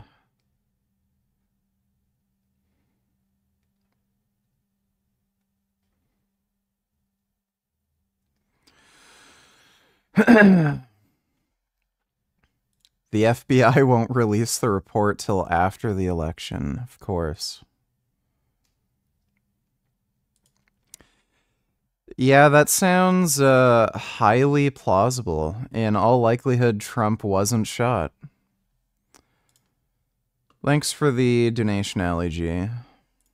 In making people understand the reality by showcasing all of the things that were going on and by communicating that you were human. And I think that was very effectively, Israel had done a very good job of like refusing to showcase that side. Thanks so much for having me. Unfortunately, the world had to understand what is happening in our suffer on our blood. We lost like more than 50,000 people, and hundreds of thousands left Gaza. Hundreds of thousands are injured, and thousands. So unfortunately, sacrifice. Yeah, it discovered to the world the brutal occupation and what they are doing. But they are also like souls and people who passed. Lose all these people, all these souls, just to make a point for the world that we are humans. Because even me, like coming to the country, going around, just to tell the world that we are humans, this is really desperate. Yeah, I totally understand where you're coming from. Sorry, I'm trying to also adjust your sound levels real quick and increase your microphone volume. Let's start off with your beginnings. You're very young. You're 25 years old. I'm 33.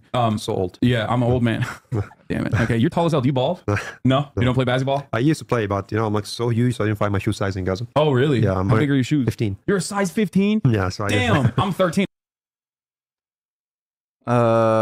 Why are you against third cousin marriage reproducing? Because they're related. Like, the more related you are, the higher the risk of genetic deformities. The less related you are, the lower the likelihood. I don't know, third cousins, that sounds like a little too much shared lineage. I was gonna give you my shoes if you wanted, but you're paying for me, man. Like, yeah. That's crazy. Okay, no, I know a bunch of ballers. I talked to Omar Hurt's show, those guys a lot, and Omar balls. I mean, they're still in Gaza. So what I was gonna say is, how did you start? How did you? You know, it's really funny to like all of these pro-Palestine people. They all run. Like, I was willing to have a debate with the guy. I was answering his questions. I was making arguments back, and as soon as he couldn't make an argument, gone. Like, they're all just retarded cowards. Choose to become a member of the press. Like, what about your background says? Like, you were like, I want to become a photojournalist. It's not my first time, to do this. And I used to cover wars and aggressions in Gaza years before. I used to be like a photographer, want to make beautiful pictures, capture the sense of the people, the daily life, because there was a lot of destruction in Gaza, but I wanted to be, and it was really hard to be different, and especially in an environment like Gaza, where you can't even make a plan for 2 days because something will happen, something will ruin all your plans. And I tried my best to show the nice image from Gaza, but a lot of people unfortunately also just know Gaza for wars, people losing their lives, but not for the beautiful life there. Yeah. Also, to be honest, wasn't easy life or really beautiful, but we're trying always to make it looks beautiful because our resistance is in our existence. So yeah, and I covered massacres in 2017. I got a shot in my left leg in 2018. I was a volunteer paramedic with the BRCS. 2019, some aggressions, I was covering it. In 2021, for 11 days, it was a really big escalation after Sheikh Jarrah and what was happening in Jerusalem. And then in 2023 of May, there was also 5 days of aggression. So I was also documenting this. What is one aspect of living under the Israeli occupation that people don't necessarily know about or talk about that you think is unique? That everything you want to do is a struggle. Me as a photojournalist, I want to buy a camera lens. I need to wait for 3-4 months. Then I need to pay triple taxes for Israel. And this is just for me as a photojournalist. And imagine the other stories of the people. If you want to start a business, if you want to travel, everything will suffer. Me from Gaza, I can't go to the West Bank or Jerusalem. The people from West Bank can't come to Gaza. Also, they can't go to Jerusalem. So we don't have the freedom of movement in our lands. And if you want to go there, you need a permission from Israeli occupation. And you need to be very sick. You're going to die. So maybe they can give you the permission. Sometimes they give you, sometimes not. Everything, it's under their control. And yeah, so you don't have your freedom in your land even. What part of Palestine is your family from originally? I'm originally Gazan. Oh, okay. Yeah. You're yeah. OG Gazan. Yeah. Okay. That's interesting. Everything you've talked about, everything you've spoken to is very heartbreaking. It's not necessarily, once again, it's not necessarily something that a lot of people were privy to, a lot of people were aware of, I think. And in your analysis of the situation, do you feel like something has changed in the last year even in terms of the way that people have been mobilized in the Western world? Yeah, when someone asks me where I'm from, I tell him Palestine. He don't tell me Pakistan. Oh yeah, so, yeah. Because a lot of this thing happening to me before war. So maybe it's a big shift. A new generation now knows better, and they know the struggle of Palestinians, and a lot of people support now our right to resist the occupation, because everyone who's living under occupation, you have the right to resist the occupation in every means you can. So yeah, but. Okay, so this guy's a radical jihadist. So he supports the October 7th attack. We couldn't have... He said in any way you can. Right, so he's in favor of killing innocent Israelis. Have the real support on the ground, so no army moved his tanks to support us as Palestinians fighting the occupation. No one entered Gaza to say, I will protect the civilians. Yeah, so in a way you feel that no one sees you as a human from outside. You deserve to protect you. And we've been asking for international protection from the Israeli occupation for long years, but nobody. So yeah, okay, we're doing our best just to maybe survive, to prove to the world that we need your support to resist this occupation and to have our rights in our land. How do you foresee this going? Do you feel like something has changed in terms of the way that people view Israel now, in, dare I say, even contentious terms? I believe that the actions that Israel has taken post-October 7 has genuinely dramatically altered, I think, the continuation of the apartheid in the way that it does. Do you have some semblance of hope in all of this darkness about potentially a trajectory change for Israel? Yeah, maybe a lot of countries recognize Palestine as a country now. There was a lot of countries didn't recognize Palestine as a state, and a lot of countries going to recognize Palestine as a state. A lot of people now know. This is just ridiculous. For one thing, whether or not you recognize Palestine as a state, literally doesn't fucking matter. I think Canada just recently officially recognized Palestine as a state. Okay, whoopie-diddly-doo. Are your circumstances any better? Whether you're a state or not, you're run by Hamas, terrorist organization, who is hell-bent on killing Jews and keeps endangering its civilian population into more and more wars. So I don't know why he cares about statehood so much.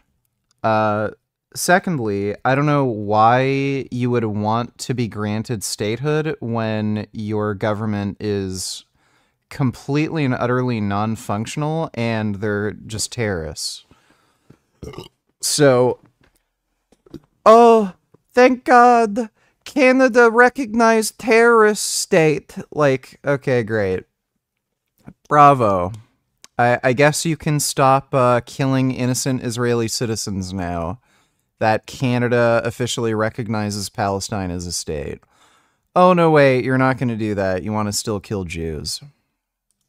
The truth, Israel as occupation, and a lot of people now understand that our war, our fight is not with like Jewish people, it's with Zionism, because there's a lot of thousands of Jewish people. Right. Your war is not with Jewish people, it's with Zionism. That's why you support a terror organization who has a charter that states its objective is to exterminate all Jews. People, maybe 100,000 Jewish people supporting us, because there's also Palestinian Jewish people. So because there was like a really big misunderstanding. There aren't any Palestinian Jewish people. They all left. There is not a single Jew left in fucking Palestine. And before this, because yeah, they're using the words like anti-Semitism to, you know, to block you from doing what you're doing in your country. So yeah, we're raising awareness. I hope maybe there's a weak hope, because for like almost a year now, and nobody did anything. Watching people being massacred under like by live shows, 4K footage, and in every minute you see like people being killed, and people, okay, yeah, let's shout free Palestine. Thank you so much. We appreciate this, but we need actions. We don't need words. Yeah, because Israel doesn't get words. Israel got to get actions. They get funded by billions of dollars from the US, from the West, from weapons factory in the UK and everywhere, in Italy. So they get action. This is why they are like winning. This is why they are like killing people, and nobody. We need more actions. We don't want words. We don't. Let's see. Cute Gains and $8. Think you may like this, sir. Oh my goodness. Oh. That's nice. Oh, it's your mom and her baby. Those are nice cows. Look at them.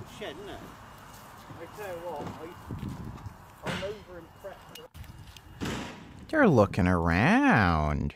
Oh my goodness. Oh, they have other cow friends. Oh my goodness, they're all saying hello and being nice. That's good. Aw, they have friends now. Look at all the cows saying new friend. Aw, new friends. Oh, careful, Dad. Wow. Those are good cows. Oh my god, they're all friends now.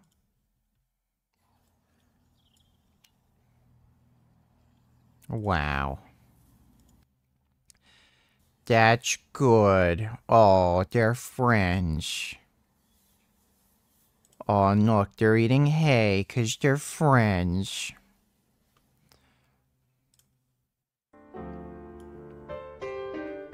Oh my goodness. Oh, they're friends now. That's nice. Cows are nice. Oh my goodness. Little baby cows playing. Wow, I love cows. Cows are friends. Cows are good.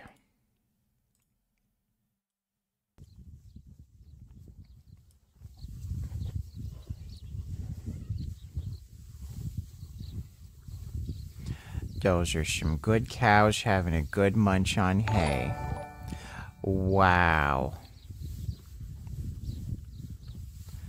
Thanks for the donation, Cute Gains. Donate $2. Did you forget to ban the guy spamming Palestine flags in chat? He didn't go in Discord. No, I banned the Palestinian flag guy. Thanks for the donation, though, too. We don't want comments, we don't want likes, we don't want share. We need actions in the streets and everywhere you could. What can people do to support Palestine right now in America, in the Western world in general? The reason why I specifically talk about that, for those of you in the chat that don't understand, is because if you are not inside of the heart of empire, if you are not an American citizen, if you're not like a Western European, your assessment of the situation has always been, especially if you're Muslim, especially if you're from, you know, the global South, your assessment of the situation is that, oh, this is just more settler colonialism in the exact same ways you might have even experienced. Obviously, the Western Hemisphere, specifically Western Europe and America, hold most of the cards in this equation and have been able to to keep a lot of people oblivious to the reality of Israel and what Israel's actions are. This is why I specifically talk about that aspect of the equation. So what can people do to support Palestine more effectively? Everyone could do a thing from his place. I'm not here asking people to sacrifice their lives, but people in Gaza losing their lives for their home. I saw before maybe 6-7 months, there was American. Sneed donated $2 natty or not? Let me see.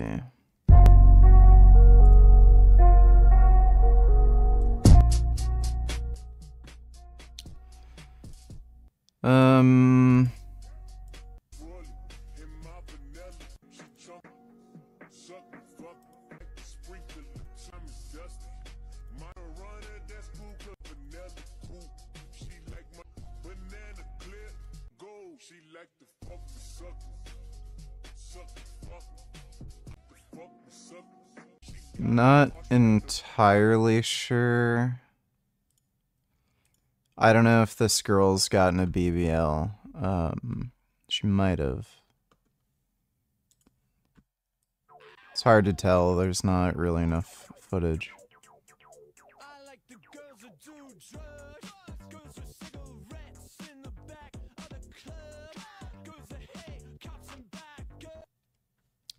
I believe they are natty.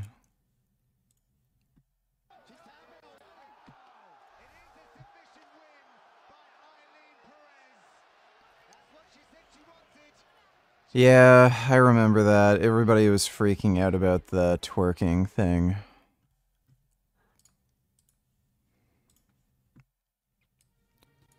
Oh, what the hell? Why does this goat have such a big butt? That's kind of weird.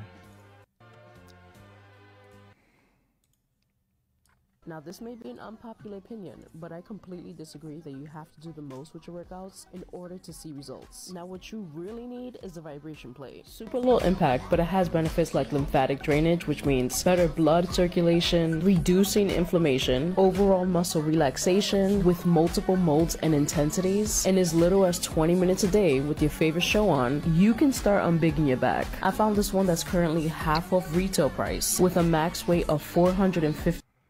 Yeah, so these vibration plates do absolutely nothing, and she's clearly just promoting this vibration plate device. I'd say she's natty, though. Thanks for the donation, Sneed. American soldier who burned himself. Aaron Bushnell. Yeah, because what's happening. I'm not here asking people to for us. No, we want you alive to support us. You were a really human. He couldn't see what is happening and just, and I'm sorry for him, for what happened to him. We respect him. We love him. I hope his soul may rest in peace. But there was also like a Canadian who traveled all the way to occupied lands, and he just shouted in front of Israeli soldiers that free Palestine. They killed him. The War Central Kitchen who were workers who were working in Gaza. Polish, someone from the UK, Australian, yeah, so, British people. Yeah, they are also got strike and killed in Gaza, and they know because they control the sky. They know what. So that's a new one that I haven't heard. Canadian killed by IDF.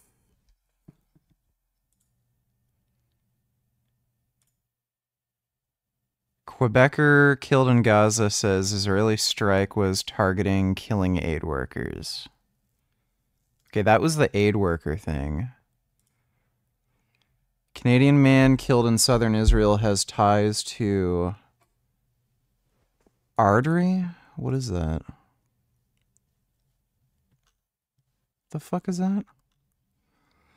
Man from Alberta was gunned down in southern Israel on Monday near the Gaza border while he was armed with a knife. Oh, well, there you go. That's something that he just conveniently left out. So this guy was at the fucking Gazan border yelling at fucking Israeli defense forces with a knife. And for some reason, I don't know, I guess the Israelis are genocidal or something. They shot him. And he conveniently left out that detail. So he's spreading lies about the IDF to make it seem as though they're just killing political dissidents. When no, the guy he was talking about was trying to fucking kill people with a knife, and that's why he got shot. And this is the guy that Hassan brings on to talk about the Israel-Palestine conflict. They're just all liars. This is what they have to do to justify their like crazy wacko political position. What they are doing when Israel killed them. So yeah, they killed them on purpose, and they, even if they will kill people, the white people, even if Israel will kill the white people in Gaza, want just to support.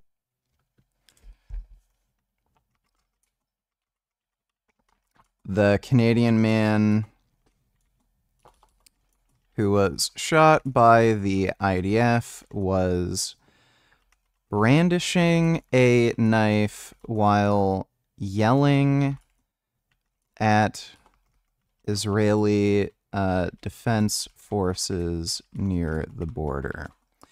He conveniently left out that detail because he wants you to think that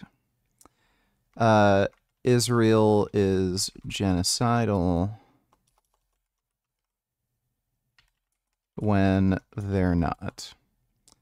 What a fucking idiot.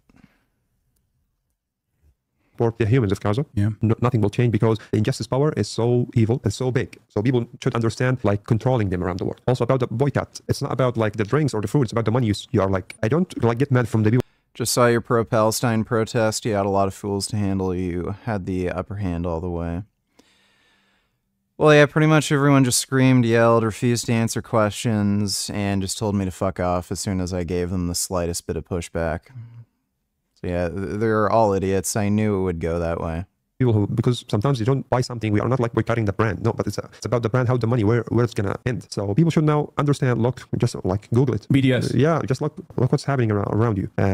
If you will not act for Palestine, just act for yourself. Know what you're doing. Know what's happening behind the scenes by your money, and how like what your kids are watching, what they are known from the world. Okay, what's happening in Gaza now? I hear this from you. Yeah, you raise our awareness. We know we didn't know before. Even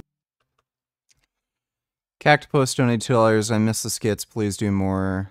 And Noodles is cute. Well, I'm sure Noodles would appreciate that comment. Yeah, I'm just really fucking busy right now, training, dieting, streaming, and it's hard to find time to do stuff like that, but I would like to do some more skit videos. Thanks for the donation, Cactopus. The reason that raised your awareness is just he needs your support. I'm not really sure what to advise people to do because I don't know. I've been like locked under like a heavy besiege for like 18 years in Gaza. I didn't know how the world works. I'm now like out here just trying to raise awareness and to grab all the attention of the world with us because Gaza is now alone, and now is what's happening in Lebanon. They invaded Lebanon, and Israel's continuing what they are doing. Like nobody can stop them. So yeah, we need your support whenever you can. Is there anything you want to specifically like? Is there anything that you feel hopeful about in all of this, or does it? I mean, I know it's a hard thing to ask, especially considering. Do you still have family members in Gaza? Yeah, all my family there. Yeah, okay. Yeah, I lost around like 26 of my family, like 18 friends. But yeah, I still have more. I hope they survive this. In all of this, I feel like Palestinians, like you said, your existence is resistance. What's a typical day of eating for you right now? 2 protein shakes, basically. Yeah. And Palestinian resilience has been something that is like truly eye-opening for a lot of people around the world, especially being able to exist under such brutal occupation. What are some of the aspects of this brutal occupation in terms of like something that maybe people have not considered? For example, like what was your childhood like? What kind of schools did you go to? Were you educated in UNRWA school? No, because I'm not a refugee, so I went to the government school. But now I support UNRWA in everything I can. I've been like for a school at named Roder Vater. He's like German. He came to Gaza. He built a school, so he wanted to support education there. I finished my school, high school in Gaza. I went to Al-Azhar University in Gaza. Israel destroyed all of it now, and I got English translation degree, so I can connect with the world by language. I use my skill in photography, and I merge it together so I can do what I'm doing right now, and the photography I'm doing. My child was about shortage in electricity and long days without electricity, struggling to find things. Because even like the child in Gaza is not only a child; he's like an old child. You know, he's the one you have like a big responsibility on you because like most of the families have there's the range of unemployment in Gaza is so big, like around 80% of people in Gaza are unemployed, and you can't travel easily. You can't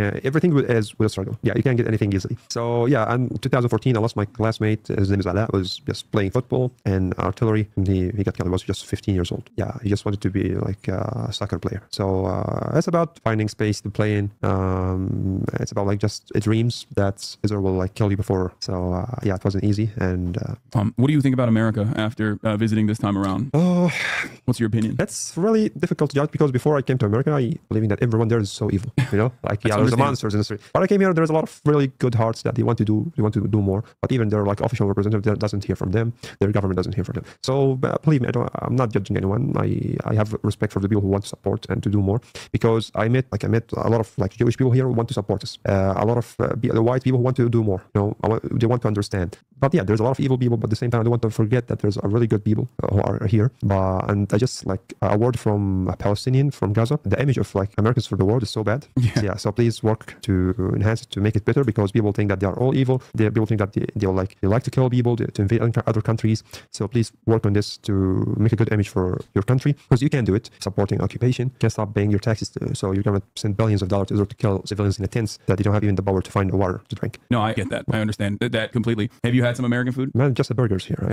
Do you like it? I don't like burgers, but because my stomach hurts till now since I left, because showing food, so I don't want to to get a lot of pain. I got like once, it was okay, but I spent like 2 hours in the toilet after. So yeah, I'm sorry.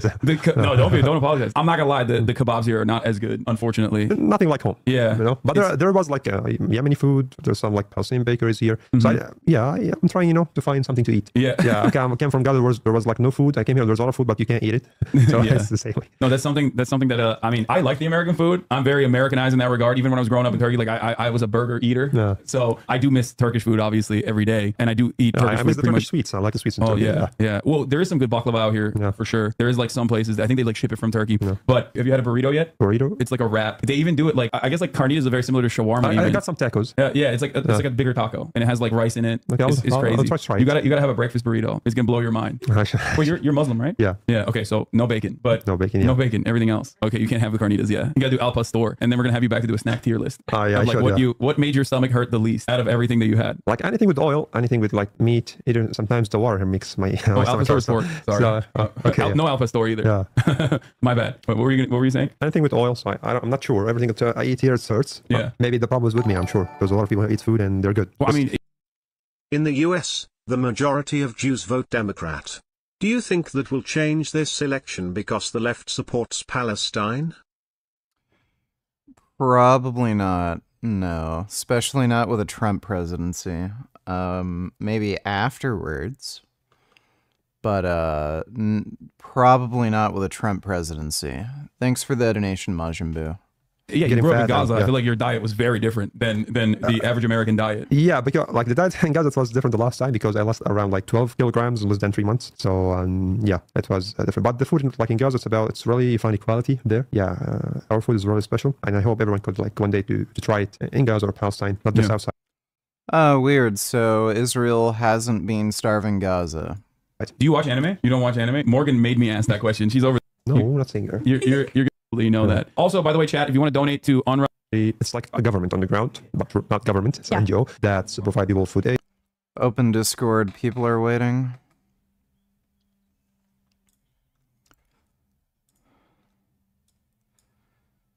Hello? Oh, not you. Hey. Just wait a minute. Oh, okay. All right, never mind. The other guy left. What did you want? He didn't want to leave. He was here waiting for you debating. Well, he left. I didn't kick him out. Okay.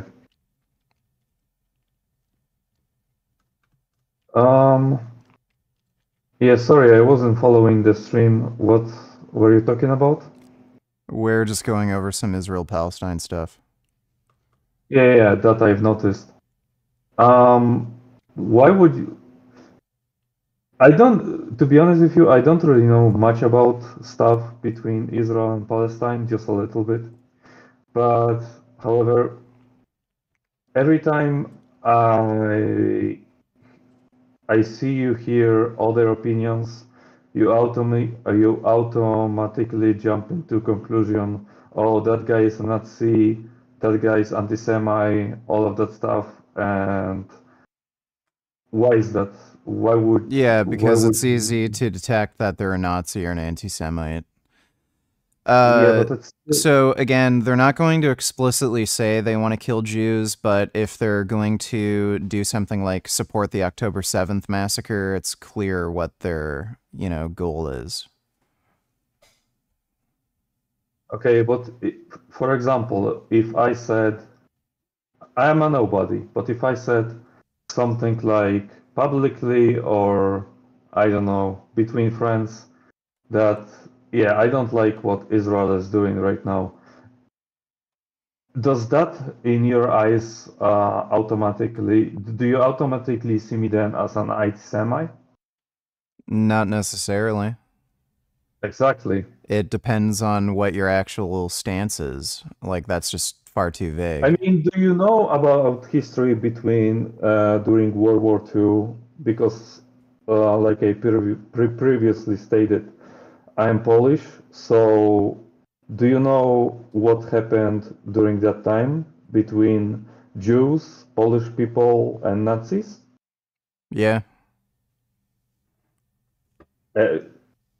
So, you know, we Polish people helped a lot of Israel, other Israelis hide.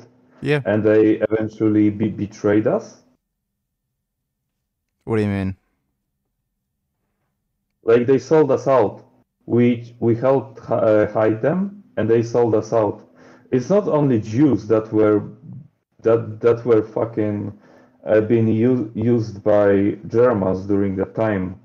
And what do you thrown mean into jail. Jews sold out Polish people? Basically, I would need to look it up one more time. Give me a second.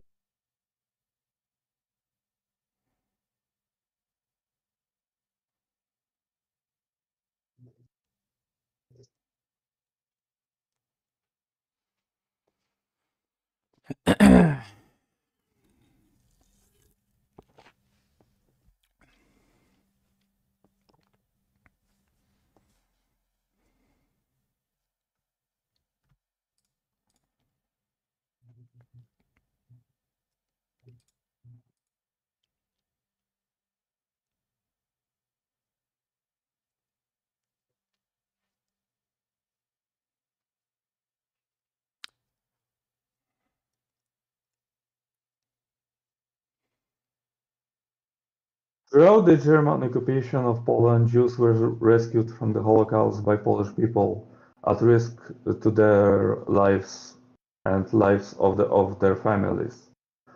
Fuck, where was that thing about? It's really difficult to find those information through Google because Google doesn't necessarily want to show something anti-Jewish right now, to be honest. Okay, if you don't know what you're talking about, then I don't know what to tell you. I gotta get back to my stream though, dude. If you're not gonna No, it's make just any like kind you of said. specific debate proposition or anything, so It's just trying to show you where I'm coming from. Like in Poland, after World War II, it was in Polish. In Poland, it was literally a slur to call somebody a Jew. If you called somebody a Jew, it was same as calling somebody a faggot or this or other bad that word. has been And the that case all over the world. no, not in That has Poland been the case specifically. all over the world, dude. The Jew word was used as a joke all over the world, but not as an insult necessarily. Yes, it has. That has been the case all over the world. That was pretty common in the United States as well. But don't you think that impacted Poland a lot more? I we don't view know. I Jews? don't know enough about Polish culture. Okay, all right, man. When I find that thing about Jewish people selling out Polish. Yeah, come back and we can talk about it. Okay, see ya, man. All right, take care. Okay. Medical support, educational support. So yeah, they are really doing a big work on the ground. Thank you so much. Yeah, so when he says educational support, UNRWA helped hand out textbooks to Gazan schools that said the Holocaust never happened. So UNRWA was handing out anti-Semitic textbooks, and he's saying, oh, UNRWA's helped with educating Palestinian people. Right. Yeah. So this is why I choose to continue and support them, because even me, like in December, I got some food aid from them for myself, for my family. So when I'm traveling, my stomach keeps hurt. So whenever the food products from local kitchens, and UNRWA operates in a similar capacity and has been operating in a similar capacity. Like the babies are potentially showing the truth in Okay, well, that was just pointless and stupid like every other Hassan video. About an hour ago, and I'm getting ready for the next big trial. I'm representing Tracy Murphy, a sanctuary owner in... Actually, before we get into that, not that one. Know where to begin with this episode. The following, I don't even know where to begin with this episode. Okay, so going back to your college, you're studying Greek, and then you said, at what point did you go to Israel, and why did you go to Israel? Yeah, right after my bachelor's, went to Israel and stayed there for a year and worked on the Megiddo, Tel Megiddo excavation. What is that? For people who don't know, people who don't know anything about this stuff. No, that's okay. Why would they? It's the place of Armageddon. So it's a site in Israel, and it has a temple our team discovered. This guy seems like he might be on drugs. Majin Buu donated $2. Let's hope this happens to Hassan. Oh, yes, the car crash.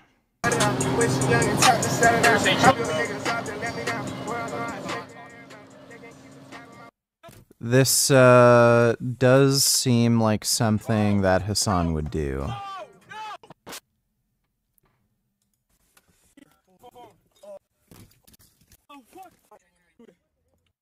Holy fucking shit.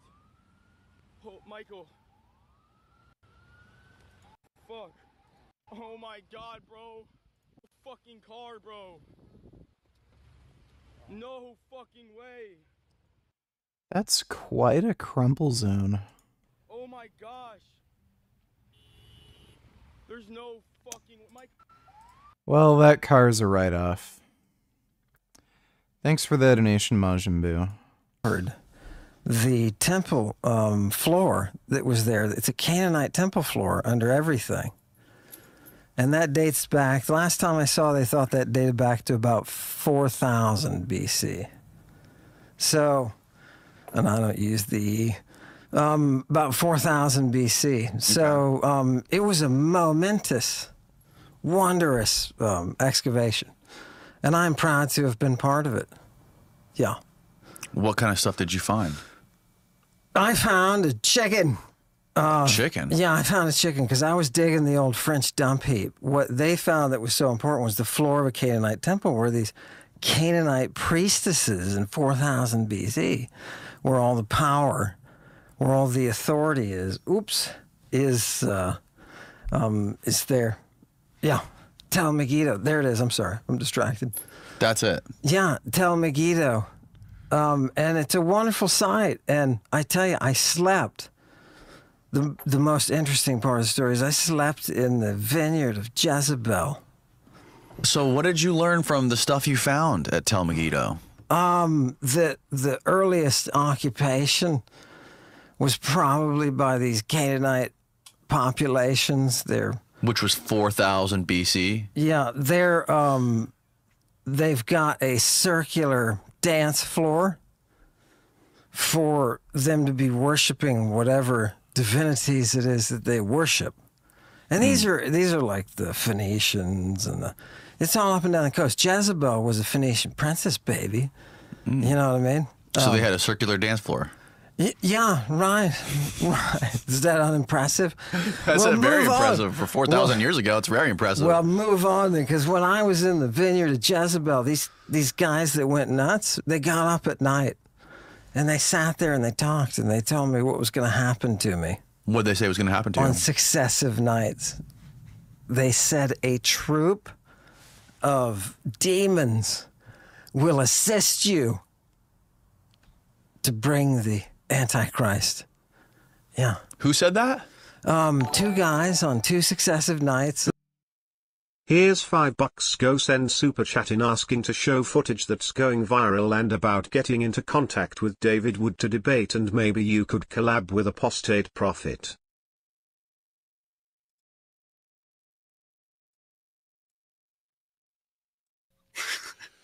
Yeah, I'll have to check out what they say on a burner account, because I do like some showdowns between people like Andrew Tate and Jordan Peterson. Muhammad clearly referenced in the story of Balaam. Yeah, he's the donkey. Sir Jacob Prophet. Sir Jacob Prophet, are you sick in the mind? But though we or an angel from heaven preach any other gospel unto you than that which we have preached unto I'm not you, going let to him be donate accursed. to their Galatians stream. 1:8, this is the proof. Yep, that is true. There are too many other creators Wood, where am I when I give missing them it, super or doesn't chats, they Takia literally work won't even read against my Islam super chat, itself? so I'm not going to bother. Am I missing it, or doesn't Takia work against Islam itself? What do you mean, like as a problem for Islam, if you present Takia as a problem, or do you mean like using Takia against Islam? I would say yes. Just because I don't understand the question. Yeah, I'm not sure. I'm not sure either one. Miss Takia works Apostate. against Islam as far as She might have seen it already. Deception in various forms. It's not even keep in mind, that's not even the main thing That's that their you have mod. with the Dawa guys. And Takia I'm guessing is that's like if you're in Apostate danger Prophet's wife. in some way, you can lie to protect yourself. And Muslims think, I mean, you have lots of Sunnis who think this is a Shia thing. No, it's in the Quran, and it's in the Sunni sources as well. It was just used much more by Shias over time, because they were typically outnumbered over the centuries. And so they would pretend that they're not Shias and say, yes, we're good Sunnis, in order to protect themselves and so on. But it's also, you can lie about your intentions towards other group. So you have, this is where you have famous saying, we smile on their faces, but curse them in our hearts, and so on.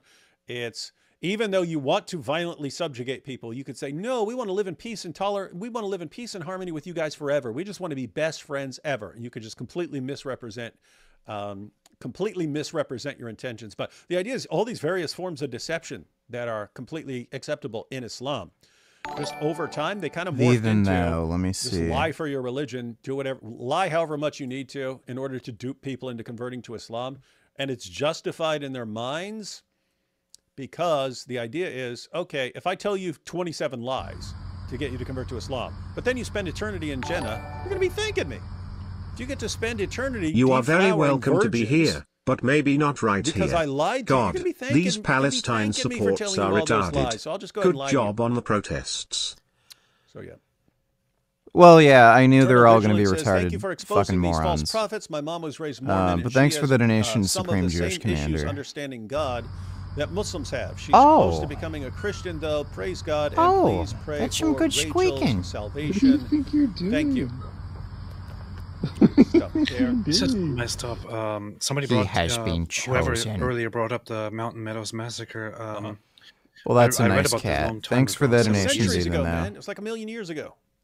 I know, but the funny thing is, it's so it all apparently arose because of a mistake, because of the whole idea that they might be invaded and a war might break out. I don't know, prophetic issues, territorial issues, and so on. Started attacking and fighting with this random group of migrants who were just going for wealth or a better life or business, whatever it is. Employed the Mormons actually employed Native American troops to disguise themselves and make it look like it's Native Americans attacking them and killing them. Dang. And then once it was revealed, or once they suspected that they were actually spotted and their true identity was revealed, they played a trick of acting as if they are making peace and submitting their weapons and all that, to then lure the other side out and then massacre them. Wow. Altogether and so on. So It's a possible instigation by Brigham Young and others. Powerful. Sorry, I meant Brigham Young. Sorry. Goat Hub says, stolen from someone in chat. Momo meets Saitama. One Punch Man meets 1 Inch Man. Hey, it's 1.8 Inch Man. Get it right. Don't be underselling Muhammad. Stu says, in 1992 election, Bill Clinton came in 3rd place in Utah. Huh. That's interesting. The Book of Mormon has never been altered or changed since 1981. 33 years of perfect preservation. I challenge you to equal its literariness. It would be funny if Mormons used the exact same kinds of arguments that Muslims used. Dan Dave says, is Israel analogous to a modern day crusader state? Muslims thought they won the Crusades. Little did they know. I'll let you know when they get to it if you want to carry on stream. All right, thanks. Who were these guys? Nuts. There were people with us on the excavation. Right, we're working during the day, and in the evenings we're sleeping, and people are waking up in their sleep and talking to me, and then going nuts. Is that thunder? Yeah. This is amazing. We're doing this podcast in the middle of a thunderstorm. Yeah, we got a storm. So these guys told you what about the Antichrist? They said I would be protected by a troop of demons. A troop of demons? Yeah, and they said it on successive nights. So, like, the first guy, Moshe, he went totally nuts, right? He sat up in bed at 2 a.m., started talking to me like a puppet. The next morning, runs off. Boom. The head of the kibbutz where we're staying comes to me. She says, what's going on? I said, off he goes. I don't know. Right? The next night, I didn't think it was odd. I love Jesus at this point. I didn't think it was odd. But on the next night, the dude that they replaced him with, he did the same thing. He sat up in bed. He gave me the same message. You'll be protected by a troop of demons. A troop of demons. Yeah. For what purpose? To bring the Antichrist. What did you make of that? I thought... My penis inside Jasmine's pussy fucking her doggy style, coming inside her, Jasmine having my baby and Richard getting mad and they get a divorce, then Jasmine has more sex with me and we start a vegan family. 7 quatuor decillion 777 3 decillion 777 duo decillion 777 undecillion 777 decillion 777 nonillion 777 octillion 777 septillion 777 sextillion 777 quintillion 777 quadrillion 777 trillion 777 billion 777 million 777,777. All right, well, thanks for that. Appreciate the donation, Mohammed bin Kumar. Thought he was nuts the first time he said it. And the second time he said it, I thought, wow, this place is like, what happened? Is there some kind of material in the ground or something out here? Making these people crazy? You know what I mean? Making people nuts. The head of the kibbutz came to me and she said, what's going on? And I said, what do you mean? She said, what's going on? 2 of your roommates have gone totally nuts. I said, hell if I know. Yeah. Yeah. What would you expect me to say? When they claimed that I was able to levitate through doors at the university, and they had a inquiry as to my state of demon possession. When was this? When I worked for St. Mary's University. So this is much later. Yeah. Okay, let's try to stay on track. Let's try to stay like in a... Wow. You see what happens? Are you sure you're not the Antichrist? There's just a rain cloud that follows him around everywhere. Yeah. What is the Christ? What is the Antichrist? What is the Christ? If you have to know the Antichrist, you have to know the Christ. Right. It's a Greek word. For applying a drug to your eyes so that they may be open. That's what the Christ means in Greek. Yes, it's from the verb chrio, to be stung by the gadfly. Huh. Who's the gadfly? Who is the gadfly? Yeah, I don't know. Socrates said he was. It's a thing they had going on. Remember, they have orgies and stuff like that, so... This guy seems like he might be a little unhinged. You better buckle up, right? But what does that have to do with the gad? I mean, you think... No, oestrus, to be stung. Oh. It's a state of mania. They call it in Greek, oestromania. Okay. To be in an altered state. Right. Okay. Anyways, let's go back to you're in Israel, right? And you're doing this excavation. You're finding all this stuff. These crazy people come up to you telling you that you're protected by a troop of demons. Yeah. How long did you stay there? And then what did you do after that? A year and a month. Okay. And then I decided, okay, I've maxed out what's my interest here. And came back and enrolled in another program, which ended up, master's program, ended up sending me to a lab where I cut brains. Cut brains? Yeah. Okay. What were you cutting brains for? To identify neuropeptides. Oh, okay. Yeah. On the science. This is your study in bacteriology? No, it hadn't gone to the back T, but it's what led to the back T. I wanted to bolster my science education. So I did a lot of neuropeptides. At what point in your life did you start writing this infamous dissertation that got suppressed by the heads of the department in classics when you started writing about the use of drugs in antiquity? That's from that exact point. Okay. I picked up Professor Romer came to me. Professor Romer. Yeah. Frank University of Romer. Wisconsin? Yeah, at the time he was at University of Wisconsin. I think he went out somewhere in California. But Frank Romer, and he said, I know you're, when I was on the science side, he said, I already had him in classics, right? So he knew what my interests were. And he said, here, we have a whole bunch of documents that nobody's ever translated from Greek. Have at it. It was like the greatest Where did you find gift. those documents? Everywhere they've been for the last 2,000 years. Where? Just sitting there. Where, on his desk? In libraries. Oh, really? Yeah. Nobody reads them. Classicists don't do it. You know why? Why? Because they're hard. They're hard. Because these Greeks are smart. They're smart. And these how many classes do you think know pharmacology? Yeah. I have no idea. Probably not many. Zero. Yeah. They don't do the medical stuff. It's a shame. So that's just like any field, right? A lot of people who are experts in certain fields or certain disciplines, they don't have a wide variety of skills or disciplines as well. They're typically just in one lane. You got to talk to a lot of people. Yeah. Or you got to be a jack of all trades. Interdisciplinary. Yeah. That's a good word. Love that. You keep one foot on either side of the fence. You know what I mean? Yeah. Yeah.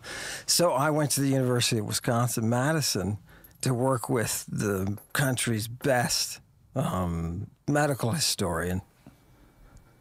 What's his name again? John Scarborough. John Scarborough. Yeah, and he had a knowledge of the medical side as well. Okay. But he was also a great Byzantine. He did a ton of the Byzantine sources. He was one of the translators of the Greek magical papyri. So it's a big deal. It's a big deal. Can you explain what the magical papyri is for people who don't know? This episode of the podcast is brought to you by Mudwater. Mudwater is a cup of coffee added finds Now this is the one where they at checkout to works. 15% off. It's linked below. Now back to the show. Yeah, it's a collection of Greek works. It's all about some of the dirtiest cult magic stuff you've ever seen. People who say they know Gnosticism, they haven't read this thing in Greek. They don't know what they're talking about. This is the one where we get all the body fluids that are being used for the sake of medicine. Okay. And it's in this papyri. Yeah. Yeah, And I who mean, knows? it's one source. One okay. source. All right, we'll get into this more later. But let's go back to. So I was studying with him. Yeah, studying and developing your. He gives you these papers, these texts to translate. Yes. And this is when you first discovered the use of drugs, or the idea of drugs being ubiquitous in antiquity. Yeah, I was studying ancient pharmacology. That was what my area was. That's what I was forging. Okay. And you already knew about Galen, right? You'd already been studying Galen. Yeah, I know. And I had been to a conference in England, and the London Times said, "Wow, this guy's work is the last." And I put on my sunglasses. Well, just because you asked, nice. Why not?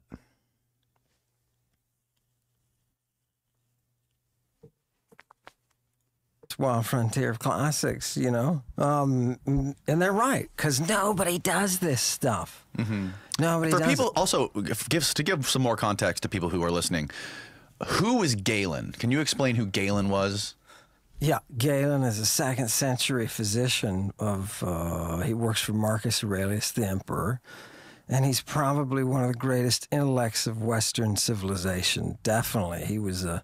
He wrote thousands and thousands and thousands of pages, and probably 10% of it has been translated, if 10%. Wow. And nobody goes near the pharmaceutical stuff. Now, in 2013, I saw for the first time a dissertation was written in which the person translated Galen's theriac to Paiso. What's a theriac? A theriac is a multi-drug component that's used to balance a poison or death bringer, they call them. To balance a poison or death bringer. So like an antidote? Yeah, exactly an antidote. But they called it a galenic reaction, unrelated to the reason of Galen. Oh, okay. A galenic reaction, that's to bring the balance of the one that can kill you with the one that can keep you alive. Bring those together. That's theriac, baby. Wow. Interesting. What's the point of that? To die and to be born again. To die and to be born again. Wow. Okay. Yeah. Do you want? How much Galen have you read? Considerable. Yeah, considerable. How many? Give me an idea. Like how many pages? Oh God, thousands. Thousands. Yeah. And he's written how much? 22 volumes at 1,000 each, so somewhere around 22,000 pages. And where does all this literature exist? Like, where is it being held? It's held currently in a book that's sitting out in my... You have all of it? Yeah, I got it from Johns Hopkins. Wow. Yeah, because Professor Scarborough was in with all the book traders, right? And they were like, oh shit, Galen has become available. Okay. Can I run out and get Galen and go grab it. show you? Go grab it. He's got an original Galen book. Here he comes with the original 1840. This is from 1840. Yeah, what's the date say on it? 1827. There you go. Look, I was not even Opera, close. Omnia, Kuhn, 1827. Yeah, I was off a few years.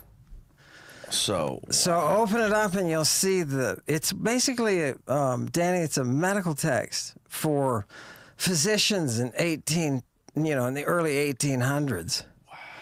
Right? What are they studying? They're studying Galen. You asked me who Galen was? Guess what? He's the dude who dominated medicine from the 2nd century when he lived until that book that you're holding. Right? This is the last set. You're talking the 2nd century BC, right? Yeah. No. His wife said she sent him the video. I asked her, so I assume he'll look after stream is finished and done, so maybe get in contact with him through Instagram or email, as a collab would be good and you could then debate David Wood content. VG is good. Yeah, I'll try doing that. I don't know if David would be interested in debating. Thoughts on this new Australian law? I'll take a look in a second. Thanks for the donation, ABC. I don't know if David would be interested in debating, like, the problem of evil or something with me, but at the very least, maybe Maybe do a collab, but I'm not so sure. Apostate Prophet seems like the type of guy to have a chip on his shoulder with veganism, so we'll see. Thanks for the donation, though, Booty Cam. Let me see. New Australian law.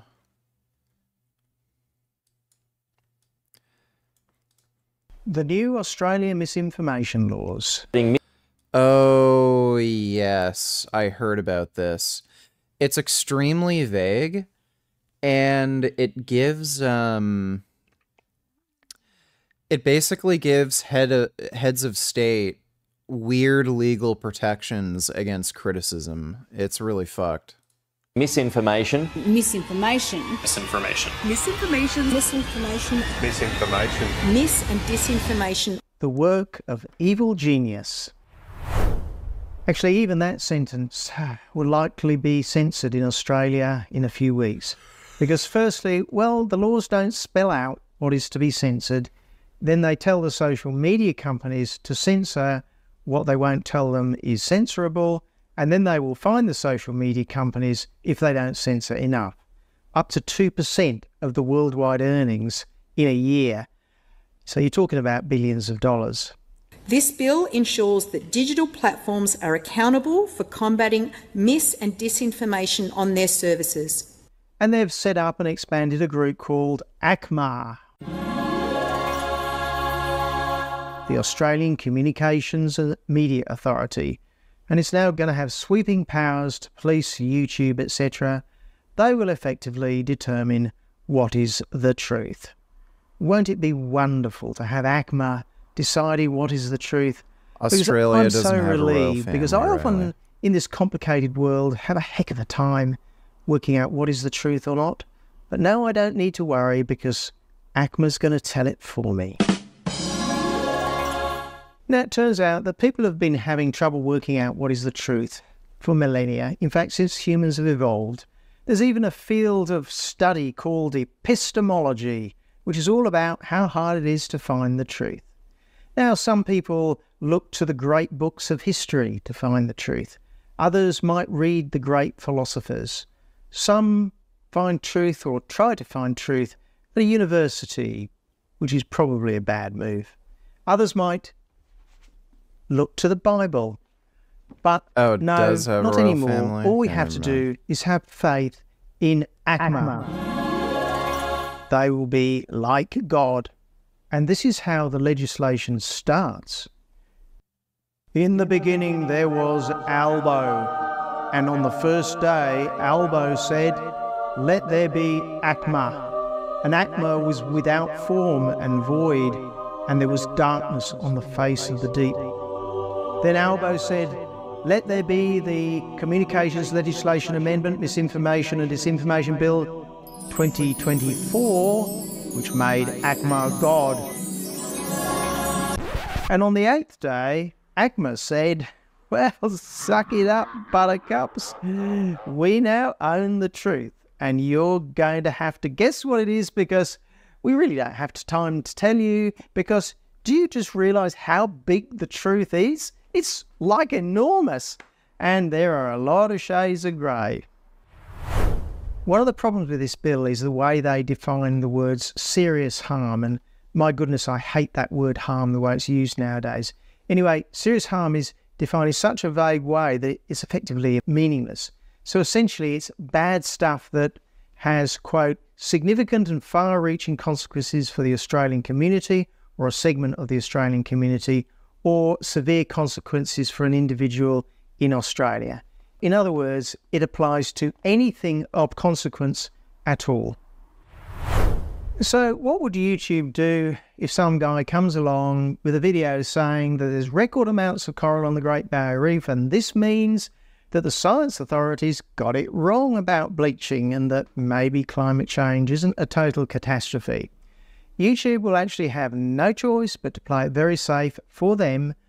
They don't care about me or any other person, they only care about their bottom line, which is fine. So I reckon that actually I'm pretty well cooked as far as normal social media is concerned. I can feel the censor's hands curling around my throat, And I felt this way before, except that was with a university telling me. Now it's the government. I just can't see how... Here it is me, Richard. Remember me, the expert of Israeli-Palestine conflict. You're wrong about it, but I'm not going to debate you about it because I'm so dumb, but I'm going to call you out even though I'm level 100 retard. Ufk Fighter is my news source. Yes. I remember that, not debate we had. Thanks for the donation, Country Gains. Would you believe in God if you won $1 billion jackpot? Or would you just, ascribe it to luck, mathematical probability? Yeah, winning a $1 billion jackpot would not make me believe in God. There have been other people who've won similar winnings, and they're probably complete retarded pieces of shit. I don't know how you could possibly explain that as part of God's grand plan. So, the only way you'd convince me of a God existing is if you're able to demonstrate enough empirical evidence. Or if God himself were to present himself to me.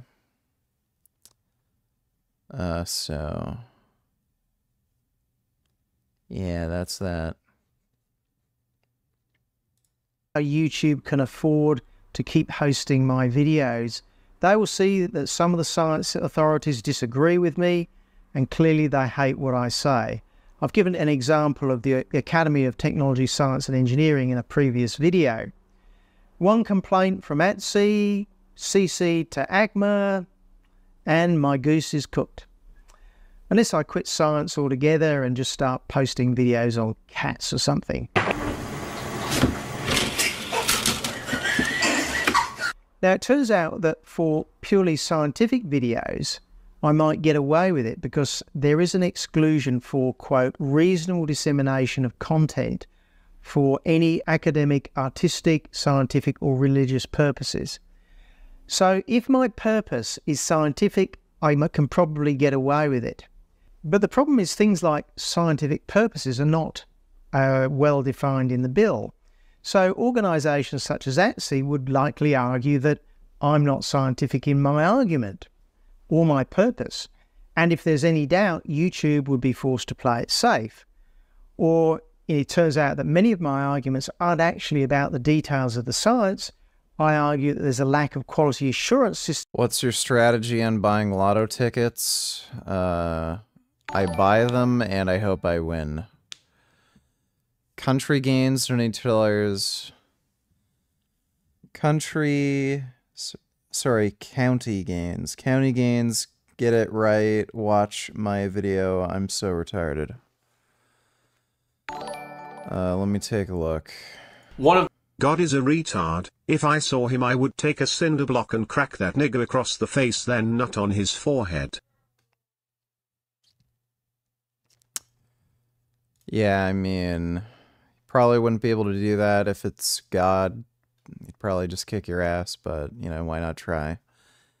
Thanks for the donation, Lemon. One of the best rappers in the world at such a young age, coming out of Palestine in Gaza. Palestine, guys, after the genocide, he got evacuated and moved. It's not a genocide. To California. Now using his voice to put out a ton of content. Persecution, that side, guys. So this one's going to be Macklemore. Well, let me know your... You know what my mission is? It feels like I'm speaking to deaf ears. Are you listening? It feels like I'm out of tears. No, it's going to be... Generational curses. I don't know why you'd want... Like, you think I'd want to listen to this trash. Systems used by the scientific institutions. Now, there's too much doubt here, and the doubt favours the censor. Will I be able to, for example, say something like the CSIRO has become a totally untrustworthy organisation? Is that scientific? Is it a scientific purpose? We're Cooked donated $2. On Saturday, September 28th, Hurricane Helene struck the mountainous regions of western North Carolina. The misinformation that happened next was almost as devastating as the storm. I start by saying I'm going to donate the proceeds of this video and any t-shirts I sell from Bunker Branding today to World Central Kitchen, who is feeding people in North Carolina and Tennessee who have been affected by the storm.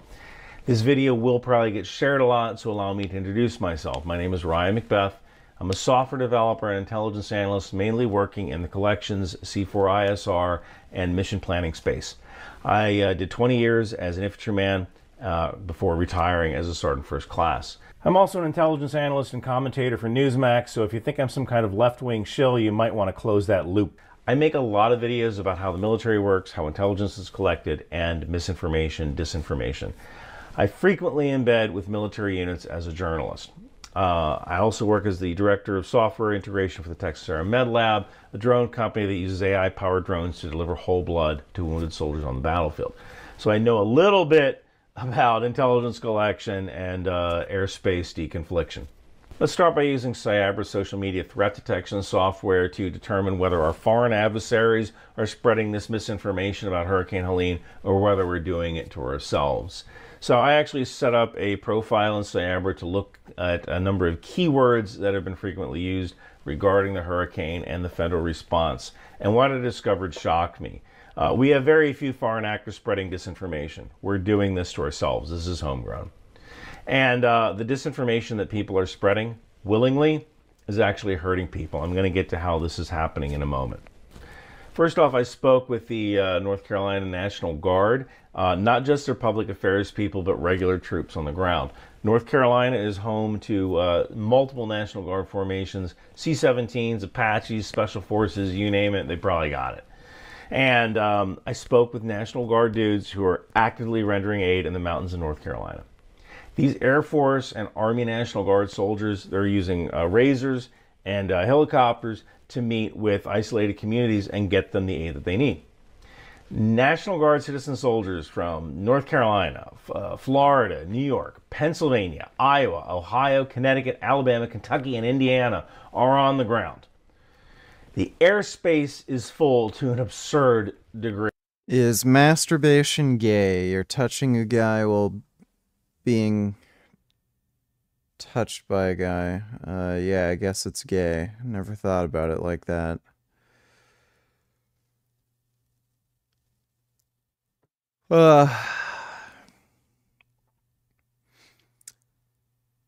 Oh, shit. I really want to eat food, but I can't. It's rather frustrating. These National Guard guys are running on Zen and energy drinks. The National Guard Lakotas, Chinooks, and Blackhawks are in the air, along with civilian rotary wing birds. And deconfliction of the airspace is an issue. It is a problem. It's rush hour up there, and the only reason we haven't seen an accident is due to the professionalism of the National Guard pilots from multiple states who are all working together. There's also active duty units from the 18th Airborne Corps on the ground, specifically the 101st and the 82nd Airborne. There's no pizza places that I can order from. I am embedded with both of those units. They're the best. The active duty and the Guard are delivering generators, chainsaws, thousands of military rations and cases of water. The main goal is to get the roads open again, because with roads, you have a bigger corridor for food and a bigger corridor for water. Now, I want to make this very, very clear. Volunteers are not being turned away. Food is not being confiscated. Now, there have been rumors that FEMA or the Fed... I got a video you might like. How long are you streaming for? Well, just send it and I'll watch it. VG, wake up and stop being gay. We have at least 5 hours left in this stream. Pull up some Hamza and Lenny and snap out of it. It's really hard, dude. I'm like not eating anything, so. Oh, Jesus Christ.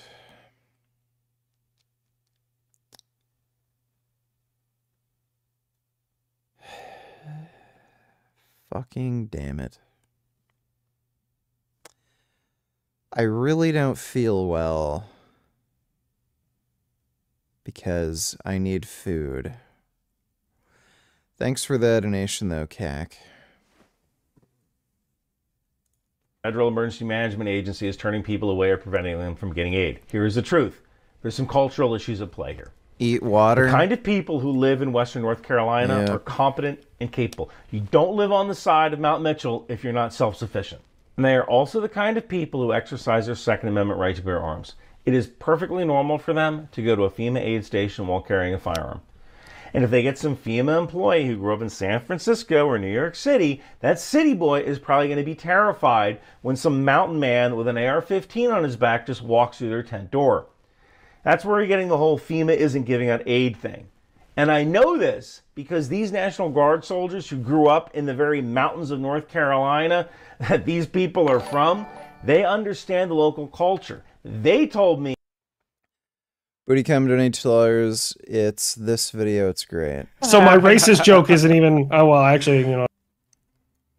How Israeli military will respond Ukraine Kursk update. All right, I'll watch that after this vid. Thanks for the donation, Booty Cam. It's happening. And they're the ones who are de-escalating the situation, making sure that the FEMA people understand the culture of the locals. And somehow, a few incidents of FEMA people being visibly distressed or uncomfortable around civilians with guns turned into FEMA is refusing to give out aid. This is where it all started. The problem is that the rumors are getting out of control. So you have people posting lies on the internet, and now you have volunteers coming to North Carolina, and they aren't coordinating their actions with FEMA or the National Guard because they believe if they do, FEMA will arrest them. They won't. FEMA doesn't have arrest powers. This is costing lives because the National Guard is checking communities that have already been checked by volunteers. But since the volunteers won't coordinate with the National Guard still thinks that ticket is open and the community still needs something. If you are spreading misinformation that FEMA will arrest you and the National Guard is not being allowed to help, you are hurting people. People are dying because of you.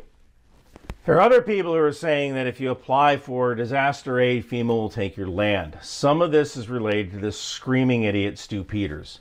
He's the one who started this rumor who said that. And you know, here's an interesting fact about the region of North Carolina. It sits on the biggest lithium deposit in the United States. Yeah, lithium. The stuff that they use to make batteries that are not removable from your cell phone, which all the way, by the way, is a weapon of war that could be blown up by the IDF or your own government for that matter at any time.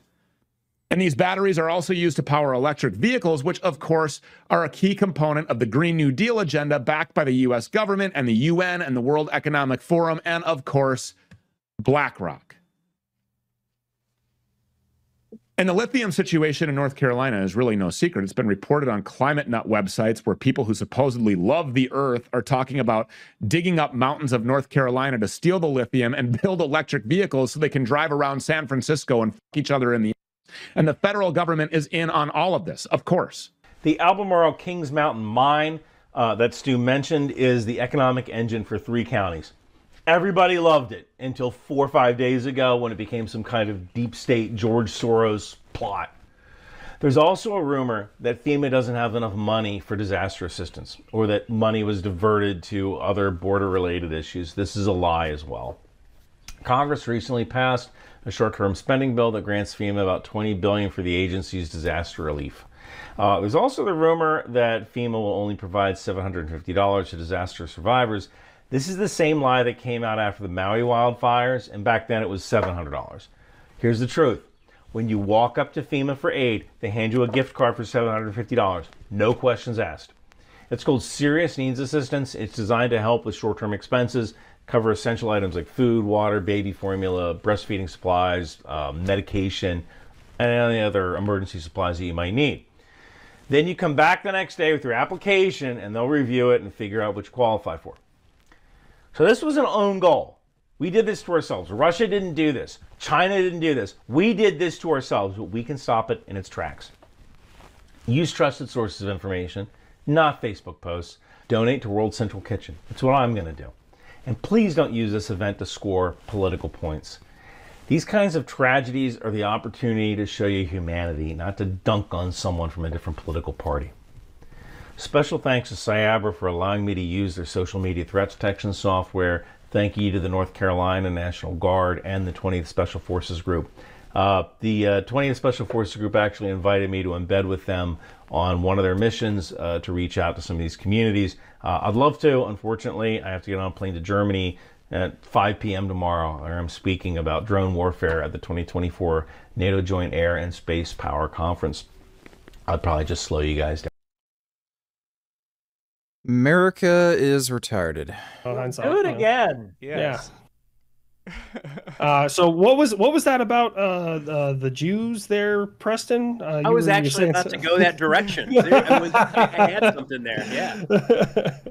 We're all just please continue, Chris. Yes, as I was. I mean, no good start is good without it being a false start. So we're talking about how Israel is going to respond after these attacks, and we're going to segue into it by starting off with how Israel was hit, what the battle damage assessment is, the bomb damage assessment coming, because now the picture's gotten a little bit more clear. It's been a few days. So Iranian media claims that Israeli F-35 fighters were destroyed in a missile strike. They claimed, I think, something like 20 were knocked out. I'll read to you some of the first sentences here before we jump into it. So Iran launched its largest attack on Israel, 180 missiles, more complex than what happened in April. The attack is said to have employed some more sophisticated systems like their Fatah-1 missile system. Israel claimed that they intercepted most of the incoming missiles and that no Israelis were killed. Damage was reported to be minimal, but on social media on Wednesday, many pro-Iranian supporters echoed reports that Iranian state media said that these missiles successfully struck Israeli air bases. So there is a bit of disagreement in the information space on Twitter. You'll see some people saying that these attacks were more effective than we thought they were going to be. Personally, I think that it was more effective than what happened in April. It also showed that there's a difference in a lot of their weapon systems. Some of them have a circular error probable of 500 meters and below. Others are more accurate.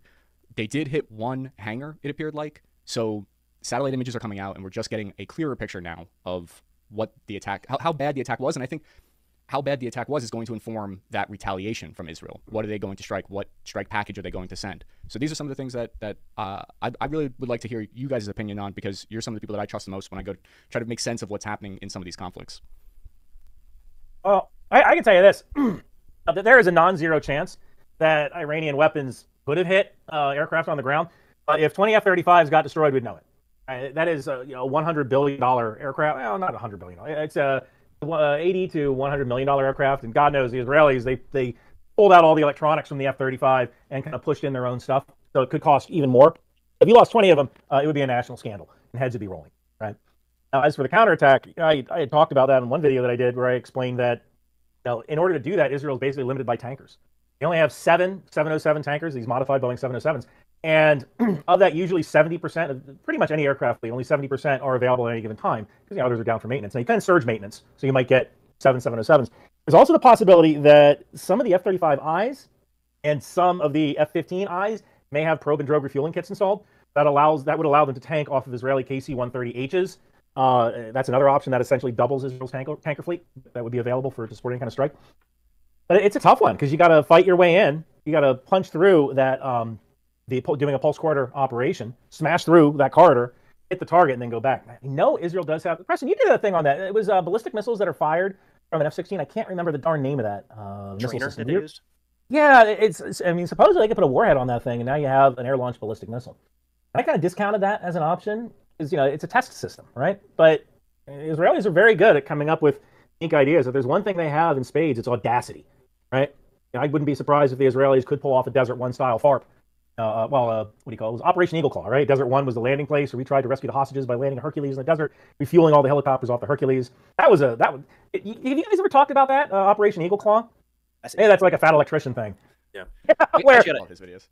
See, I got a question for HLC on the interception piece there, because I agree that a lot more got through this time, no doubt. Nevatim Air Base is one that we've already seen the imagery come out of, and there's impact craters, but they're small. They appear to be relatively small. It looks like one of the hangars was hit, from what we can tell. And a question looking at that, and we saw some of the footage of the day of the strike, like multiple missiles raining down on what was reported to be Nevatim, and now seeing the BDA after the fact, it kind of looks like it was.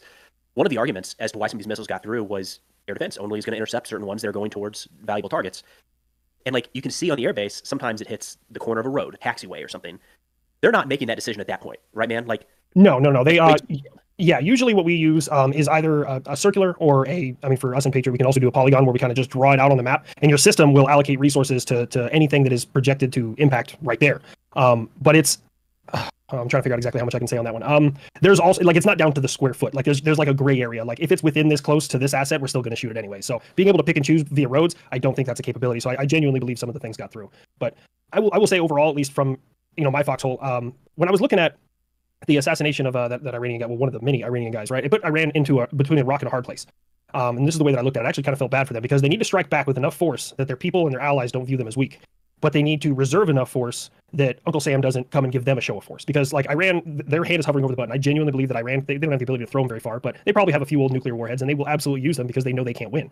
So I think that what they did was they proved their point that they can get through some of the air defense. However effective those are, I don't know. I mean, it's a saturation attack. That's tale as old as time there. But I think that this is actually an all-around win for everybody, realistically, because Israel gets to save face that, hey, Iran didn't really damage anything. Iran gets to save face proving that, hey, we can get through Israeli air defense. And, I mean, honestly, it could have de-escalated right there, but it doesn't seem like it is. That's what the next piece to me that's the most concerning part is where do we go from here? What different options does Israel have? And basically, how hard are they going to go? I happen to think that they're going to try to go as hard as possible because it appears like they want to do a show of force here. And the retaliatory strike, I mean, we obviously don't know, but what we're hearing... It's great how this guy spent the time, making sure everybody's microphone is at radically different levels, so when you're trying to listen to this, it's very difficult. It's very great that he did that.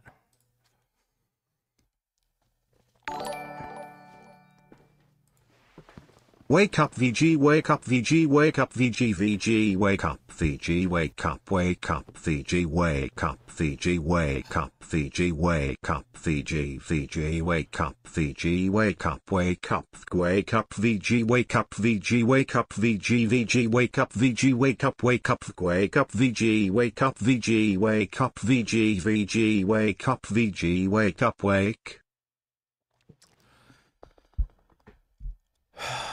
I am so fucking tired and exhausted from dieting and training. I feel like if I go to sleep, I might never wake up. But thanks for the donation, CAC.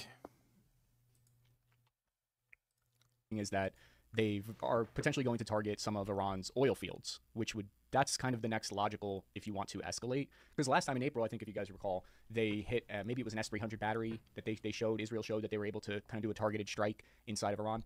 There's also other possible targets. They could hit their nuclear facilities. And I don't know what you guys think about this, but it seems to me like Israel might have proved a theory that bunker buster bombs can successively dig deeper and kind of shovel out, and that's how they got Nasrallah. So if you kind of take that and extend it to in Iran and their nuclear facilities, this could suggest that maybe they could actually dig down and hit those underground facilities that are about 100 meters under the earth and in some hills that they have there in Iran. So that to me is what I think we should be looking for here. I don't know if there's some other targets or what you guys think of how Israel might be able to respond. When it comes to targets, I mean, we can guess to our heart's content unless anyone has any different information. But I think the thing that has kind of worried me is for anyone watching this right now, missiles are thrown in the Middle East all the time, constantly. They're thrown everywhere from this country into that country, from this country to that country. Heck, when I was there, and this is public information, I can say this because a three-star general said it, in a year's time, there was 300 ballistic missiles thrown into varying countries. And these are usually, Iran kind of figured out the cheat code, is they funnel money into these terrorist organizations, terrorists attack the US or their friends, they get hit back, they cry that, oh my God, this is a humanitarian crisis. That's the cheat code. The significant escalation is that Iran went directly for Israel and didn't use their proxies this time. Now that could be indicative that their proxies have had a significant reduction in was it attack capability, or this could be that they're just not afraid of Uncle Sam anymore. And unfortunately, historically speaking, we're going to have to get involved, and it's going to be like Mike Tyson fighting a toddler. Like it has to be quick, decisive. Like I'm going to hurt your feelings. We're sending a message. Cool your shit. Because every time Uncle Sam does that, the world calms down for like 10 years at least, give or take. So I don't want it to happen, but look at what happened to Gaddafi. Yeah, and it was after Gaddafi's terrorists blew up a disco in East Germany back when there was an East Germany. It killed like 3 U.S. soldiers, and President Reagan ordered F-111s and a strike group that was in the Gulf of Sidra to attack certain places in Libya. We tried killing Gaddafi as well, bombing one of his tents. And after that, Libya shut up for like 10 years. We said we're going to come after you. And the funny part about that is my father used to be a big wine drinker, and France didn't let the F-111s fly through France, so they had to hit airborne tankers twice on the way around France. And my dad hasn't bought French wine since. That's how upset he was, at France not letting our aircraft overfly their country. Yeah, I mean, HLC is absolutely right. You know, when we could probably sink the Iranian Navy in an afternoon, right? And the fact that we haven't made them pay. But when a dog bites. Common Sense Skeptic just released a video on Tate Bros. Let me see. Oh, it's a premiere. Another huge exaggeration. The case is now whittled down to only the defamation claim, and is moving forward into discovery against the lone remaining American victim. And as soon as... Okay, we might watch that later tonight. Hates you. Do you go after the dog or do you go after the owner? And, you know, Iran has 3 dogs right now: Hamas, Hezbollah, and the Houthis. I hope I don't get you demonetized by saying that. YouTube always demonetizes me as soon as I say one of these. Team Yellow, we're no Team longer Green. live. Yeah, right. Something I wanted to put to you guys is just what is the effect that we're seeing from some of these targeted strikes that Israel did, some of these assassinations? Does it appear like cutting off the snake, the head of the snake, so to speak? Is that having an effect on the ground? Are we seeing that translate to less missiles being fired by Hezbollah? Is that an effective approach for Israel, or has it been that these kind of distributed terror networks are able to continue to launch strikes and continue to operate effectively even without that kind of top-down command? Yeah, so I think there's a good way to tie this into the previous question of what comes next against Iran. We look at what Israel's done in this kind of cutting the head off the snake, and there's a couple different variants, but it's not really relatable to what we did against Al-Qaeda or Islamic State or the Taliban or anyone.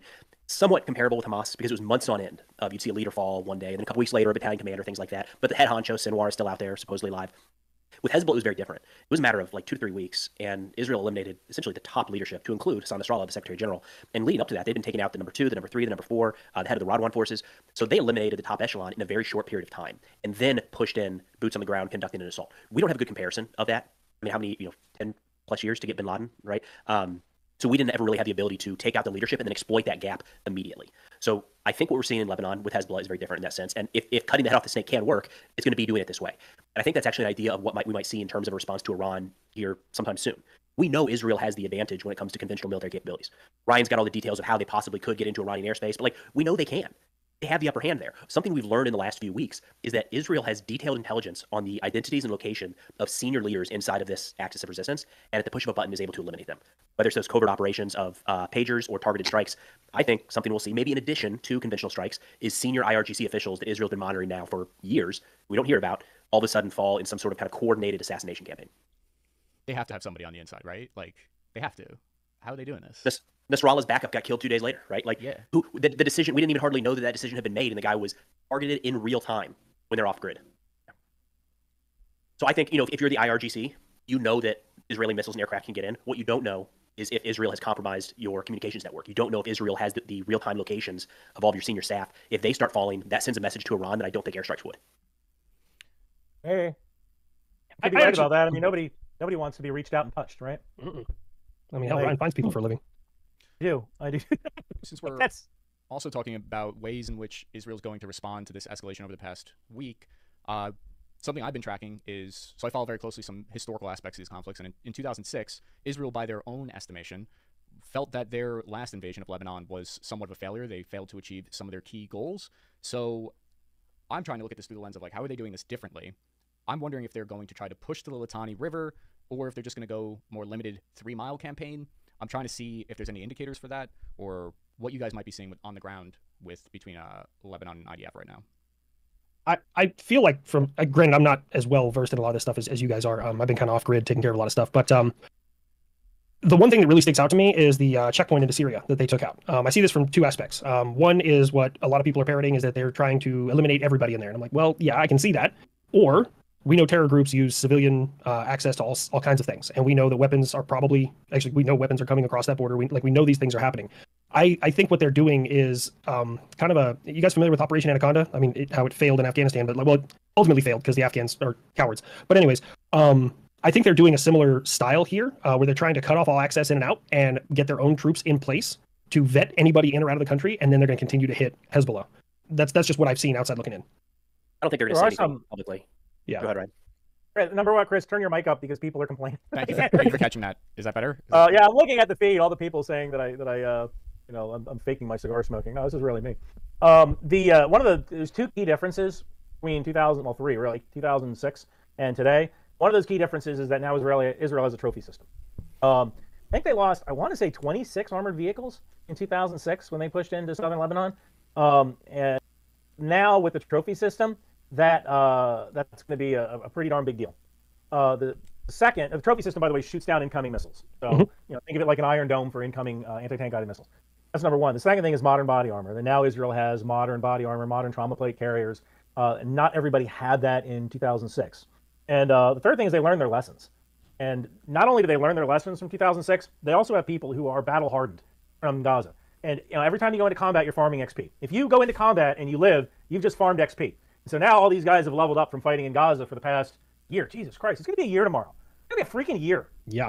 And, these guys, they've been farming XP for the past year. And so now they're going into Lebanon battle hardened. And that, you guys, well, all three of you have, you haven't been in Afghanistan. I haven't been in Afghanistan, but I was in Iraq. Oh, what was the one differentiator between combat deployments? It was people who had been in combat before, right? So now you have guys who are battle hardened going into Lebanon against people who've never been in combat, or maybe, I know, Preston, you've talked about how the Hezbollah has genuine, honest-to-God operators fighting ISIS in Syria, right? Or Daesh. I like calling them Daesh because it pisses them off. Yeah, they don't like it. You bring up a really good point. Like, Daesh threatened to cut the tongues out of anybody who said Daesh. So did Ryan's camera go out for everyone else, or just me? No, it died. Come back to us, Ryan. There we go. So I did one interview with Ryan a few months back, the IT guy, as we were joking about when we got started, and it was towards the end. So we got most of the conversation over with. His battery just died. He's sitting outside. I think you're sitting outside, which is why we have a battery, smoking a cigar or something. And we're just kind of wrapping up like this, and thunk, there goes Ryan.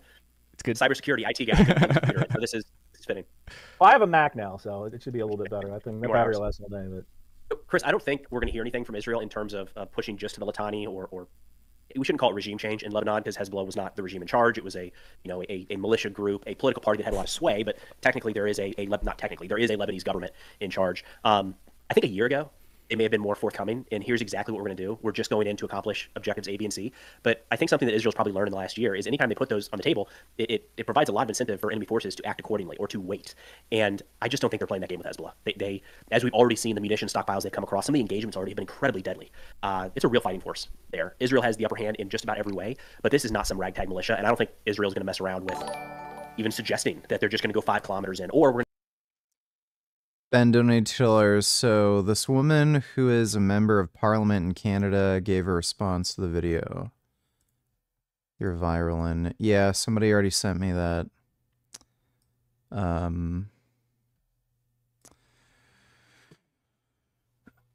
Yeah, somebody already sent me that. I emailed her. She might email me back. The one reporter from The Sun actually got back to me. So, yeah, that'll be interesting. It's pretty fucking crazy that this went so fucking viral that, Canadian MPs are going to discuss this in the House of Commons.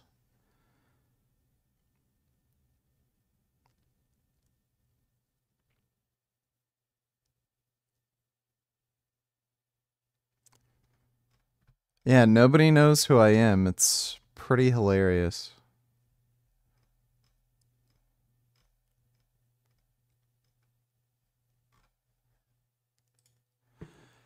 That would actually be, like, insanely fucking awesome if they gave me an opportunity to testify in the House of Commons. Thanks for the donation, Ben. We're going to go to the Litani and stop. I think they're going to take what they can in terms of what does Hezbollah give them in terms of an operational environment, and then maybe in a few months we'll look back and have an idea of what they're trying to, or kind of the territory where they're going to stop. Yeah, because what do they really gain from telling us? It really is only a downside to letting us know what their exact goal is. Because if they say we're going to go to the Litani and then they can't get there, that looks bad. And if they so yeah, I see what you're saying. Ryan, you brought up a great point about the combat experience. My squad leader, when I deployed, he had been there before, and I think it's easy to discount just how big of a difference that can make, even psychologically, like knowing when you get orders from someone, they've been there before, they know what to look for, they know what to tell you to look for. It makes a massive difference. Before we switch away from Israel, I definitely want to get more of HLC's thoughts on kind of the air defense picture in Israel, if we can dive a little bit deeper into that, because I think it's people. I want to know more, for one, about why these missiles were able to get through. Maybe a little bit also, to the extent that you're allowed to talk about it, of course, how much air defense has changed in the last 10 years, 20 years since 2006 when they fought Hezbollah last time. Like, air defense is I feel like it's coming to its own kind of. It's like it's having a moment, and it's feeling itself, and it should. Air defense is coming through a huge change in the world right now. So, I mean, back in the day, we had lead slingers, the M45 quad mount, the M1 3-inch gun, and those were really good against like enemy aircraft and stuff like that. And then we got the jets, and jets changed warfare. So then we started developing radars, and the United States went from lead slingers to missiles, and then we still have 1 or 2 lead slingers like the CRAM and stuff. And now it's changing again with the use of commercial off-the-shelf drones. What I will say is, first and foremost, Iron Dome, and it pains me to say this, but it is the most tested air defense system in the world. No other system has dealt with as much punishment as the Iron Dome. And just like Ryan said, you always learn stuff. So every time the enemy throws something new at you and you pick it up on radar, if you miss it, you don't hit it correctly, you take that information, you try and change it, you try and adjust it, you try and make it. Then they also have the Arrow, they have David Sling, I think they have 1 or 2 other ones.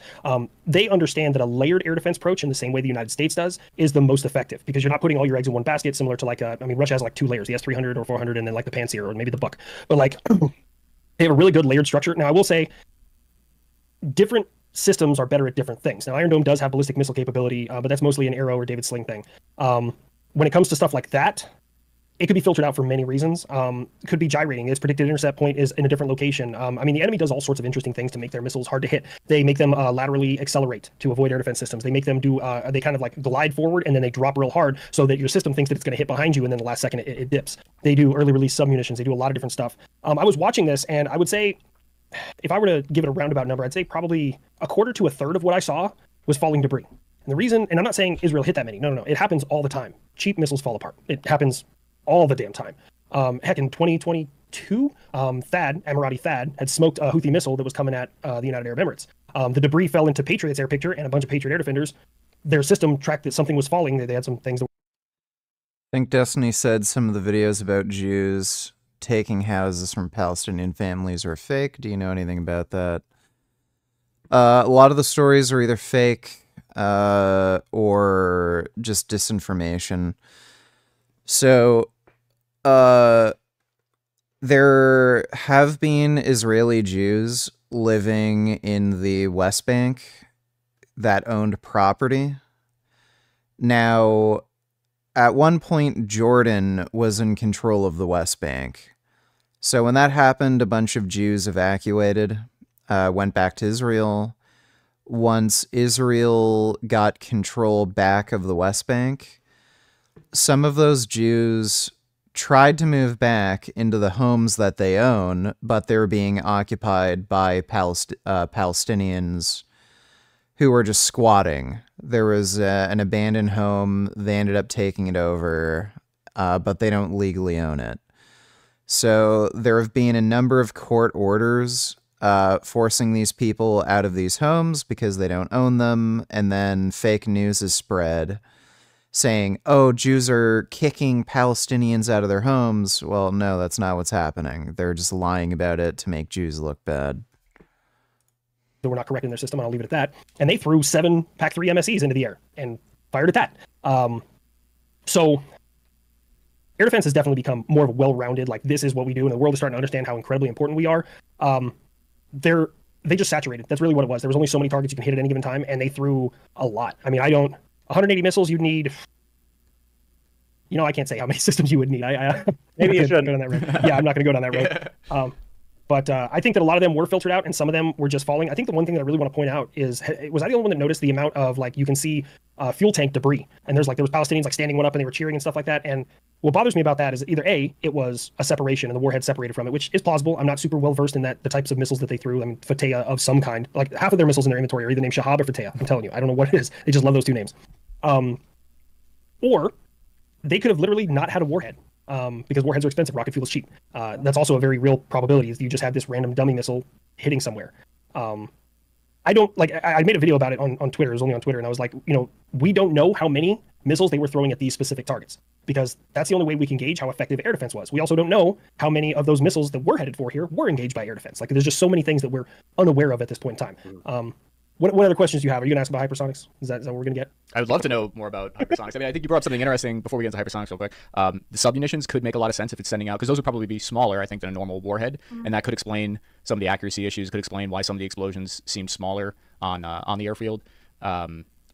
I'm guessing that I'm probably going to use the term hypersonics wrong. Does that trigger you when you see online in Twitter and someone uses the term hypersonic wrong? It would bother me to no end if I were you. It does bother me, and because hypersonic is, there is no like literal definition. Okay, so there's no agreed upon definition, but the common one is anything over 1.6 kilometers a second or 1 mile per second or Mach 5. I don't like using Mach 5 because sound travels at different speeds at different elevations depending on how dense the air pressure is. That being said, these were they moving fast? Yes, just like a lot of missiles move fast. They move pretty quick. Were they moving at greater than Mach 5 or 1 mile per second speed in the terminal phase? I didn't see anything like they were quick. They were, close, probably Mach 3, probably maybe Mach 2. They were moving quick, but I didn't see anything that, because we if you guys like right now on YouTube, if you go and look up the Sprint missile, that's what a hypersonic looks like. Granted, it was an air defense missile, but it moves at Mach 10 in under 10 seconds. You see the plasma layer form. You see like it's a very different style than what we saw. Fireballs falling in. They could have been on fire. They could have been falling apart. They could have been previously intercepted. Like there's a lot of different things. There was explosions, and you didn't see anything going in, and that's because that's a regular ballistic missile. They're not powered on descent. Sengoku Donatello's top alpha male in America. Oh, yes.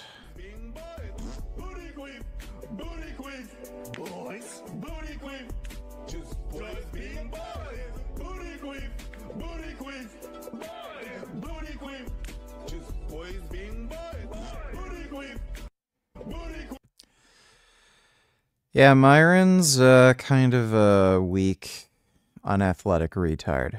Thanks for the donation, Sengoku. Most of the time. Some of them are, and some of these may have been powered on descent, but I didn't see anything that really crossed that threshold. I will tell you this. If something's going Mach 5 to Mach 10, you don't necessarily need a word. Yeah. Just the kinetics, just the engine going through the entire missile and hitting the ground, that's going to make a hell of a crater. Yeah, I wouldn't want to be anywhere near that. I just label everything hypersonic. I figure sometimes I'll get it right, sometimes I'll get it wrong. But it pulls in a lot of engagement. It's kind of my technique. I'm gonna go take a hypersonic shit here. Oh man, yeah, I'm gonna be looking over the next few days. I want to know what weapon systems Israel chooses to respond with, because I think a lot of people don't know that Israel has ballistic missiles of their own, the Jericho missile, for instance. Mm-hmm. So it's going to be interesting to see, do they choose to use their ground-launched ballistic missiles, or are they going to use their Air Force? Because we know there's a lot of challenges with, even for Israel. We know that they can strike the Houthis, but can they strike into Iranian airspace? I think Iran calls it the Ring of Fire with their air defense network, with the spooky air defense. It's October, so it's a spooky month. They got a spooky air defense network over there. So if you guys have any thoughts on, yeah, please. I really want to see their air defense tested. I'm not gonna lie. Right? I'll just interject there. I just want to, because they got a couple of new systems that have come online that we've never seen, and they actually, believe it or not, Iran did better than Russia. So Russia, I don't know if you guys know this. If you look up the S-400 while it was being developed, it never once had a failure. It's funny as hell. There's not a system in the world that has never had a failure in testing, but the Iranian one that they just it's called the Syed. I can't remember. I think that's the one. Looks like Patriot. Every time they build a new missile, they give it a new freaking name. Yeah. Yeah, here, there's 10 different freaking versions of that thing. They're gonna run out of names before they run out of freaking missiles. So you're saying that I might have missed it. So you're saying you don't that they're saying it wasn't a failure, meaning that it's unbelievable, not credible. Is that the? You asking? Yeah, I was just trying to. Me? Yeah. Oh yeah. No. Russia, when they were testing the S-400 before it was developed, they said that it had never once failed a test. It did perfect the entire time. When I was reading about it, I was like, that's just like that's suspicious. Statistically unusual. Yeah, because it's funny when Russia when they do war game exercises or they test their weapon systems, they always over exaggerate them. But when you look at the United States, we're more of like doomers. Whenever we test our weapon systems or whenever we do a war game, we always make sure that we are punishing on ourselves, basically, compared to how, which I feel like. And that's. Sorry. Yeah. Go ahead. I was just gonna say that I feel like that is kind of if you want to improve at something, maybe a good way to do it is to be hard on yourself and to maybe look in the mirror and say, I could do better. That's just my thoughts. Failure is the best teacher. So from an air defense perspective, we train if you guys saw what we had to do in a 90-minute air battle, you'd be like, what in the fuck are you preparing for? The training we put ourselves through it's unlike anything I've ever seen. It's to the point that I think if I got into a real scud fight, I'd probably get bored. That's the point. And I know, Preston, you could probably speak to artillery. You guys probably do auxiliary sites. You shut off all electronics during your tables, stuff like that. Yeah, it gets crazy fast. Whatever the extreme situation is of you're not going to be able to fire under these conditions, they try to put that on you. Yeah. I can tell you this. You talked about the Jericho missile, specifically the Jericho 3. So Israel probably has between 25 and 100 Jericho missiles. And I don't know how many of them are conventional. And that is assuming Israel has nuclear weapons. And one of the interesting things about Israel is that Israel they tend to like fighter planes, mainly because they view fighter planes as mobile artillery. Israel has artillery platforms, but they're not that artillery focused. Mainly because they view an aircraft as an artillery system that can essentially get anywhere on the battlefield. You need them down here, they can go down there. You need them up here, they can go up here. And they perfected turnaround time, meaning the jet lands, the pilot gets out, goes to the bathroom, another pilot comes in. As they're doing that, they're fueling it, they're loading it, and they're back in the sky within 30 minutes. They've gotten really good at that. Now, if you develop a ballistic missile, that's a couple $1 billion to develop the tech, and then it's a couple $1 million every time you shoot it, and you can only use it once. You can use an aircraft again and again and again. It just makes more sense for Israel to use aircraft, just in general. That's kind of number one. Now, the other possibility, again, I forget the darn name of that ballistic missile that Preston always talked about, but there's that ballistic missile that hangs off the side of an aircraft, and that might be an option. We're talking about, like, the Kinzel does that. Yeah, I just, darn it, I can't. The Warzone. Tyler Rajaway did a great article on the Warzone about exactly what you're talking about. They like modified some kind of like ballistic missile to be fired from, I forget, it was an F-15 or something like that. Yeah, I think that's what you're talking about, right? Air Laura, that was it. I can't freaking remember that darn name. That's really interesting that you're talking about the stockpile, the arsenal that Israel had. I wasn't aware that they have something like 200 of those Jericho 3s, but that's something to consider. Between 25 and 100. Yeah, and they might be nuclear, they might not be nuclear. We don't know, right? Because Israel never admitted whether they have nuclear weapons. I'm going to go off on a tangent about nukes here real quick, because I do want to debunk some things, and I take every opportunity I can to do this. People need to understand, it's interesting. Every time I talk to somebody and they're like, oh, well, what about, can you shoot down a nuke? Yeah, that's a really easy thing to do. And they're like, well, yeah, but it'll go off. Okay. Nuclear weapons are very precise. Dodo donated $2.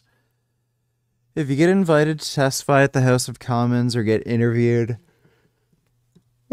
by conservative channels, be careful not to get cucked into endorsing their conservative ideology, because they will try to make you do that. You gonna sell your Death to Hamas sweatshirt.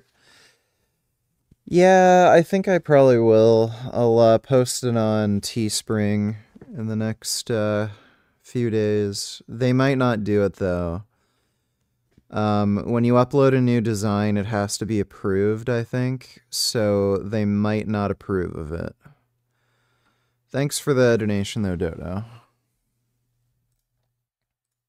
Instruments. They have a very specific set of circumstances that have to happen in a very specific order. If you hit one with a missile traveling at Mach classified, chances are, if one wire comes off, the nuke's not going to operate correctly. You're probably going to get a dirty bomb at the very worst. Now, to explain it and showcase how stable, and here we'll go to history real quick, how stable nuclear warheads are. It was 1972, it was in the 70s. There was an American nuclear warhead on a missile in Arkansas. This was 70s. And some of the fuel leaked out of it, and it was like super corrosive, super deadly like type of fuel, and it was in like a ground bunker. And a couple airmen went in there to try and patch it and vent the system and do all sorts of stuff. And when they went to vent it, it ignited. So nuclear warhead on top of a giant missile that is designed for intercontinental ballistic missiles. The 60-ton concrete door on top of it flew 80 feet away, and they found the warhead 200 meters outside the gate of the base, and it was still solid and intact. Like, they're super stable. Yeah, they don't want to explode unless it's in a certain way. There's also the nuclear weapon that was dropped over, I think it was North Carolina, that went something like 20 feet into the earth, and when it fell out of an aircraft, it was and still didn't explode. They had EOD go out there. Maybe the most nerve-wracking EOD mission that you could think of to show up on. I mean, it's bright flash and you're gone, man. Like, if it goes. But yeah, that's an interesting thing to consider. I don't think Israel would use nuclear weapons probably in this retaliation, but that's what we're all kind of worried about, is when you look further down the road and you look at where does this escalation ladder lead to, where are we climbing to? At the top of that ladder, that's where that would be. And between here and there, the things I'm worried about is the U.S. getting dragged into it. Iran has said for their part, they've claimed that if Israel does attack their oil fields, they would retaliate by attacking, basically like, if we can't have our toys, no one will, and they're going to blow up other oil refineries in Saudi Arabia and in the UAE. So I wouldn't piss off the Saudis if I were them. Did you see the earthquake in Iran last night? Yes, it's like a 4.4 or something. Yeah, there is some, couch this with all of the necessary caveats, there is some conspiracy that it may have been an underground nuclear test, because it happened in a location that does not historically have earthquakes. This is not something I've dug into deeply, or hardly at all. Made it sound like I've spent hours researching it. Essentially, it was kind of random. We wouldn't know for a couple days at the very least if it was an actual nuclear test. But given the timing, it's like, oh, yes, if they had one, this would be a time to test it, would it not? Iran could be the only people holding back the moment. Yeah, the question here is whether the question here is, how long did it take for us to realize that North Korea performed a nuclear test? Because I would certainly imagine that the S waves or P waves or whatever the heck waves coming from the nuclear weapon are different than the waves coming from an earthquake, right? So anyone who is a seismologist could probably take a look at that data and go, this isn't right. And so the real question is, how long did it take for us to figure out that North Korea, from the time we detected that anomaly to the time when we figured out they had a nuclear weapon? That's the amount of time it's going to take to figure out whether Iran detonated a nuclear weapon. And I want to say again, that is complete speculation and rumor, internet mill. Don't take that and run with it. Yeah, I wouldn't. 99% chance it's just earthquake. Yeah. Yeah, they. North Korea has done underground nuclear tests. Hell, I was in South Korea at like 3 a.m. and I got a phone call from my mom who was frantic. She's like, "North Korea just tested a nuke underground. Are you okay?" I'm like, I didn't even wake up. Like, I was sleeping. Leave me alone. And at the same, that happened today with IDF. Oh, you got hit last night, really? Surprising. That's pretty boss, sleeping through a nuclear bomb. If you guys are up for it, we could switch gears slightly and pivot over to what's happening in Ukraine right now, because this has been a massive week. It's not just what's happening in the Middle East. There's also... Okay.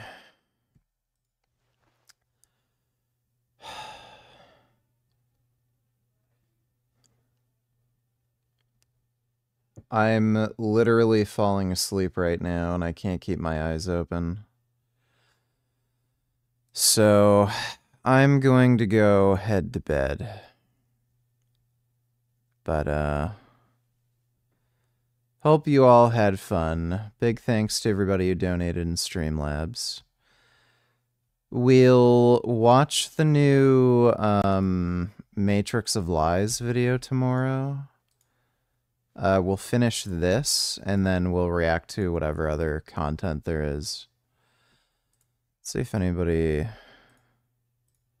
reacted to my comment. No. Yeah, fuck this guy, he's just a dumbass. But thanks again, everybody. I'll see you all tomorrow. Sweet dreams.